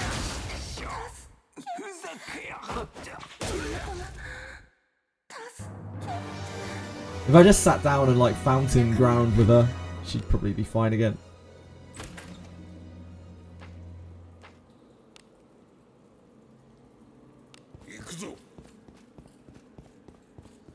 Yeah, she had a tough time. The kunai farm was traumatizing for all of us, but Lana especially.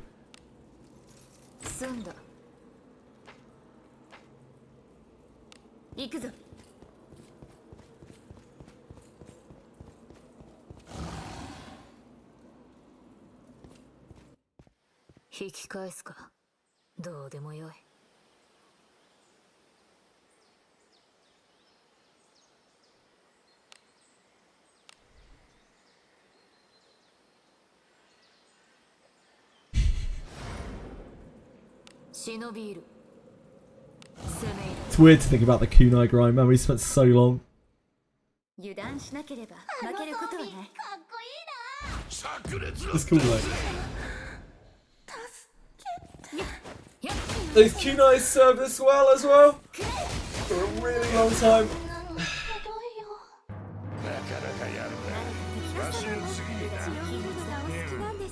Of kunais next, maybe. Maybe at 70 ninjas will get a ranged strike. That would immediately make them a lot better.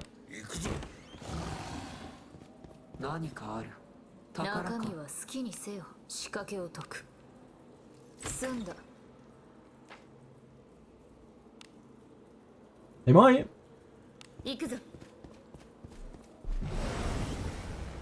If they do, I would expect to see it when they release either like a new ninja or a new samurai, or when they rerun Rine, or when they rerun Shio.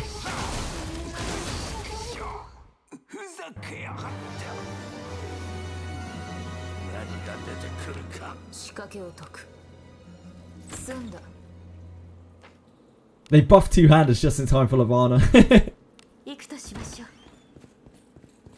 何かある？宝か。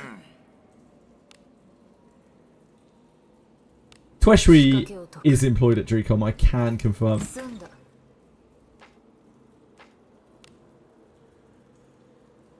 行くぞ。 What a coinky dink! よく働いたな。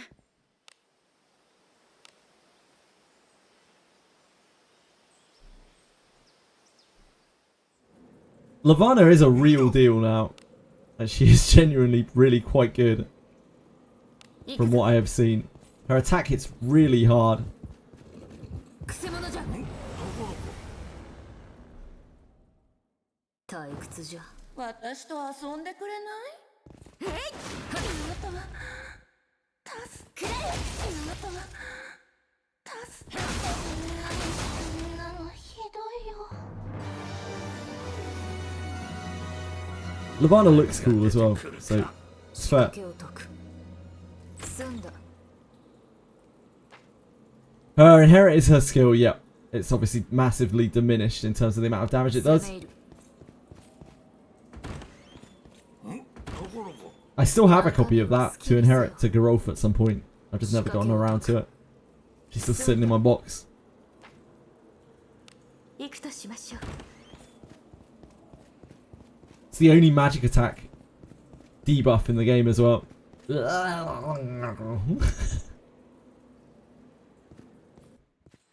休息か。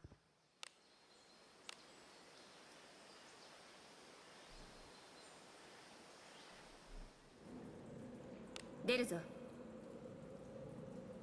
攻め入る。 One day I'll get Geralf a good axe so that he can Lavana. He can pretend to be Lavana on the back row. も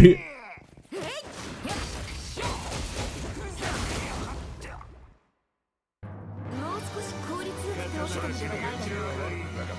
中身は好きにせよ。仕掛けを解く。済んだ。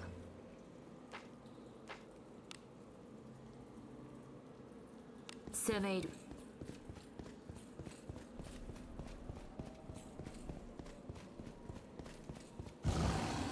中身は好きにせよ。仕掛けを解く。 Yeah, I'm siege using an axe. That seems fair. I would probably use axes on everyone, like two-handed axes on everyone now if I had two-handed axes to use. 攻め入る。 They are pretty strong. Yeah, Wild Strike hits really hard. しのいでみせる。 My Geralf has Wild Strike 4. It hits quite hard.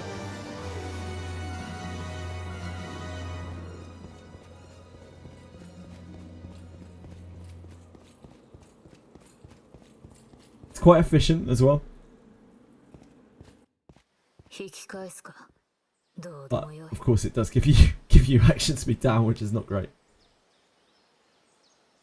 Lavana skill post two-handed rework is actually insane levels of damage. Yeah, it is. We were literally just talking about it. Too many. 行くぞ。くせ者じゃ。 Yeah, it's absolutely crazy. It's really, really, really nuts. Lavana's actually like super cracked now. 解く片付けよ。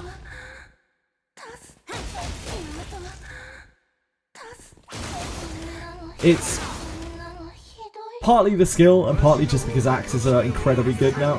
血を見るのがお好きなんですか？ Yep. Yeah, I'm gonna put it on Geralf. 敵じゃ。宝物じゃないですか？ It's really strong.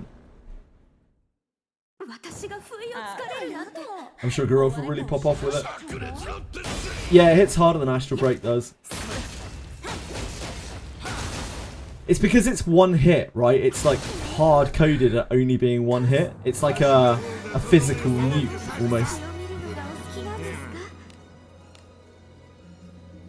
か？ Lavana's had a good life. She sat in that box a lot longer than she should have. 仕掛けを解く。済んだ。 On Alice with 547 attack, it's surety on 1.9k damage. That's funny. On Alice with 547 attack. It's so stupid. Yeah, it's more than Zarlik with 50 magic power. That's really interesting.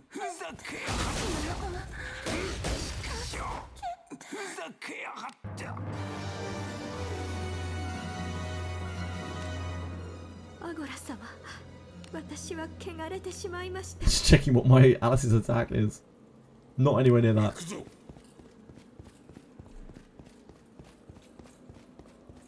Yeah, ignores the distance modifiers. Exactly, if you too many. So it means that you can use an axe from the back row. That was the whole point of it.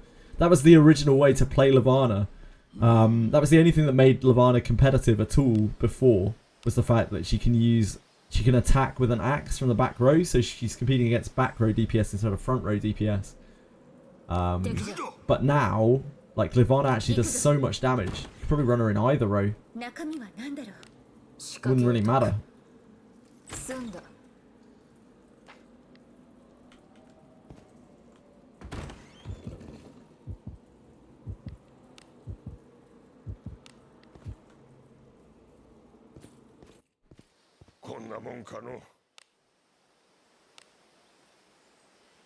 The way that Levana played before, from the people I saw on Japan who had like leveled up Levanas, was you just used her with an axe on a boss until she ran out of SP, and then you swapped to a spear and just hit it and just tapped it. And I can only imagine that it's exactly the same now, except she does way more damage than she did before.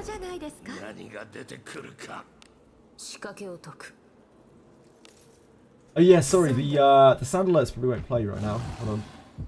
Because I have our audio switched. Just realised.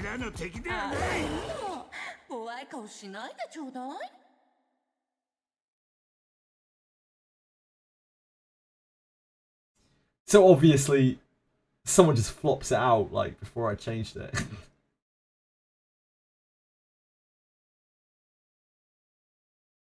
Okay, you should be able to hear him now.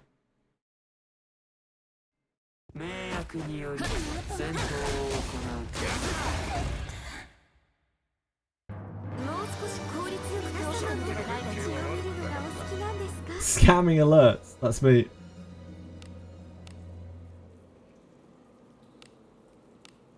I'm a known scammer.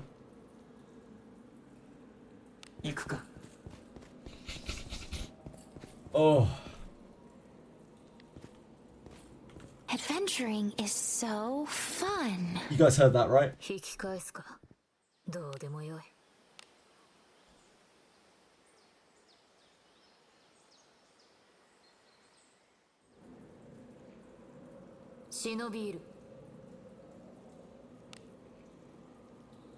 So fun.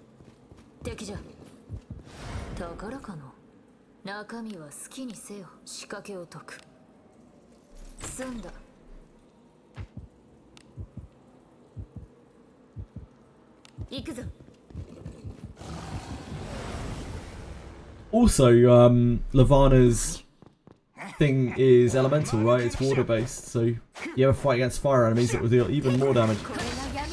And that has no downside, of course, because of Adam. Adam inherit.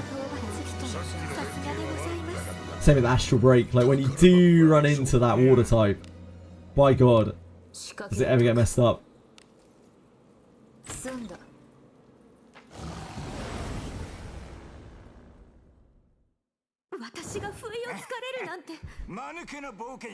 I wonder if the Alter Geralt, whenever we get Alter Geralt, will have like a much better Eruption Strike. Like super Eruption Strike.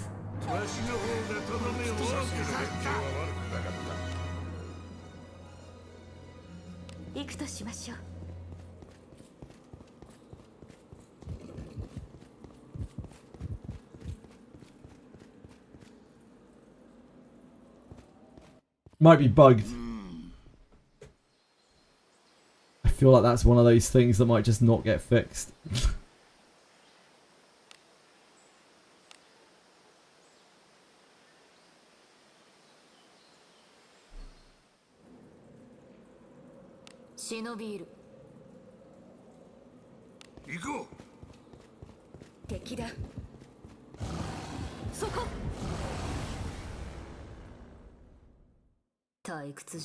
The problem with two-handed hammer Garou is like Eruption Strike isn't that good, right? So that kind of takes away a lot of the point of using a hammer. The only other thing, he doesn't really get that much else in his kit that like is hammer focused. His accuracy passive is just two-handed. So it's kind of better to just use an axe and not use Eruption Strike.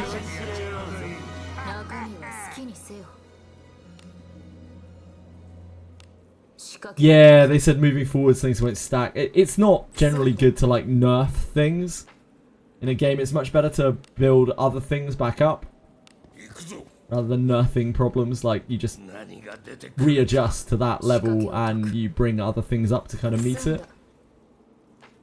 Like Levana's skill does look very cracked from the screenshots I've seen of it.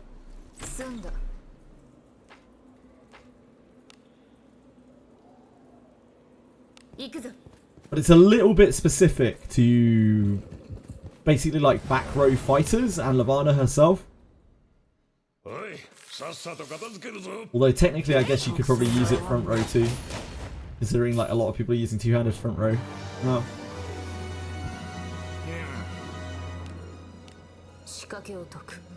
Maybe it's the next must-have inherit.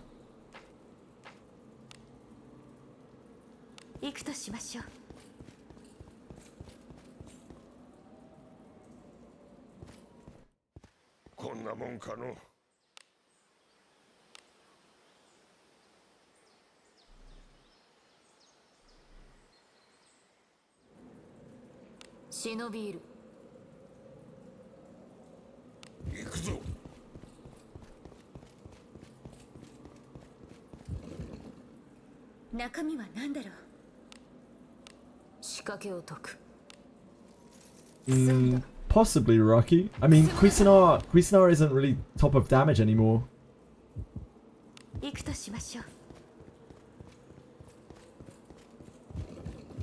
Which is good, which is a great thing. Like, Cuisinart and Raven Dagger getting dethroned is fantastic news for the game, because it means that, you know, like, gacha weapons are no longer the strongest thing in the game. Which is only positive for everyone except for people who have, like, Cuisinarts and Raven Daggers. And if they are looking at the bigger picture, then it's good for them too.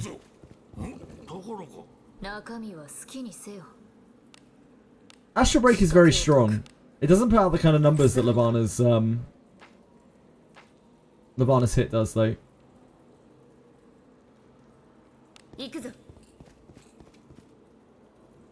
But Astral Break is great, and I use it all the time. Here's hoping that we're getting a spell damage rework, because spells really suffer from the lack of inherits and damage scaling ceilings. Yeah, they have to be a bit careful with it though, because Shelly's so strong, right? And Shelly's so effective. I just don't think this is a game where mages are meant to compete on a single target. Like, they are there to clear packs. And they do that job really well.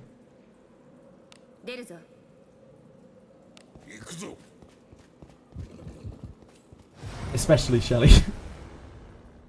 Who can also single target.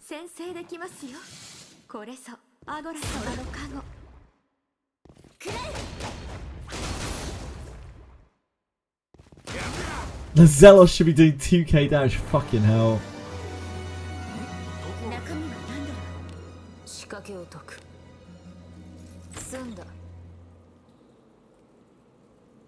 Won't be able to one-shot the full wave.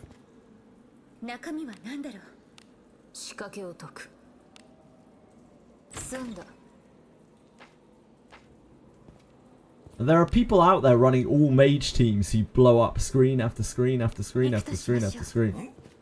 And who are still capable of quite easily doing Gatekeeper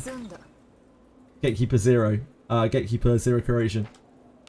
So I think mages are honestly fine. They're just not the single target specialists that people want them to be.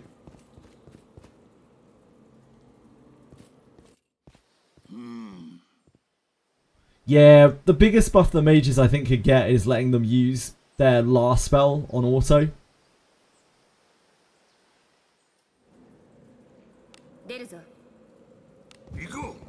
高敵じゃ。中身は好きにせよ。仕掛けを解く。済んだ。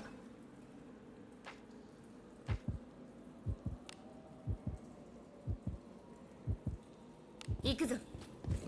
くせ者じゃ。 People have to keep in mind as well that 油断しなければ負けることはない。 martial scaling is a lot higher than mage scaling. Mages are very, very, very, very, very dominant at early points of progression.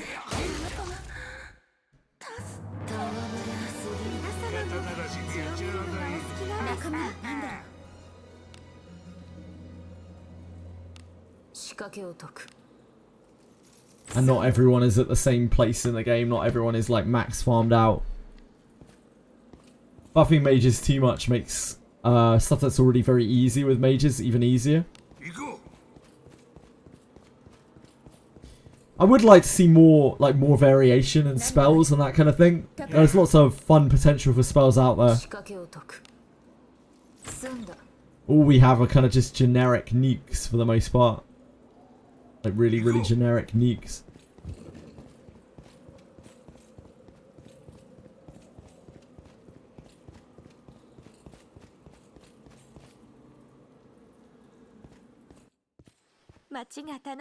It seems they're not too shy to giving MP regen and that kind of thing anymore, so eventually we're going to see casters who regen MP, no doubt, like properly regen MP.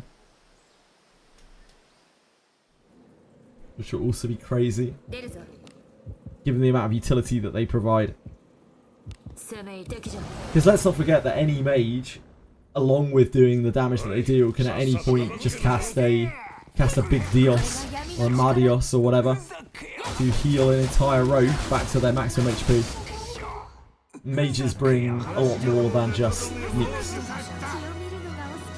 It should be unique to Shelly.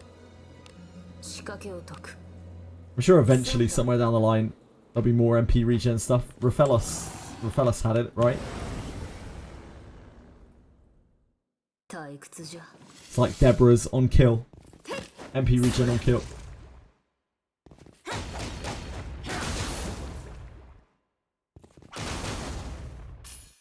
Raphello, is it? Sorry. He doesn't look that bad. He looks just kind of okay. Like, you could run him if you wanted to.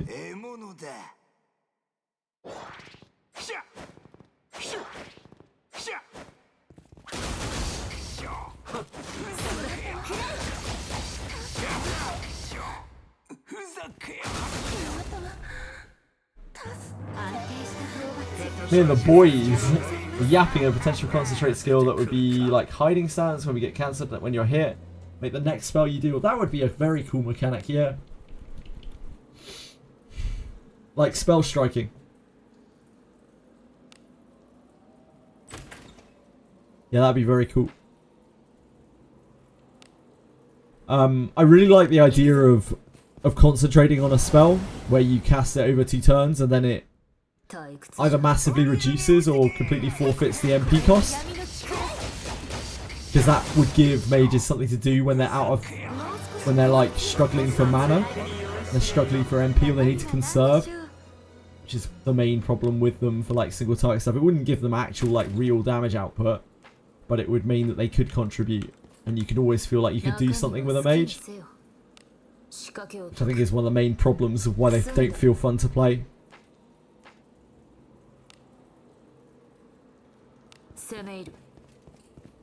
Because that sort of effect isn't going to change the output of a mage. It's just going to mean that they can do something when they run out of gas.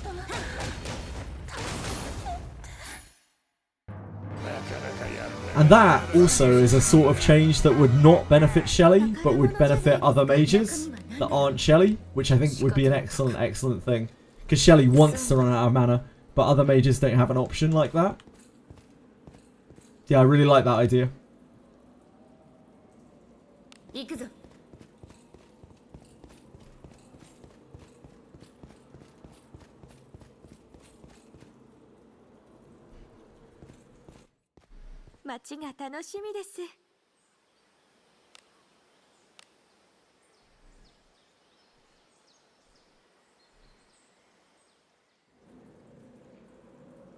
忍びいる。敵だ。くせ者じゃ。ところが仕掛けを解く。済んだ。 That's a good stopping point for Burka's discipline. It's at 5, as high as you can humanly get it. 行くとしましょう。 Her discipline's one of the best disciplines in the whole game. 中身は好きに There is no good stopping point. 仕掛けを解く。済んだ。 Stop when you run out of money on your credit card. Nah, stop when you run out of copies to put into her. It really is as simple as that.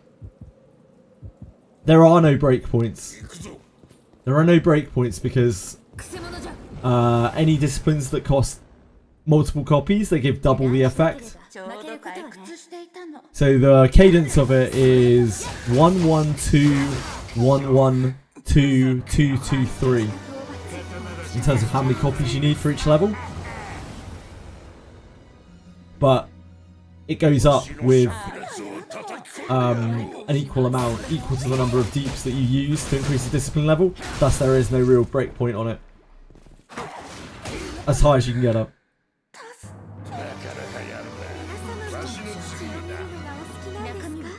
The breakpoint is D9, yep, indeed. 済んだ。 More than D9 because level up her skill. I mean, she is a character that you want to be D9 I7. Like, she is legitimately probably the most D9 I7 character out there. And it's why, like, whale Buchanans are some of the strongest things in the entire game. But somewhat randos, like, Discipline 0, I0, Buchanan is, like, very, very unimpressive. Her scaling is bonkers. 何が出てくるか。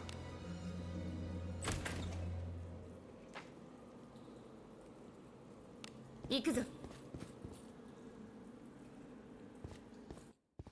引き返すか。どうでもよい。 But at least you can slowly skill book her skill. And it is absolutely worth it. You can slowly skill book her skill. 忍び。 Whereas you can't. Can't really raise her discipline. 敵じゃ。 Love this dungeon OST. It's a good one. おい、さっさと片付けるぞ。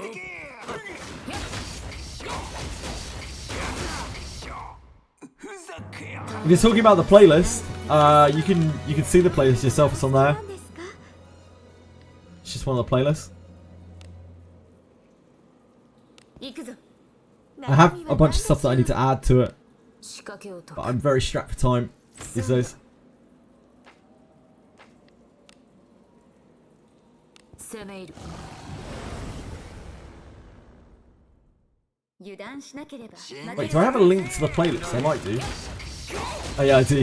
That's a direct link to the playlist they get. I forgot I set that up. Moment of finality can miss. Yeah, all spells can miss. Vamo. 仕掛けを解く。 All spells have a small inherent miss chance that is unmitigatable. 行くぞ。後期。獲物だ。やっ。やっ。ふざけや。 Yeah, maybe last spells can't miss. ふざけやがった。 Some spells certainly have an inherent miss chance. I haven't played with last spells really.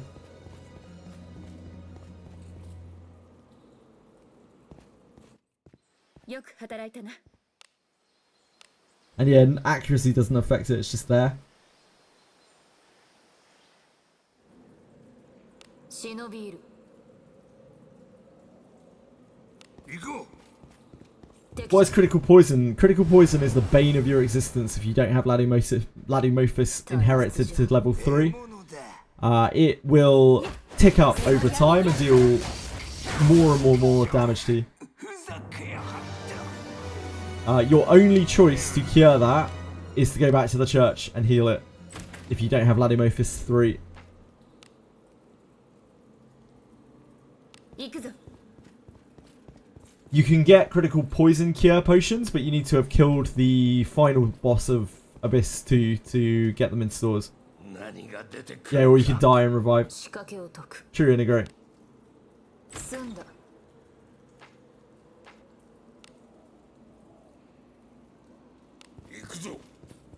It's bad news. You don't want to get critical poisoned. You have it on Alice. The poison or Ladimophis 3. Yeah, you're going to need to go back to the church to heal it off. If it's the poison. And it's one of the main reasons that you should try to get Ladimophis 3 as quickly as you can. 出るぞ Marianne copies are very, very valuable. 行くぞ Both. Oh, both, thank goodness. 宝物じゃないですか。中身は何でしょう。仕掛けを解く済んだ Thank goodness. 手下しましょう中身は何だろう。仕掛けを解く済んだ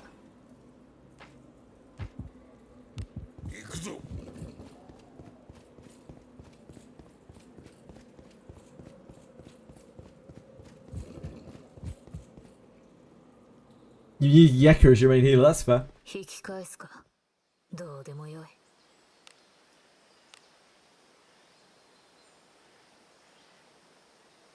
One place I see on Hoyo games are power creep, this HP inflation, that on Reddit. 攻め入る I don't really follow them enough, I don't understand what's going on there. But 仕掛けを I'm 解く sure that 済んだ Hoyo games is going to be okay. I get the feeling they're probably going to be alright.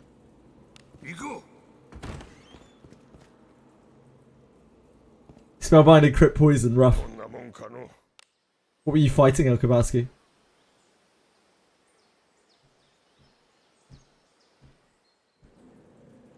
今日もお出かけしましょうね。何かある。中身は何でしょう。仕掛けを解く済んだ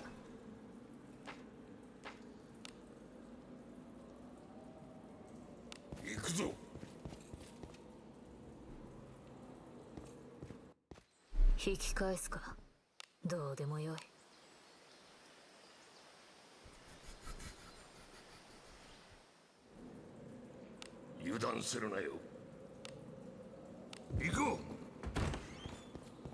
Filthy casuals. Mate, everyone who plays a Hoyo game is a casual. 仕掛けを解く済んだ Hoyo games are casual only.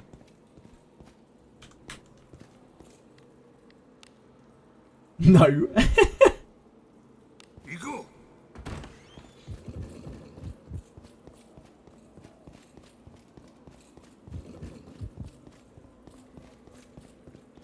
Pull up the graphic. Shows how current MOC, I don't know what that is, has 3 to 5 times the HP of the past MOC. Wow. 仕掛けを解く済んだ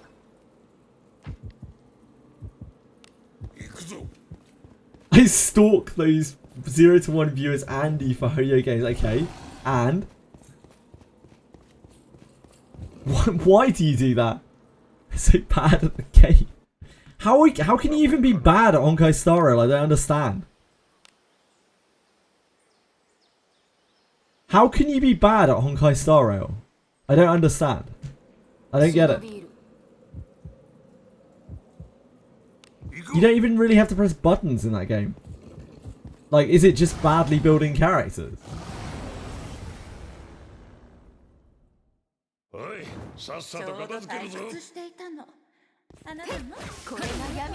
Right, so it's like bad character building. I got you.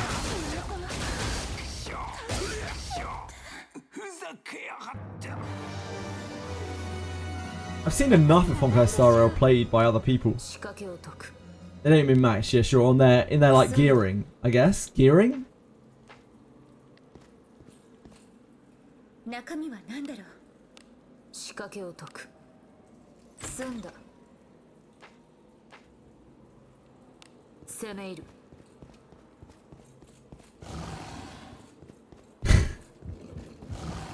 3D bit, right, I got you. I see any bit. 引き返すかどうでもよい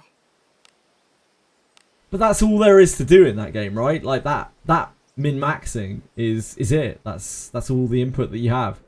It's even more basic than Etheria in that respect. 行くぞ敵じゃわしらの敵ではない。暗い。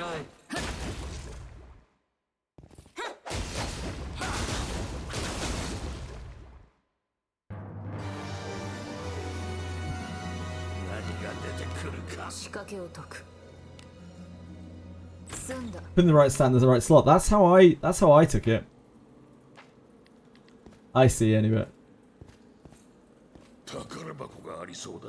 中身は何でしょう仕掛けを解く済んだ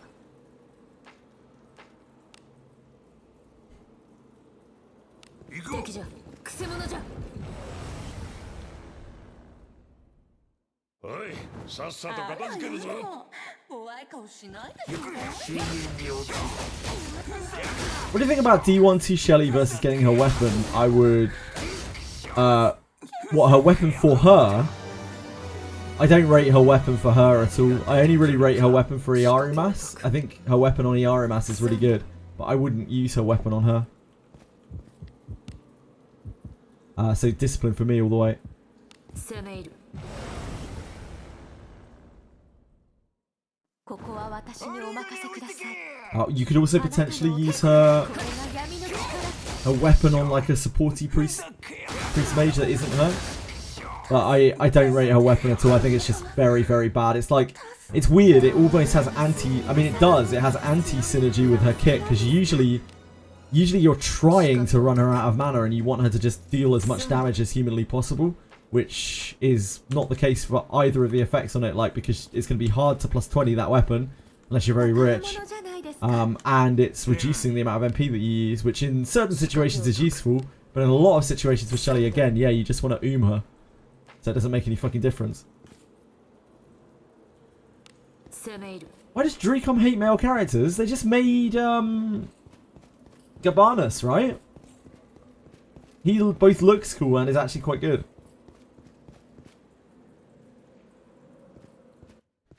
If you have Zarlik on her, you really don't care about losing your mana. Exactly, that's what I'm saying. Like, you're not trying to...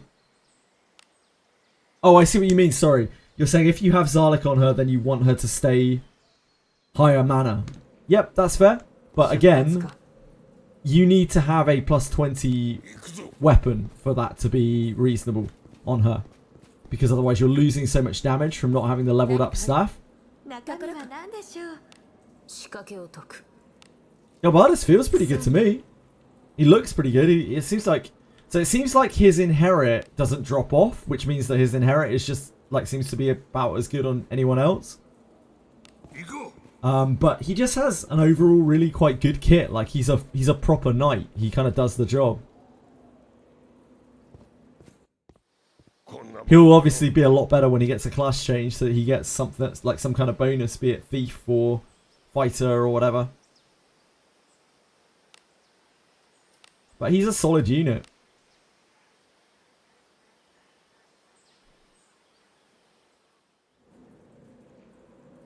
It might be. It could be Sway Sway. We don't really know. Just have to wait and see.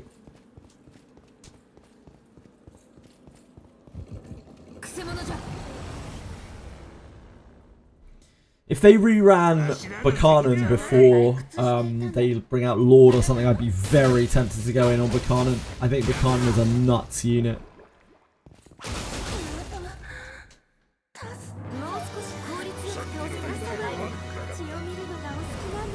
And the change to two-handers only makes her better. Like, it's a huge indirect buff to her. Because she can't use axes.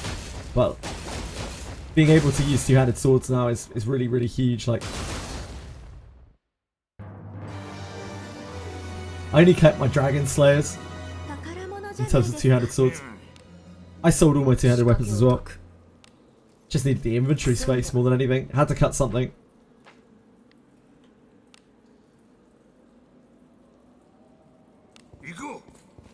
You can't keep everything in this game. Two-handed swords are good too. They have race slaying. Yeah. Two-handed axes do too, though. Like, you can get hunting axes and, you can obviously get, like, a light axe as well, which would be insane.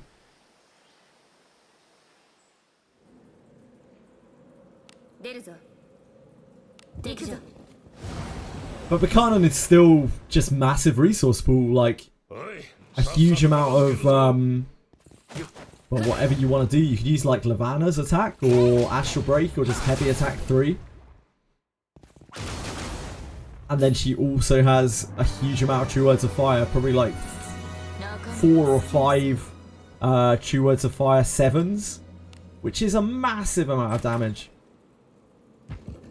while also debuffing. 先制できますよ。私と遊んでくれない？アゴラ様の助けて。やった。助けて。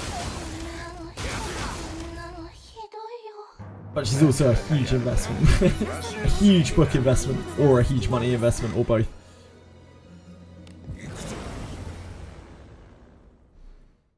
油断しなければ負けることはない。大技を炸裂の達成。ふざけやがった。これが闇の力。ふざけやがった。 True Word 7 hits like a train any bit. 何が出てくるか。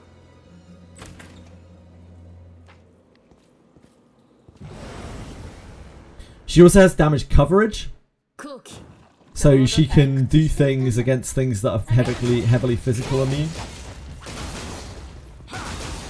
Yeah, her discipline does seem to make it do more damage as well. 闇の力。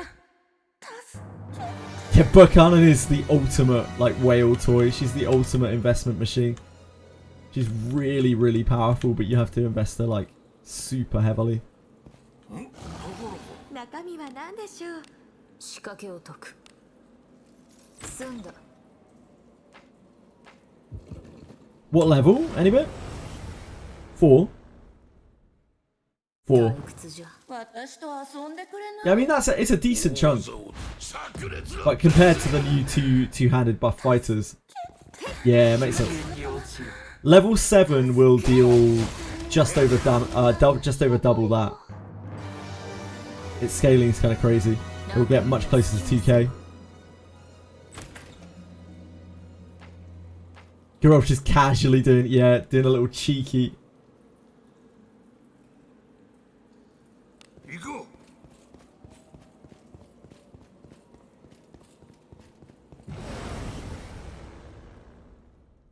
逃しません。死にさらせ。 Yeah. ふざけやがっ 安定した討伐。 No, not really sway. So the way that True Words of Fire works is it scales with mage level, but it also scales with what's she called? Tool mage level. So like the great thing about True Words of Fire on Buchanan is that you can build her full attack damage, and her True Words of Fire still hits really hard, which allows her to use her second pool for damage. Buchanan will outlast any other DPS on a fight. That's why she's so strong. So against things like Morgus, she can keep on going when everyone else has run out of energy. The DPS. You can cast it with a staff. You can swap to a staff and it will deal slightly more damage. It'll deal a little bit more damage.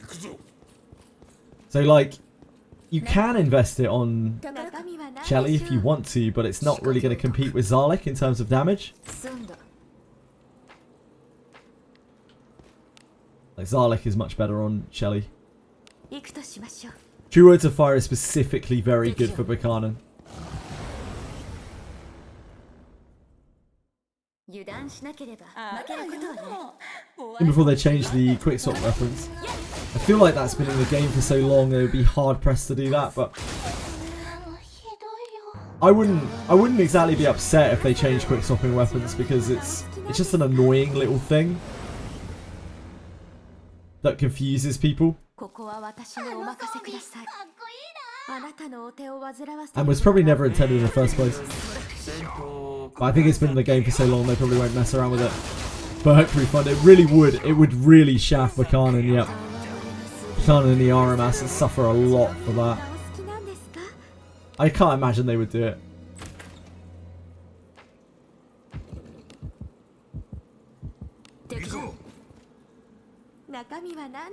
Whether it was intended or not, I feel like it's just a thing in the game now. It has been for so long.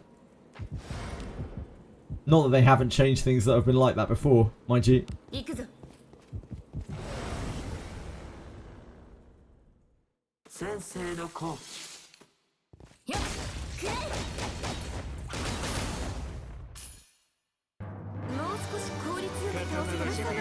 So that's kind of the nice thing and the bad thing about that banner, right? Like, your off banners are going to be mostly Yaramasses, which means that you're going to have Zarliks, which you can teach to people.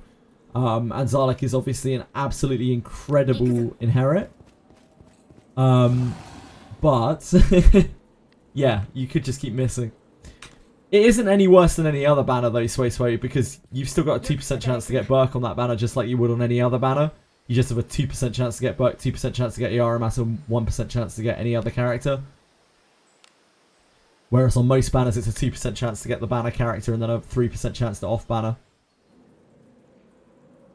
We have a 40-60 in this game.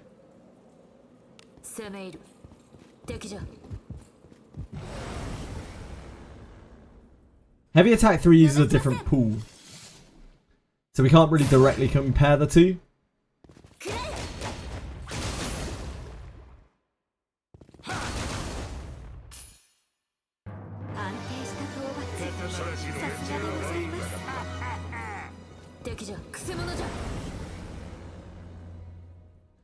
Like Shelly isn't really getting there that much with Heavy Attack 2. Yeah, I do agree that Iaramas has not really kept up with the times. Because Iaramas is the opposite of Buchanan. Iaramas is a blow something up fast and then he's kind of spent Filio. Whereas Buchanan's like an outlaster. And as damage has scaled up over time, Iaramas has suffered a lot more than Buchanan. Also, Iaramas doesn't benefit from the two-handed changes. Stuff is in the same way that Samurai does. If they did rerun those banners, I wouldn't be surprised to see them give them clash changes at the same time to make sure that they sell. Okazura is really bad for him. Yeah, his pools are just too small. He doesn't deal enough damage with his melee stuff. Yeah, if Yaramas got Samurai, then he'd obviously be a lot better. Because he could just use his MP pool to cast his big Zarlik while being a Samurai.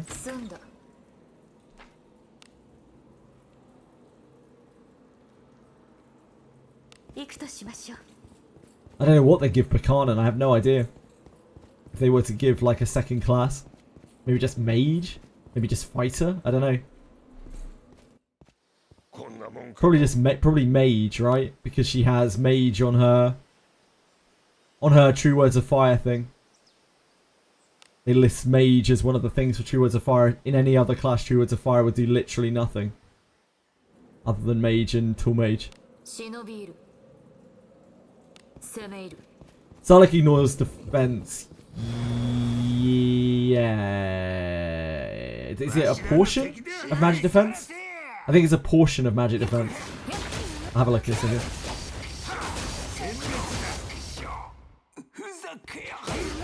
She would be an awful fighter. Buchanan would be an absolutely terrible fighter.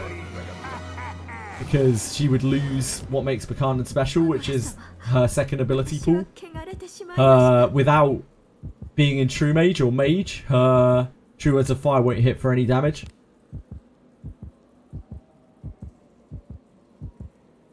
Yeah, greatly bypasses, right?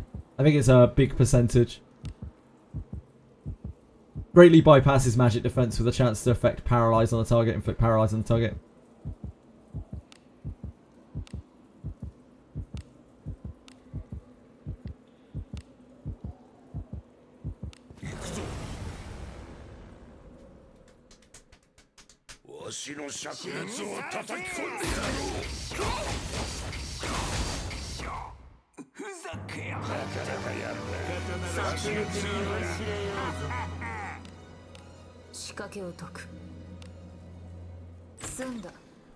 Buchanan wouldn't really make a very good any class. I think she would most benefit from Thief as a subclass, probably, because then she would get increased sure hits on both her magic and her melee, which would be amazing.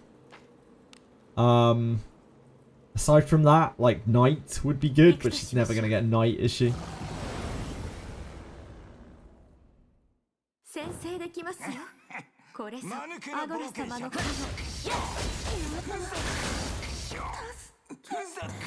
Fighter would probably be one of the worst things she could possibly get. Yeah, indeed. She just wouldn't steal, right? So there's no way to get Thief. The only thing that I can really see her getting is Mage, and Mage doesn't really do much for her. Doesn't really help her in any way. As far as I can think.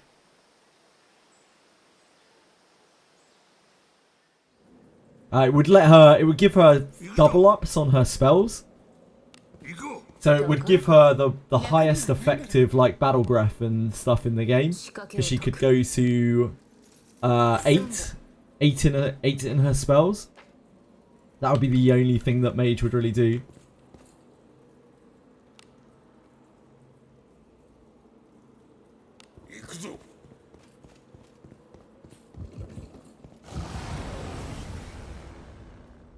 The transfers into a succubus is such charming the enemy, so we can all goon.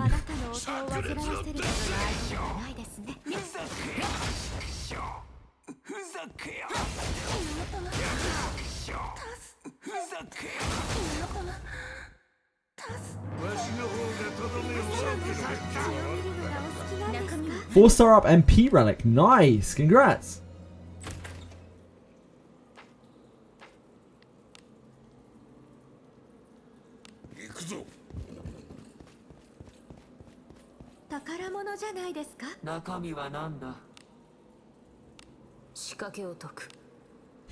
Succubus Buchanan.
I would also be interested in finding out how much HP and MP come from the Relic Brews.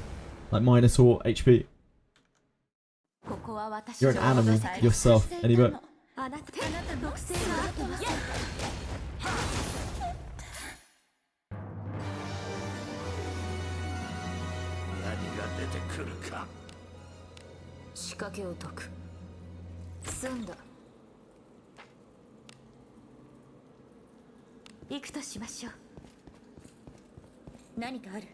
He is very evil. He did? I'm sorry to hear that. Maybe they'll get you a prosthetic.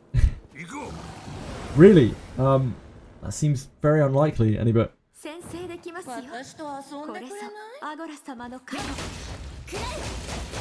a very strange chap, anyway.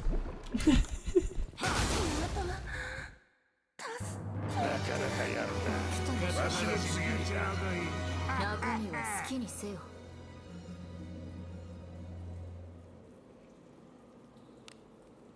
仕掛けを解く。済んだ。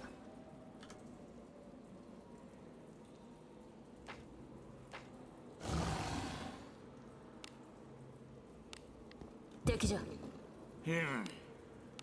仕掛けを解く。済んだ。Time to end it. Oh, wait, what? Huh?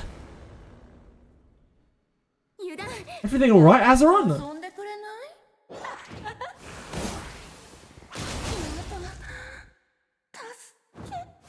Seems a little extreme.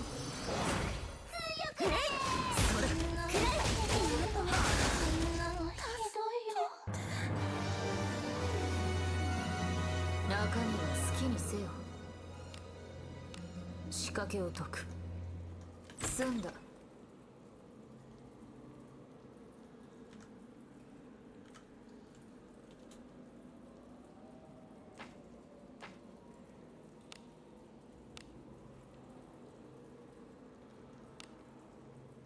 攻め入る。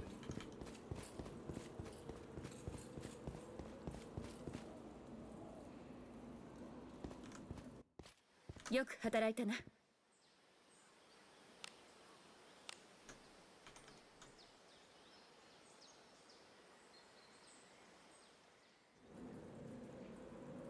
出るぞ。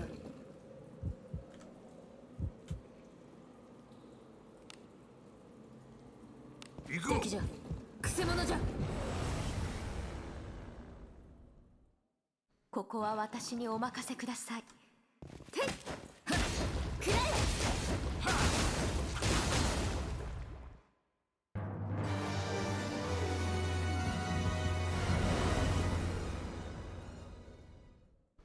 何やつ？遊んでくれない Any tips on how to beat the fighter trial final boss? My best advice to you is to go to Faster Thoughts and check it out. Check out their guide on it. That is going to explain it infinitely better than I can. But you want to try to play around the bats. Get full power strikes and hit him hard. Is the main usual strategy. But that goes into some better specifics. No worries, Azeron. As per usual, the Faster Thoughts hive mind is much better than my brain.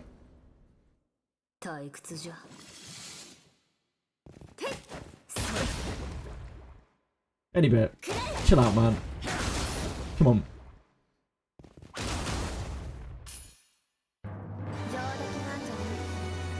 I know that's his story. And you could have phrased that in a much, much, much better way than that.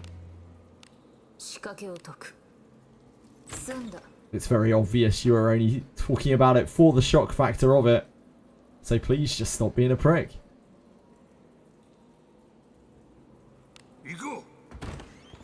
You must be bored.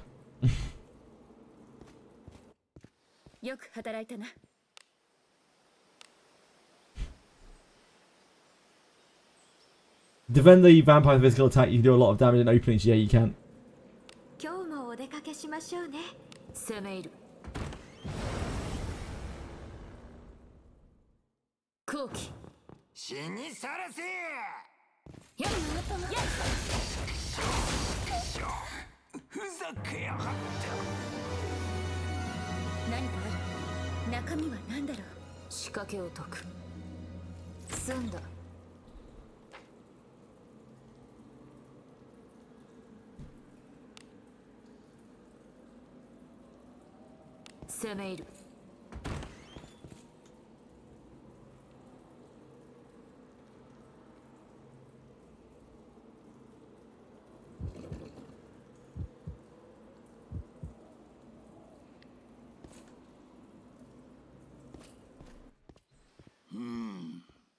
The bats should be mitigatable. You can kind of play around them, but yeah, you'll need to read the Faster Thoughts post to get the real idea of how to do that.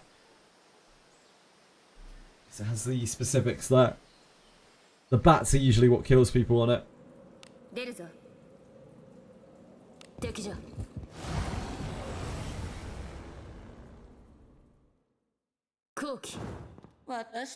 If you're struggling before the bats, then chances are you're just probably a bit weak for it. Yeah, I'm sure you'll get that.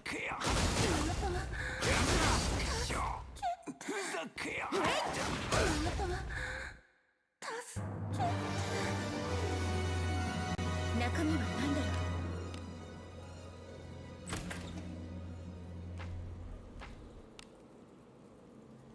う 行くぞ。 Yeah, carrying stuff at MC helps a lot. 仕掛けを解く済んだ Thankfully, as they should have done originally with the fighter trial, it's now, you know, not limited or anything anymore, so you can just take your time with it. There's no rush. You will get there eventually. 仕掛けを解く済んだ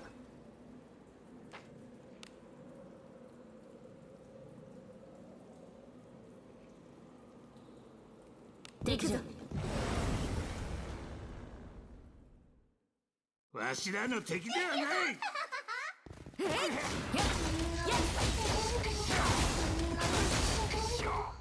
ふざけやがって。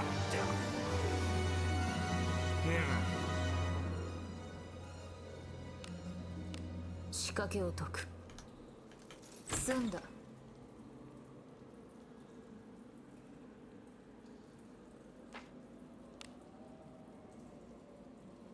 攻め入る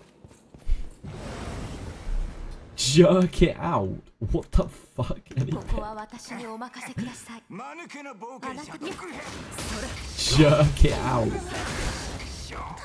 ふざけやがって。 It's a goaded song.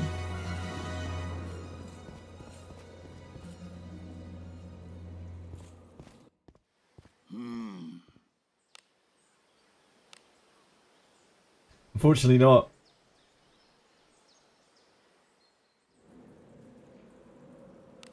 By me, soon enough. 行こう。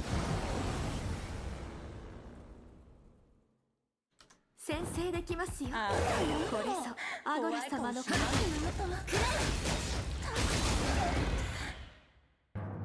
定した討伐さすがでございます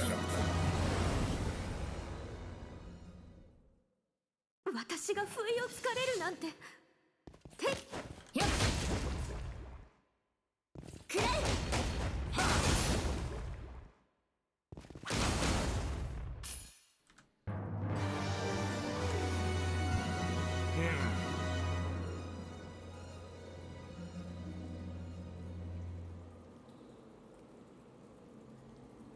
Dog of Wisdom blue version or red version? I'm seeing both. And I don't see original. Oh, wait, I see it, I see it.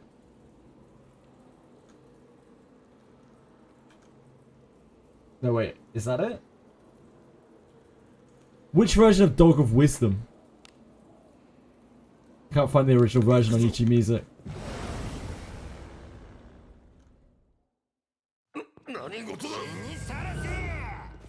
Yeah, probably heard it, but never knew the title.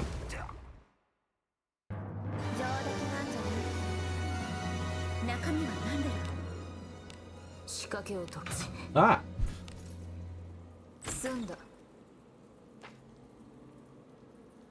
I did not know that. That is news to me. You're not Scatman John. Oh my god. That's great work from me.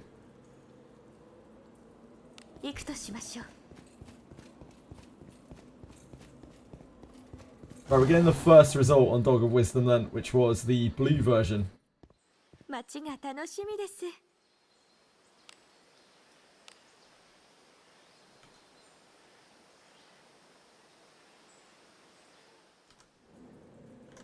出るぞ。攻め入る敵じゃ。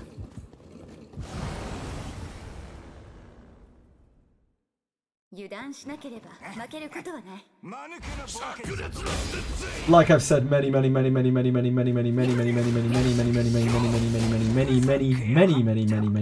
times before, I have to manually grab all the stuff on YouTube Music to put it in because I need it to play through a different audio channel, and the Stream Elements doesn't work directly with YouTube Music. I have to like put it all through the YouTube Music myself. Only works with Spotify.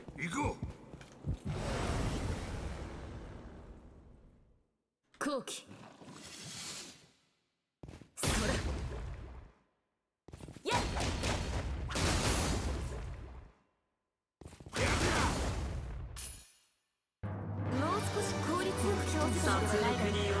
I go above and beyond for the song requests.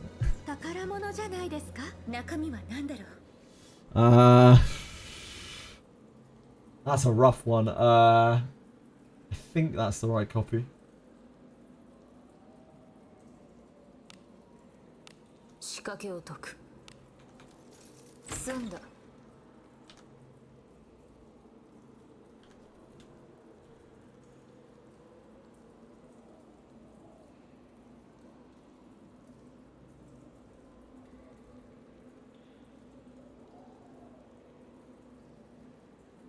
Got some questionable songs today. Where like I can't find the actual video. The specific video on YouTube Music.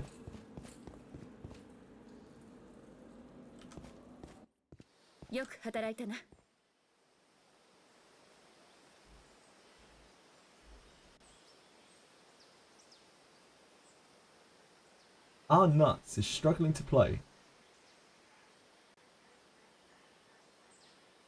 For whatever reason, Our Nuts would not play.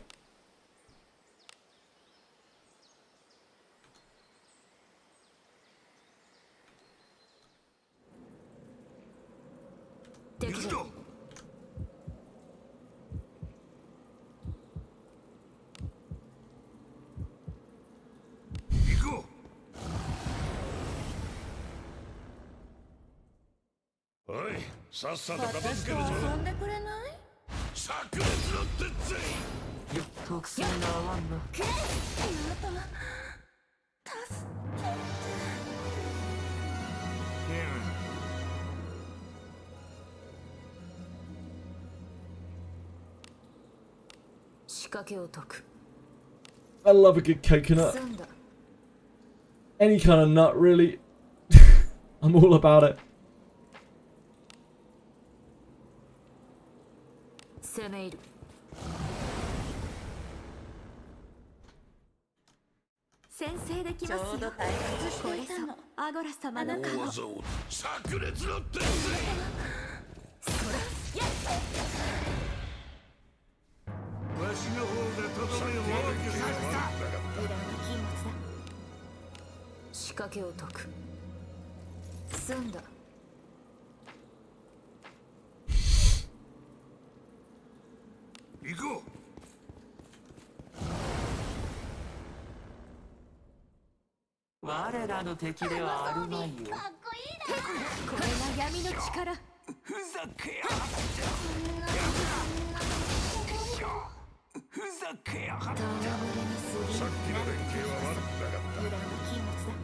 I'm learning so much about coconuts here.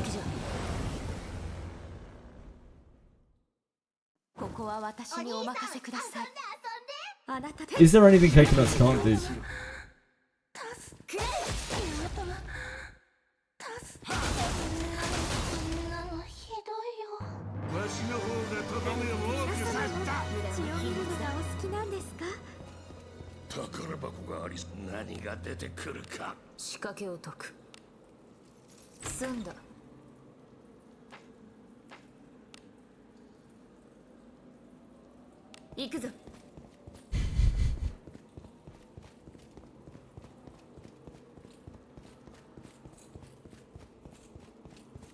Something called coconut divination. What, like cracking a coconut open and divining into its water? I think you can use anything for divination if you try hard enough. Or at least some people would. We were actually talking about divination yesterday. One of the characters in Reverse 99 is like a super skilled diviner. and she talks quite a bit in detail about divination and how divination isn't really actually magic. It's a skill. It's like a reading skill. I was surprised to see that touched on in the game, in a game that has like actual kind of magic, sort of, in the form of pneuma. Do we have light or demon bow? I've got a hunting bow. Velmo.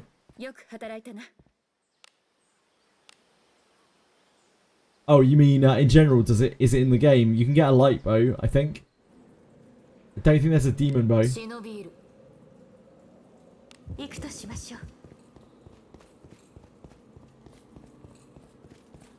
Ah, the way it cracks. That's interesting. So if the coconut cracks like directly down the middle, then it's a good omen. There's all sorts of stuff like that around the world in different cultures. And I wouldn't mock it in any way.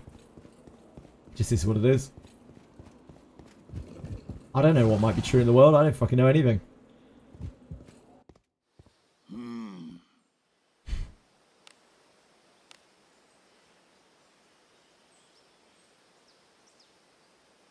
Yeah, I can believe that any bit.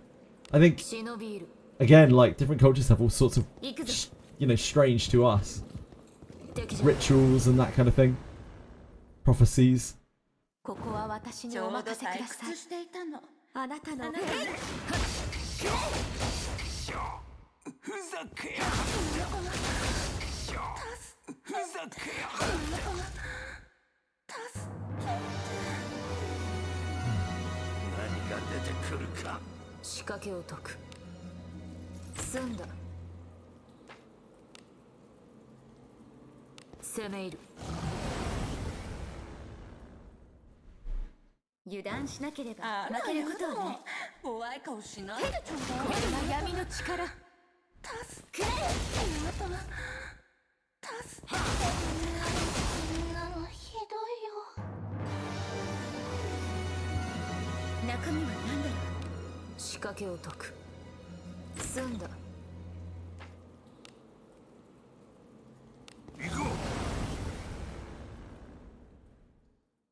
Really interesting. So lots of different, I guess coconuts just have a lot of significance in certain places in the world. They would have been a big part of diet and various other things. Like the coconut song said itself. Like, coconuts are used for so much. And I imagine they probably were. You do a lot of things with a coconut.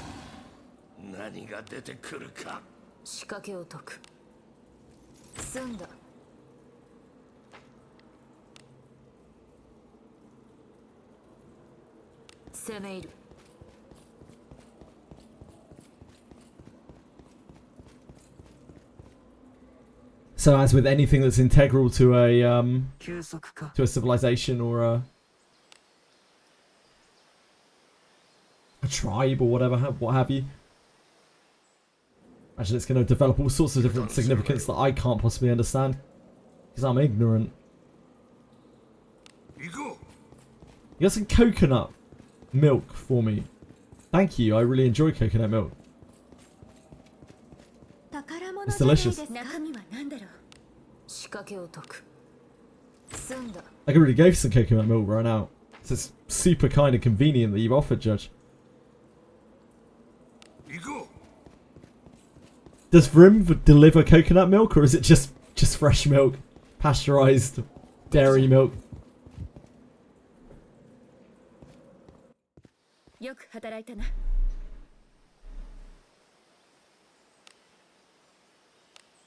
If we're being real any bit, like,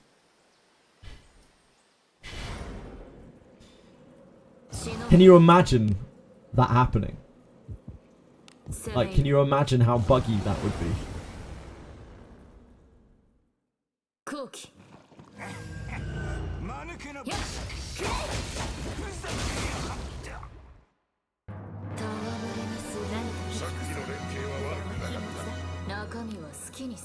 We talked about this a bit before in terms of like multiplayer parties. You would each control either you know, your own party, or like parts of the party each. The idea of them coding that is terrifying to me.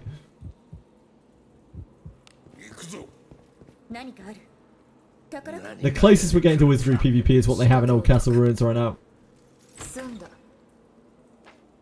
Wizardry needs some PvE content. It needs a new Abyss. That's what Wizardry needs.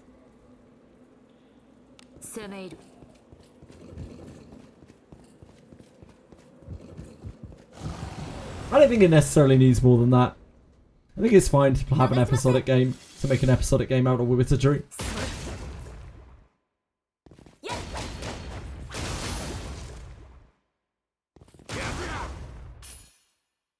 I think that's fine.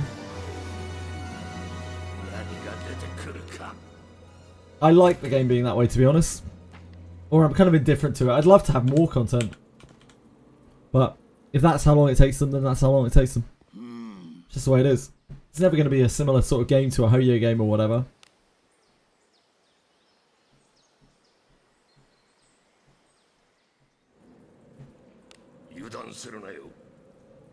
They could probably benefit from some cycling game modes or something, but I don't know what they would do exactly with this sort of game. It's not the kind of game where they can really just throw in some random mini game. It's not in the spirit of the game. So I don't know exactly what they could do.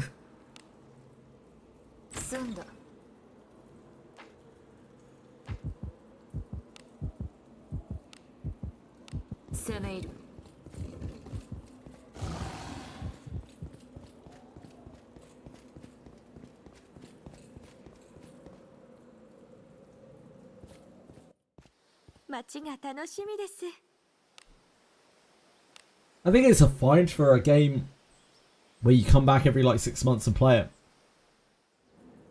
Weekly battles, but what are you battling exactly?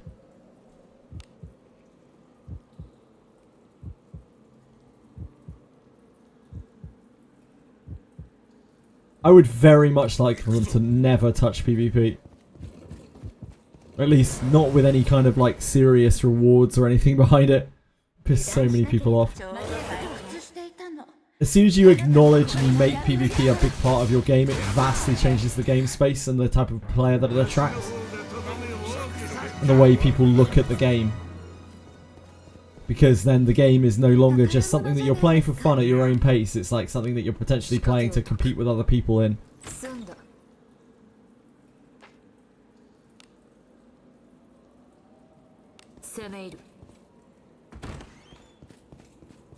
Yeah, it seems very unlikely, so I think what we've seen in Old Castle Ruins is the closest we're ever going to get to that.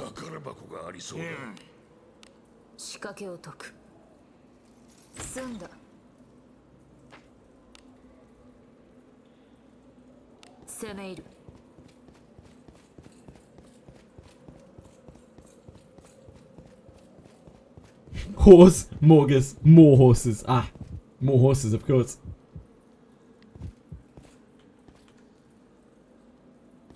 I would really like, so my front runner for what I would love to see as like perpetual content is extremely rare drops added to challenge boss mode things.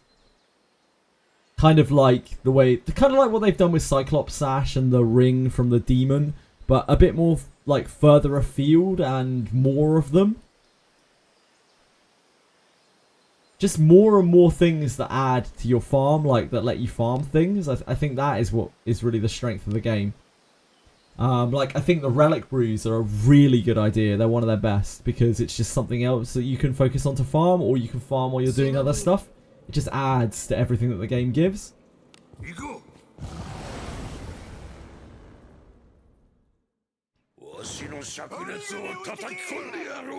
Yeah, that's right, Araki. Like, the demon is in the right direction, I would say. I would like to see more of that. I think the demon is a pretty good one.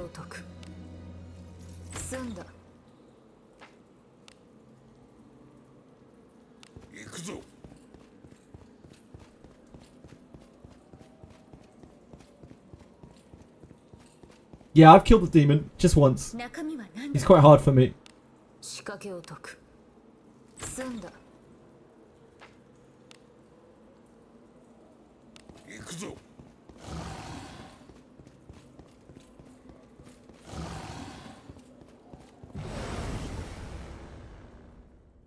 Holy moly, that's a lot of magic! It's a good water magic, isn't it?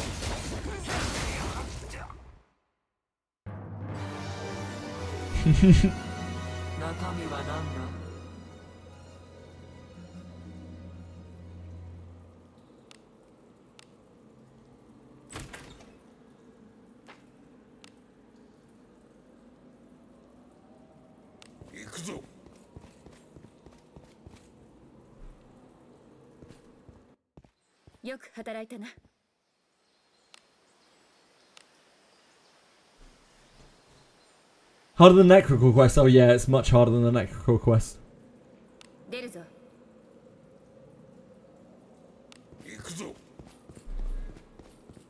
He's a scary boy. He hits really hard. He has a lot of HP. Makes ads as well, which is only kind of makes things harder.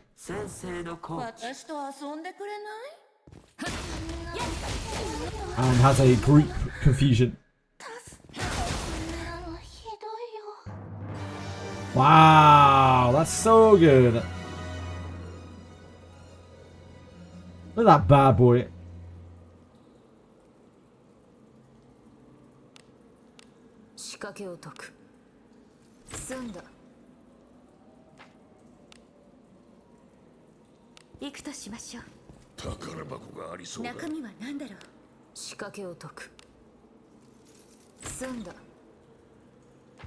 I have heard this before. I had no idea this song was called Jerk It Out.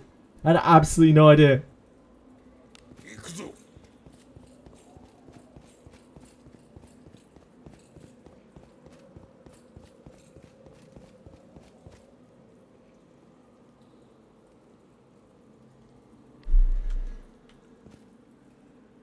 High HP enemies that also nullify low damage, like the golems.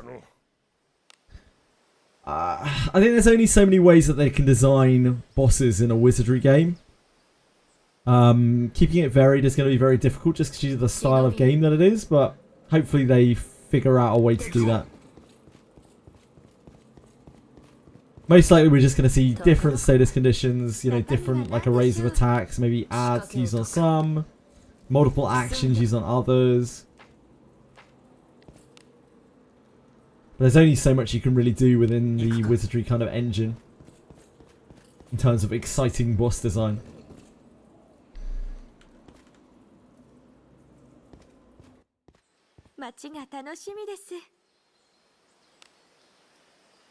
I really liked the Octonaris fight. It's still my favourite fight in the game. Because it has all sorts of things going on, and there are all sorts of different mechanics you have to play around.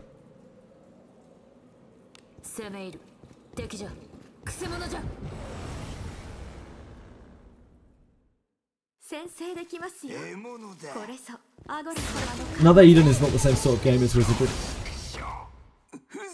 Wizardry has to be Wizardry-like. So it can't go too crazy with mechanics on the bosses. Like, there's only so much that you can really do within the bounds of the engine.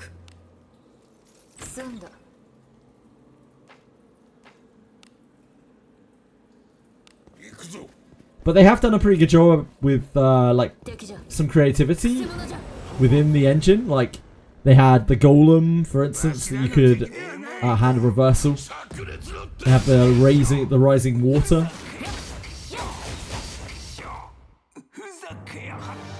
Had the whole door thing going on the Greater Warp one.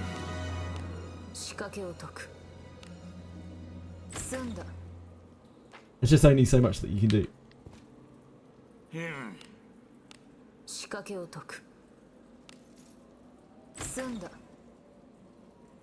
It's all kick crispiness.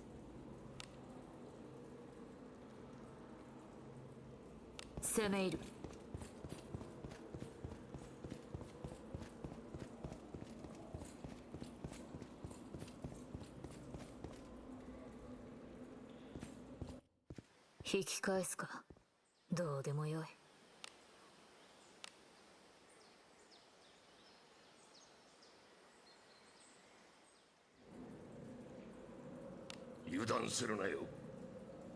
行こ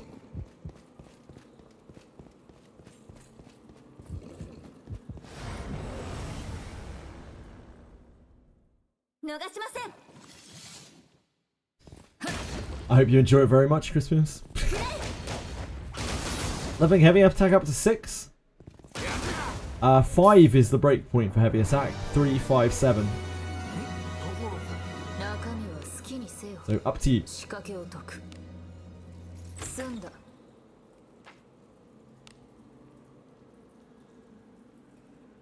Heavy attack 3 is going to hit probably a bit less than astral break on the average target, but is much more efficient. Heavy attack 5 will hit harder than astral break but costs more.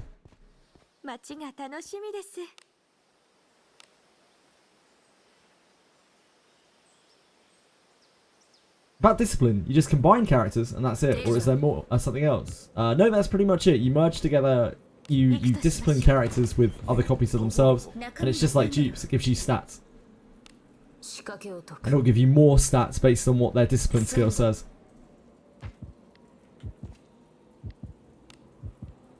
You can go all the way from discipline 0 all the way up to discipline 9. The cadence of copies is 1, 1, 2, 1, 1, 2, 2, 2, 3. わしの灼熱を叩き込んでやろう。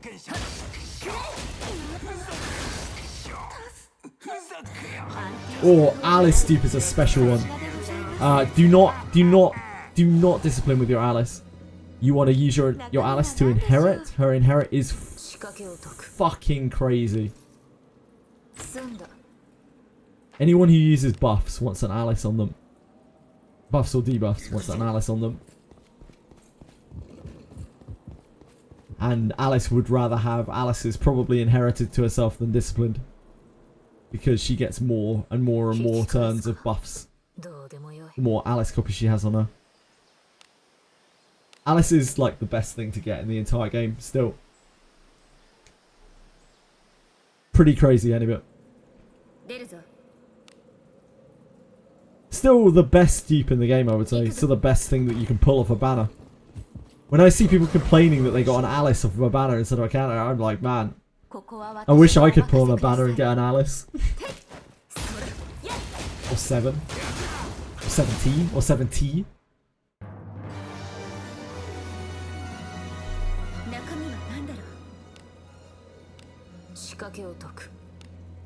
I like to vary the language that I use anyway.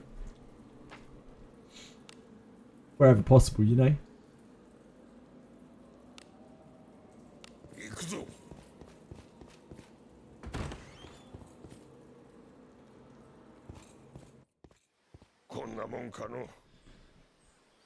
Or onto somebody else, Algar.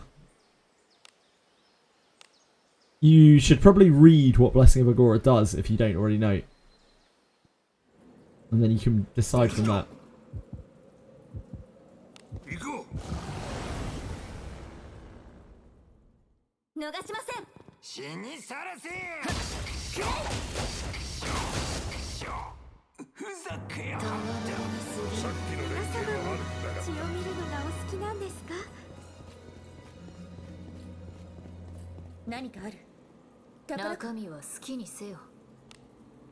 It does, Crispiness. They even mention that in the text of the game.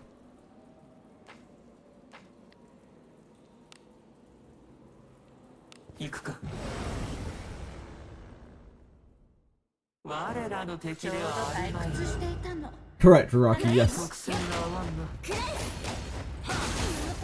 So you need 2 copies of Alice on Alice to get her next rank to extend buffs by another turn.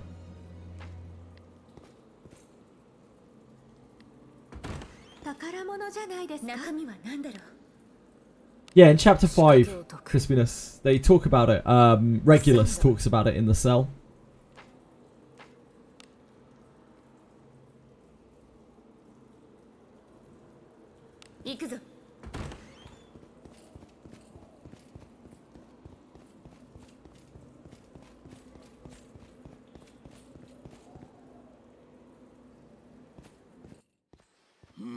Hold the copy, that's probably for the best.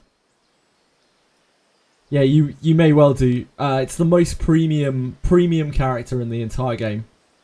So be sure that you use her where you want to.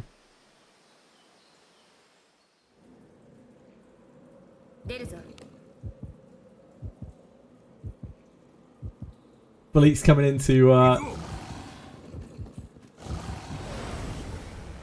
to get his daily farm on.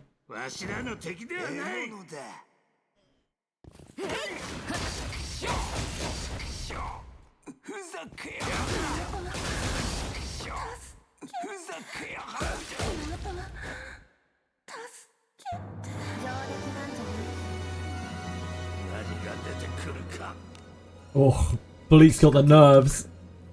He's got the shivers, the trembles.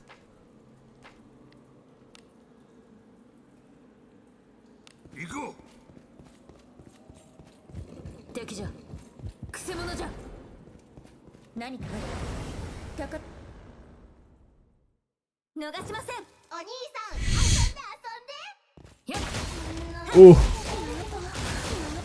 Ooh.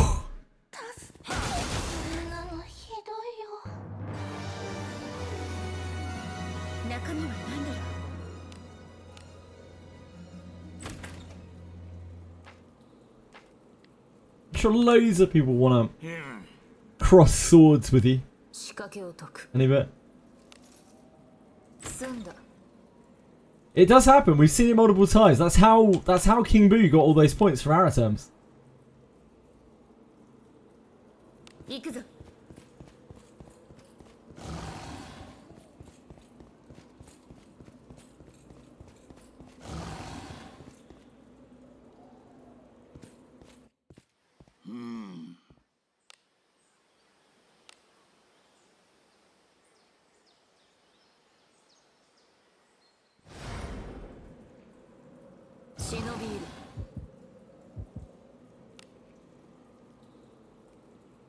There you go. He's back. He's back, baby!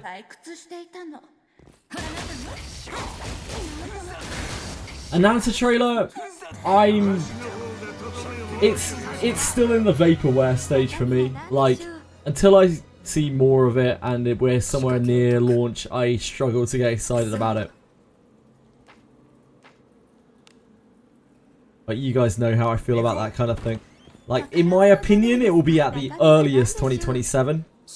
At the earliest. And I might even be shocked if it was that early. It's just so far away, like it's so far away from any kind of completion.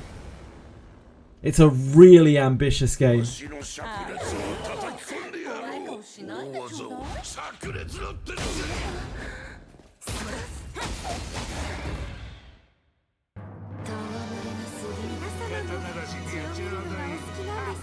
I would love to be proven wrong.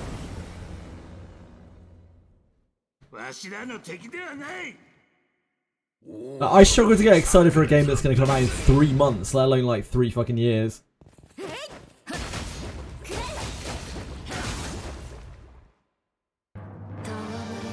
Well, personally, I think GTA 6 is going to be very bad, any bit, so that's probably one reason.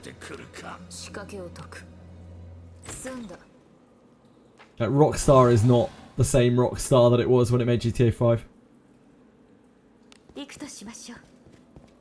Hi, Papa! What's up? You're too busy for these things. These kids' pursuits, Paysan. It might be the biggest game ever, yeah. It might be really, really big. I wouldn't be surprised if it's huge, but I don't think it's going to be good. I don't think it's going to be as good as GTA 5.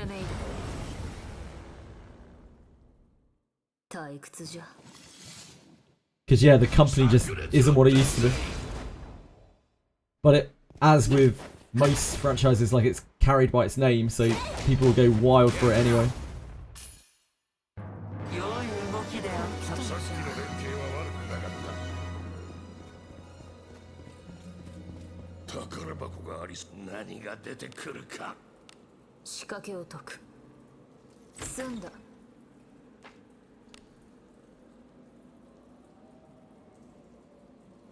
This communal bleak feeding.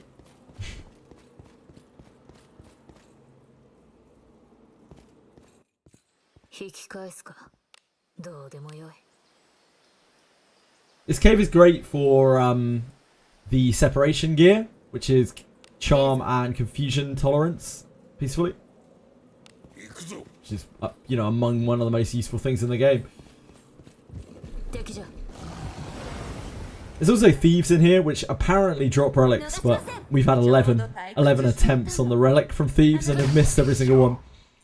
So I'm not sure. It might all be one big conspiracy.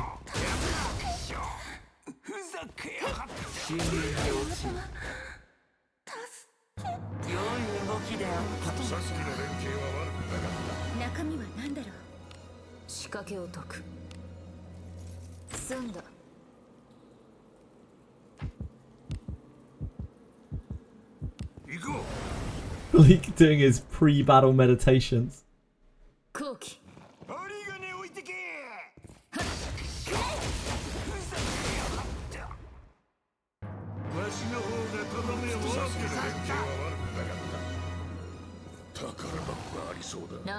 I don't really have any relics.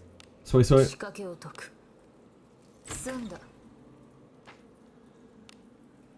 think I'm using insta kill down. No, insta death resistance up. Evade trap down. That's the only one that I'm using, I think.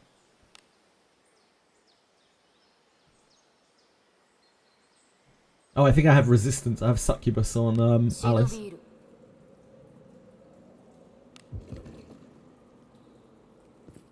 Yeah, I don't think it's worth it, Raraki. The buff is so weak. It's actually awful.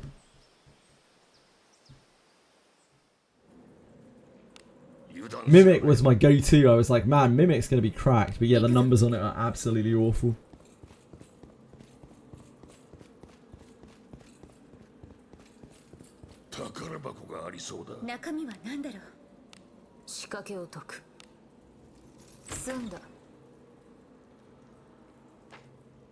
Relics give you a kind of permanent buff. They're like a potion that your characters drink and they get a permanent buff forever.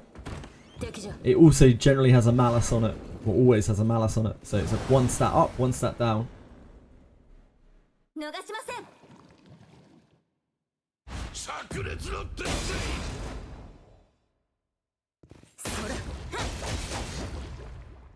It's okay. It's kind of like bond mates, really, peacefully. You can give it to loads of people at once. You can give it to up to 6 people at once. Including your main character. Yeah, they're pretty rare though.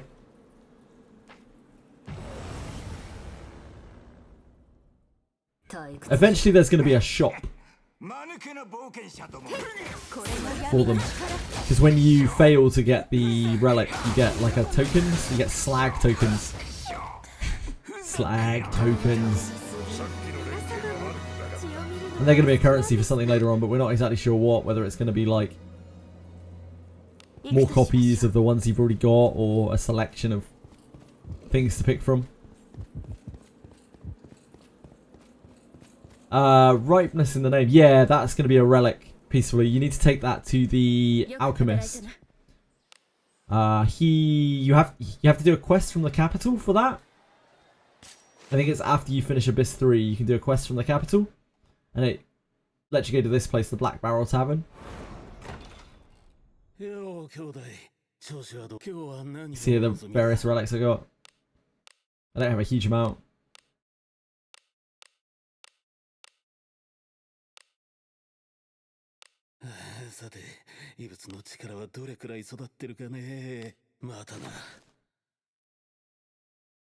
No.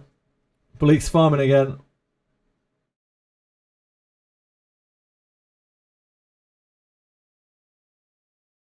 Hi Fox, how you doing, mate?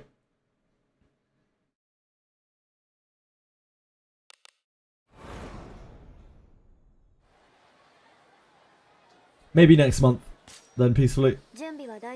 We'll see what they have lined up for anniversary. Maybe, yeah, maybe. We can only hope.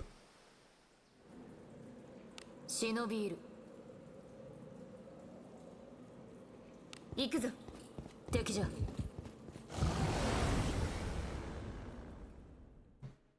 逃しません。ちょうど退屈していたの。あなたの？やっ。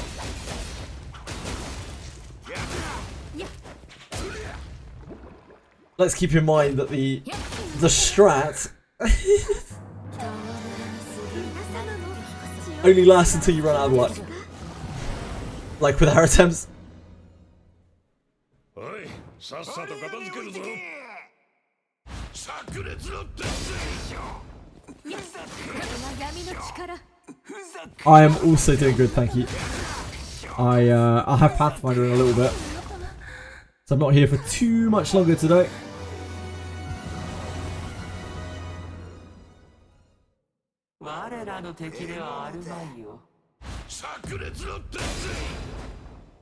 Nice, no, I like being here. I like being here. But yeah, I do have Pathfinder tonight. It's not a case of me. It's not a case of nice. Pretty much anyway, yeah. It's a role-playing game. You know.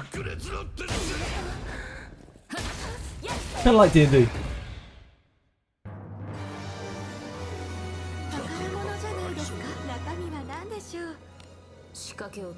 You sell people, you technically could sell people. You could do anything in your imagination peacefully.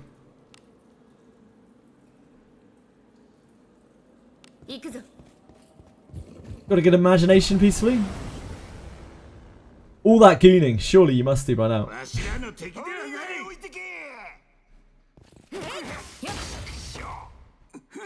Imagination is the best, there you go. Need to play some D&D.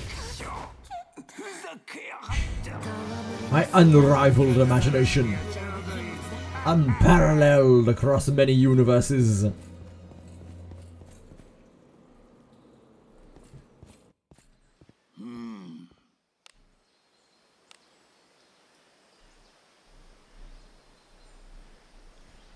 Peacefully makes it very obvious how much he gains, or has gained. Everyone here knows how much Peacefully has gained.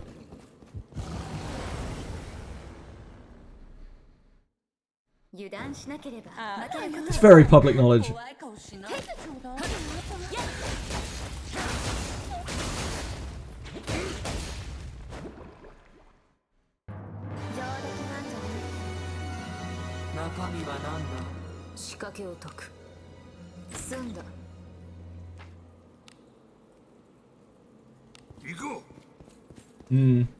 Very innocent, no doubt.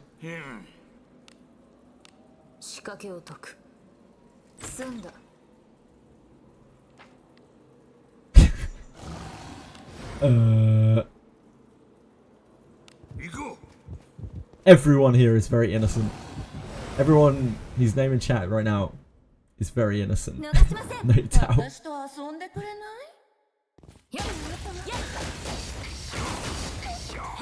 I believe that, Catwaver.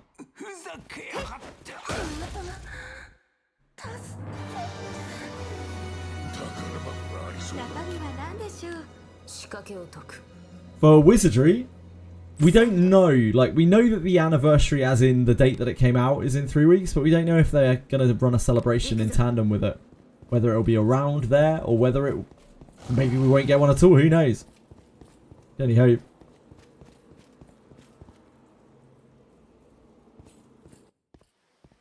Gonna get nuts and we'll be eating good. I am really interested to know, yeah, I want to know whether we're going to be like, oh, whether we're going to be like, oh my god. Yeah, here's 20 gems for anniversary. That was the meme. That was the meme on Reddit that I looked at the other day. It was like, people were like, what do you think they're going to do for anniversary? And like the top rated comment was 100 gems and a thank you mail.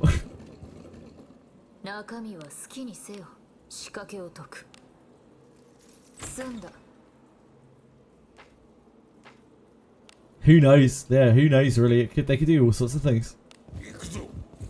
My front runners would be like Abyss 4.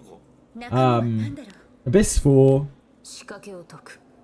Blade and Buster collab, either rerun or new, or both. Or maybe like collab of some kind. 行くとしましょう。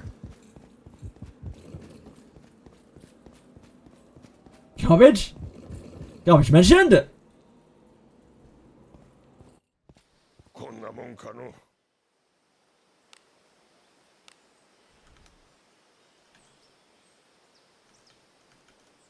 Garbage mentioned! 出るぞ。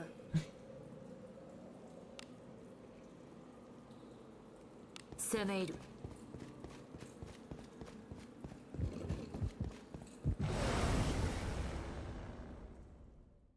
何？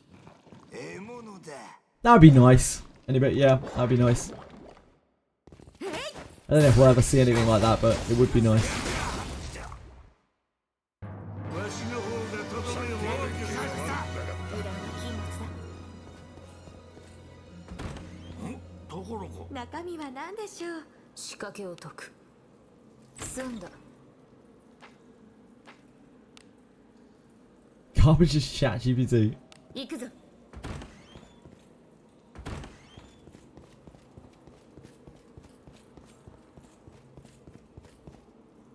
中身は何だろう。仕掛けを解く。済んだ。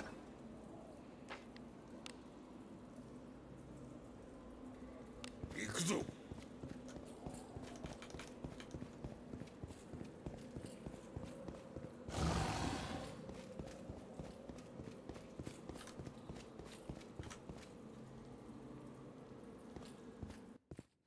こんなもんかの。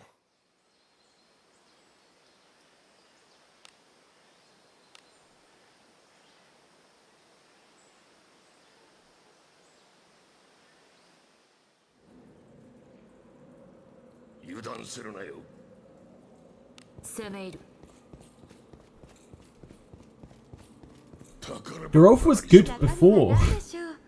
Garolf was crazy good before. Now he's absolutely cracked. He's really strong.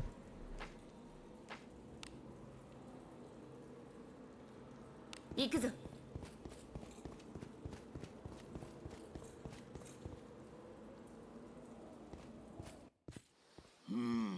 You want a lot of things peacefully. We'll probably get a merge for him pretty soon. Probably not swimsuit Garolf, but we probably will get a merge for him, right? We have what, Garolf? Garolf, Deborah, and Alice left out of the base characters. 出るぞ。 Alice Alter is also something that they could do for Anniversary. I wouldn't be shocked to see Alice Alter floating around Anniversary. Because the amount of people who would go crazy for Alice Alter, the way that Alters are now as well, is pretty high.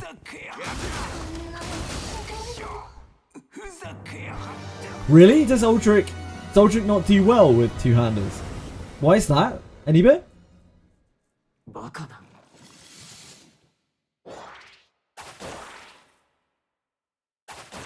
Am I forgetting part of Aldrich's mechanics? Yeah, but they can use bows, mate. Like, bows benefit massively as well. Thieves are better than they've ever been. Thieves are at their best right now. This is the time of the thief. Ah, he wants front. Oh yeah, because it's when he attacks. He wants to get hit, right? I forgot that part of his kit.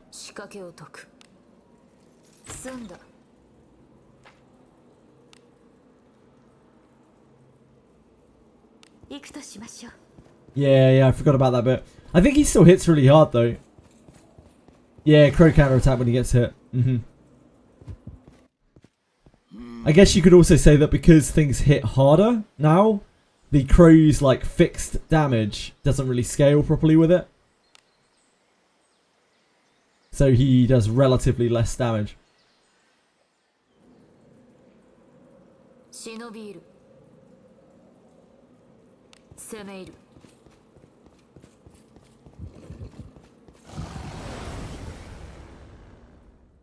You're an animal peacefully. You're an animal for encouraging him, Azeron. For shame.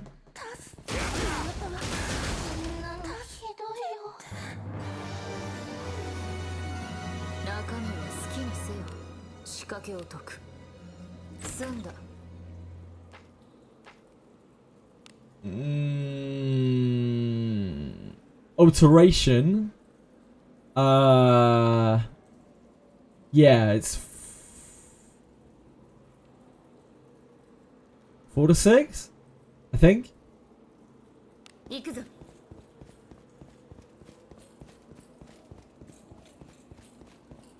ところか中身は好きにせよ。仕掛けを解く。済んだ。行くぞ。 Bard class would be sick. Bard class would be so powerful. Like giving group buffs. Group resistance buffs, group healing, group resource generation. Probably AoE, like big CC AoEs and that kind of thing.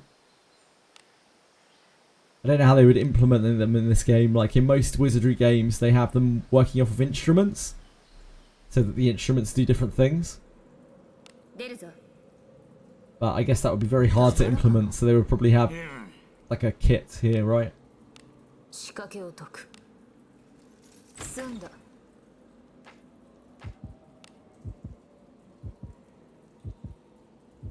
行くぞ。 Badish. Maybe. 獲物だ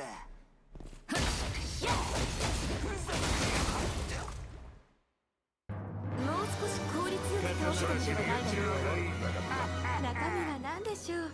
仕掛けを解く。済んだ。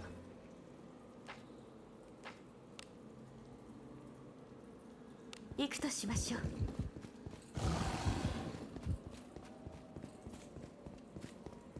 宝物じゃないですか。中身は何だ。仕掛けを解く。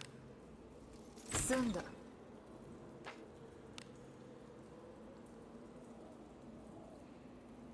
行くぞ。くせ者じゃ。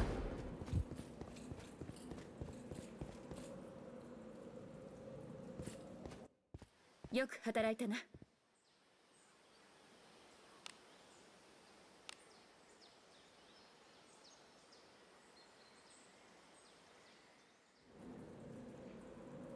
今日もお出かけしましょうね。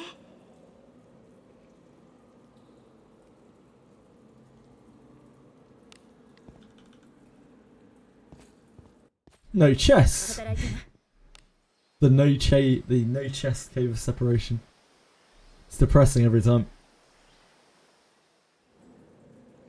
忍びいる。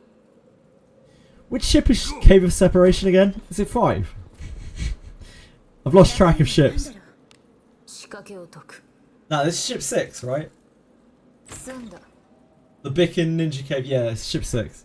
Ship 6. 攻め入る。 Demon Slayer mentioned? Was it? Ah. Saw the new Demon Slayer movie. Let's go back and give it a try. It's a lot of spectacle to Demon Slayer. I don't think it's like the best anime ever or anything like that, but it's a very enjoyable watch usually. It's just a very entertaining anime. 行くぞ Ship to farm for scaly or better boots. 仕掛けを解く。 Are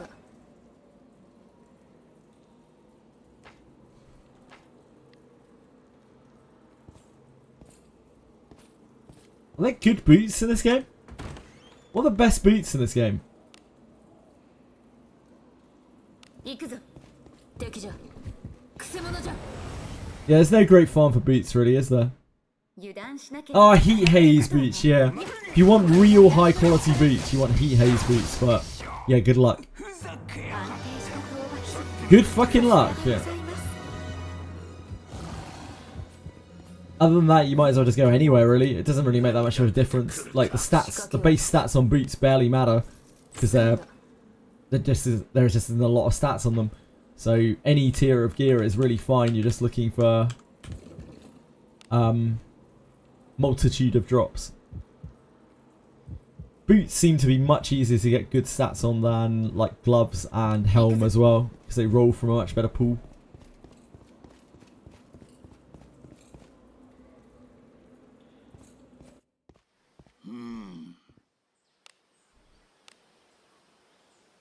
Cable boots are decent, yeah.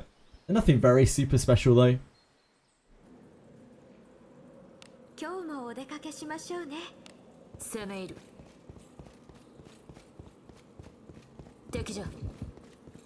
宝箱がありそうだ。仕掛けを解く。済んだ。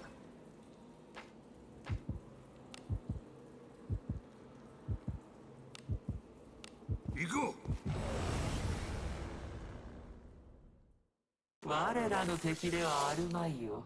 いや、特性が合ってません。 Recommend a friend who's never seen an anime to show to get him into. What would it be? Depends what my friend was kind of into, really. What kind of shows and stuff. They really like action.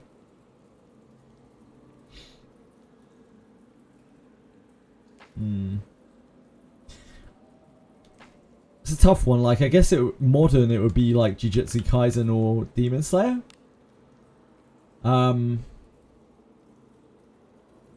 If they were into a more, I don't know, if they were into stories or drama a bit more, I'd probably go for something like Attack on Titan. And if they were into much more kind of casually stuff, I'd definitely put them towards Frieren.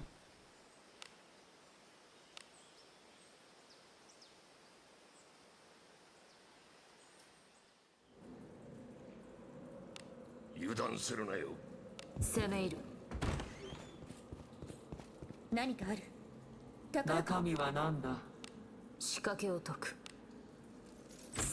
they were really into sports, I'd still probably push them towards Hajime no Ippo. I know quite a few people who've got into anime through Hajime no Ippo. It's so damn good. But it's getting on a bit now.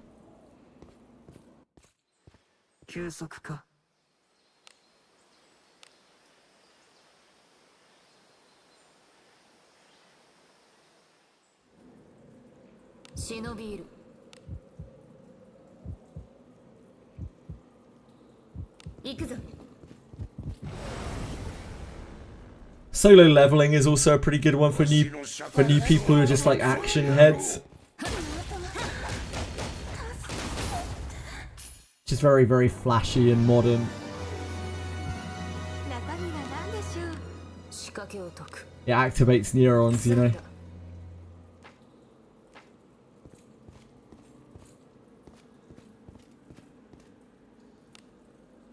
Hajime no Ippo is great, but yeah, it's dated. It's really dated now, so it doesn't really look that pretty anymore. I still like the animation style of it, but I have nostalgia for it, so I'm really biased.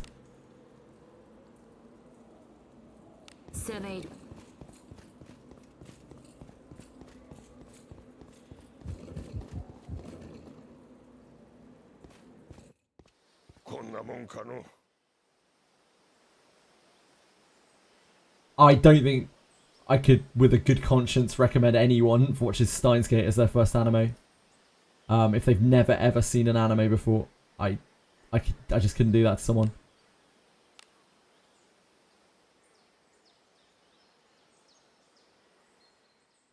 Most of the people who don't really like anime that I've talked to about Steins Gate, that I've tried to show Steins Gate to, or similar animes, they're just confused by it.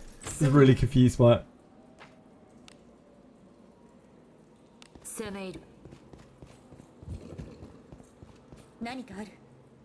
Fullmetal Alchemist Brotherhood is a decent shout, yeah. That's a very easy to consume anime. Gonna break their minds, yeah.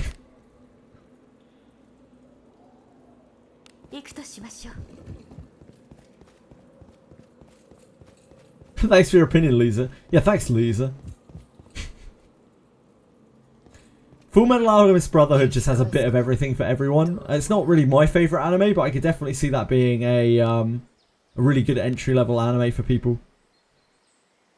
Because you get a little bit of like drama-y, slice of life-y stuff. You get the quite heavy kind of storyline of the brothers and their history.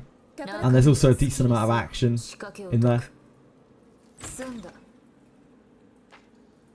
You produce a strong set. You produce a very specific set of anime watchers, yeah, Teroni.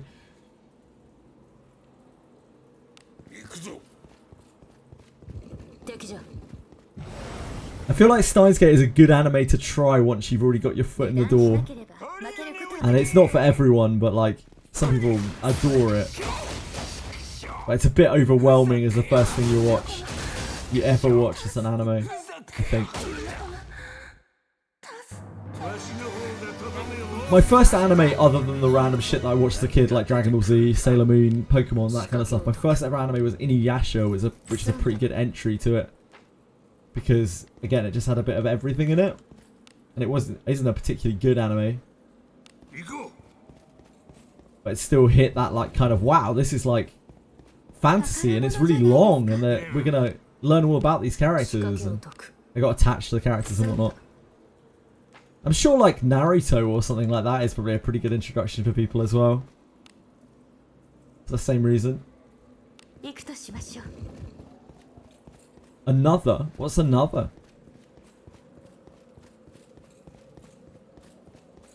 Yeah, I think action animes are probably the best thing to get people into the genre.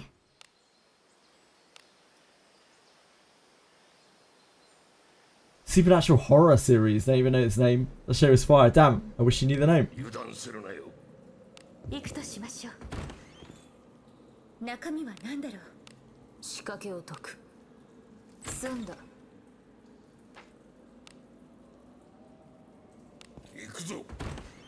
Most recent anime I tried to watch was To Be Hero X. I didn't make it very far.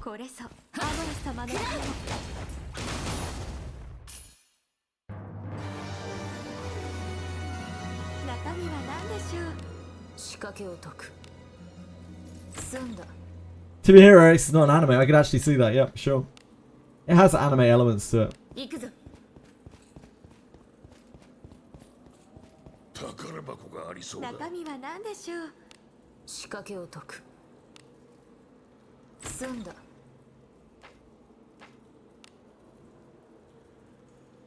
Again, yeah, I could kind of see that.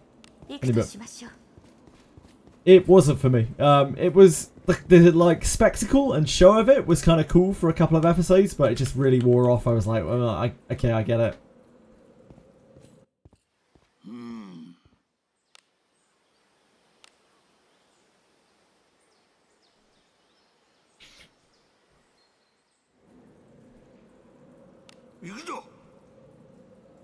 The best anime that I watched recently was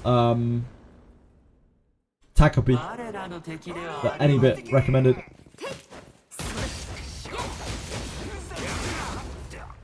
But I doubt that would be for everyone.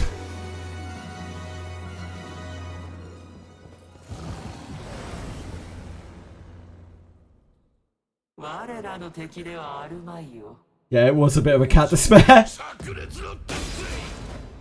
My first anime, like actual first anime, was Pokemon also, I think, Trini. But it was, you know, dubbed. I didn't even really view it as an anime back then. I was like, man, this is a cool cartoon. I didn't understand. Seventh Prince, haven't heard of that one. I also tried, oh my god, what the hell is it called? It's really popular this season. I don't know. But it was terrible. Whatever it was.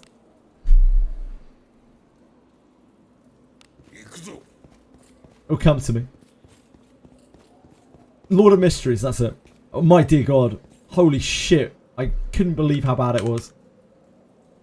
I barely made it through 2 episodes. It was a struggle.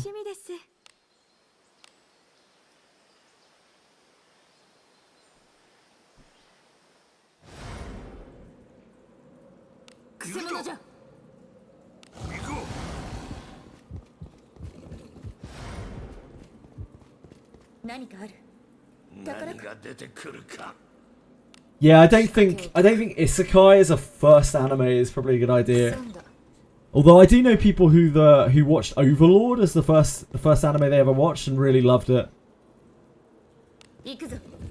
Overlord's a bit different though. Overlord's a little bit different in terms of Isekai.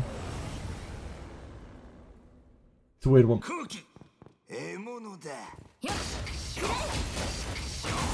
I skipped ahead through the next few episodes, Fox, and I was just like, this is one of the worst things I've ever watched.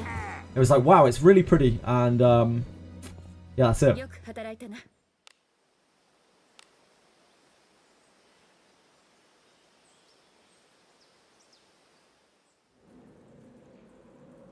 出立か。行くとしましょう。 Apparently the manga is like significantly better for Lord of Mysteries. 中身は何だろう。 Like leagues apart. Apparently the anime feels very rushed.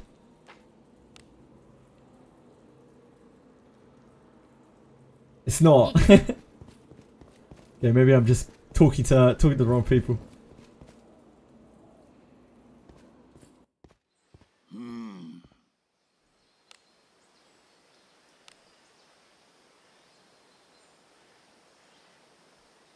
The first anime I actually watched was probably like I don't know, Cowboy Bebop or something randomly on a late night channel in Sky TV or something on those lines.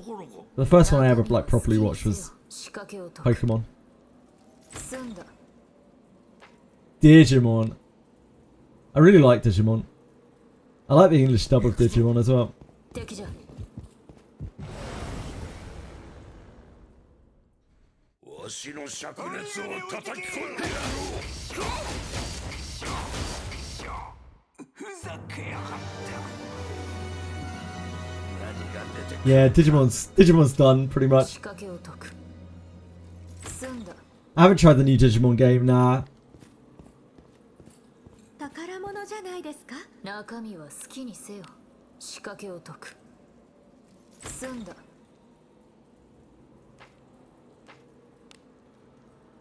It's going to depend heavily on what the person likes. 攻め入る。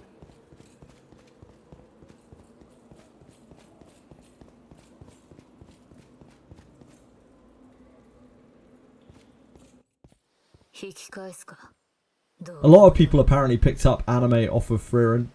So Frieren clearly has quite a bit of wide range appeal. I guess that isn't that surprising. 出るぞ。 It's very good anime. 行くぞ。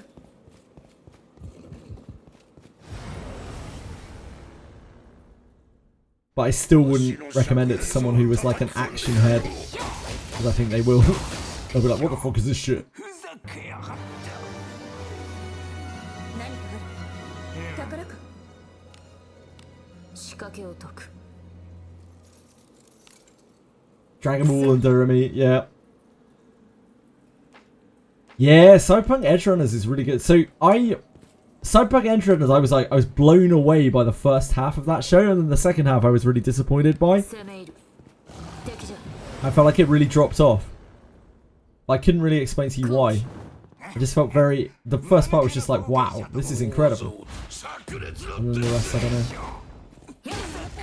Yeah, I didn't like the second half. It felt like it got worse as the course of the show. ふざけやがった 中身は何だろう。仕掛けを解く。済んだ。 The Digimon like partner thing definitely had something going for it, like the bonding between the kids and the monsters, and the bonds that they formed. That had a certain magic to it. 仕掛けを解く。 I like it when people die in anime. 済んだ。 I think death in anime can be a pretty good storytelling tool, like narrative tool.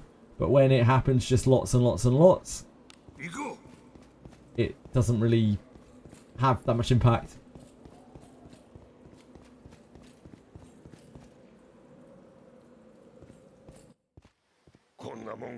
Yeah, maybe it was that, Krisunis. Hello, Asahi! 今日もお出かけしましょうね。行くぞ。ところか中身は何でしょう。 The first game that I played that has death in it 済んだ。 was Phantasy Star 4. As far as I'm aware. Actually, like, 攻め入る。 death of a main character. Death of a main character. 後期。ちょうど退屈。 There aren't that many examples of it. They're mostly in RPG series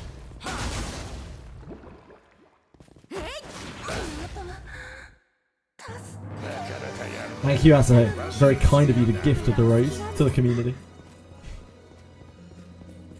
A very thoughtful gift. 仕掛けを解く。済んだ。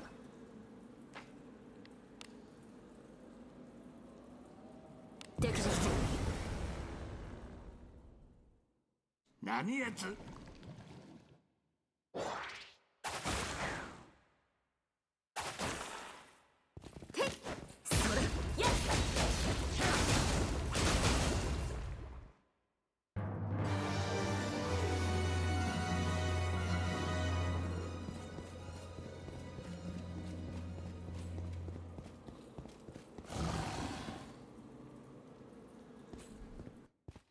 こんなもんかの Oh shit! I have to go. I lost track of time. I forgot today is half day. I have Pathfinder really soon. I have to prepare for it. Probably have to go and meet Edie as well. Sorry guys, I forgot. I was meant to go 10 minutes ago. Sorry everyone. I'll be back tomorrow. Tomorrow is probably more of this, I think. Etheria and Wizardry. We have another half day tomorrow. I have date night with Edie tomorrow. That is the first time that I actually get to spend an evening with Edie in like over a month. So yeah, normal time tomorrow. Half stream. I'll be back. Thursday is like patch day for everything. So we will have a very, very thick stream on Thursday, no doubt. Switching between games. Thank you everyone for being here. I love you very much. I actually have to really dash off. So thank you guys. Appreciate it all. Have a great night. Good luck with whatever you're up to. And I will see you all tomorrow. Much love.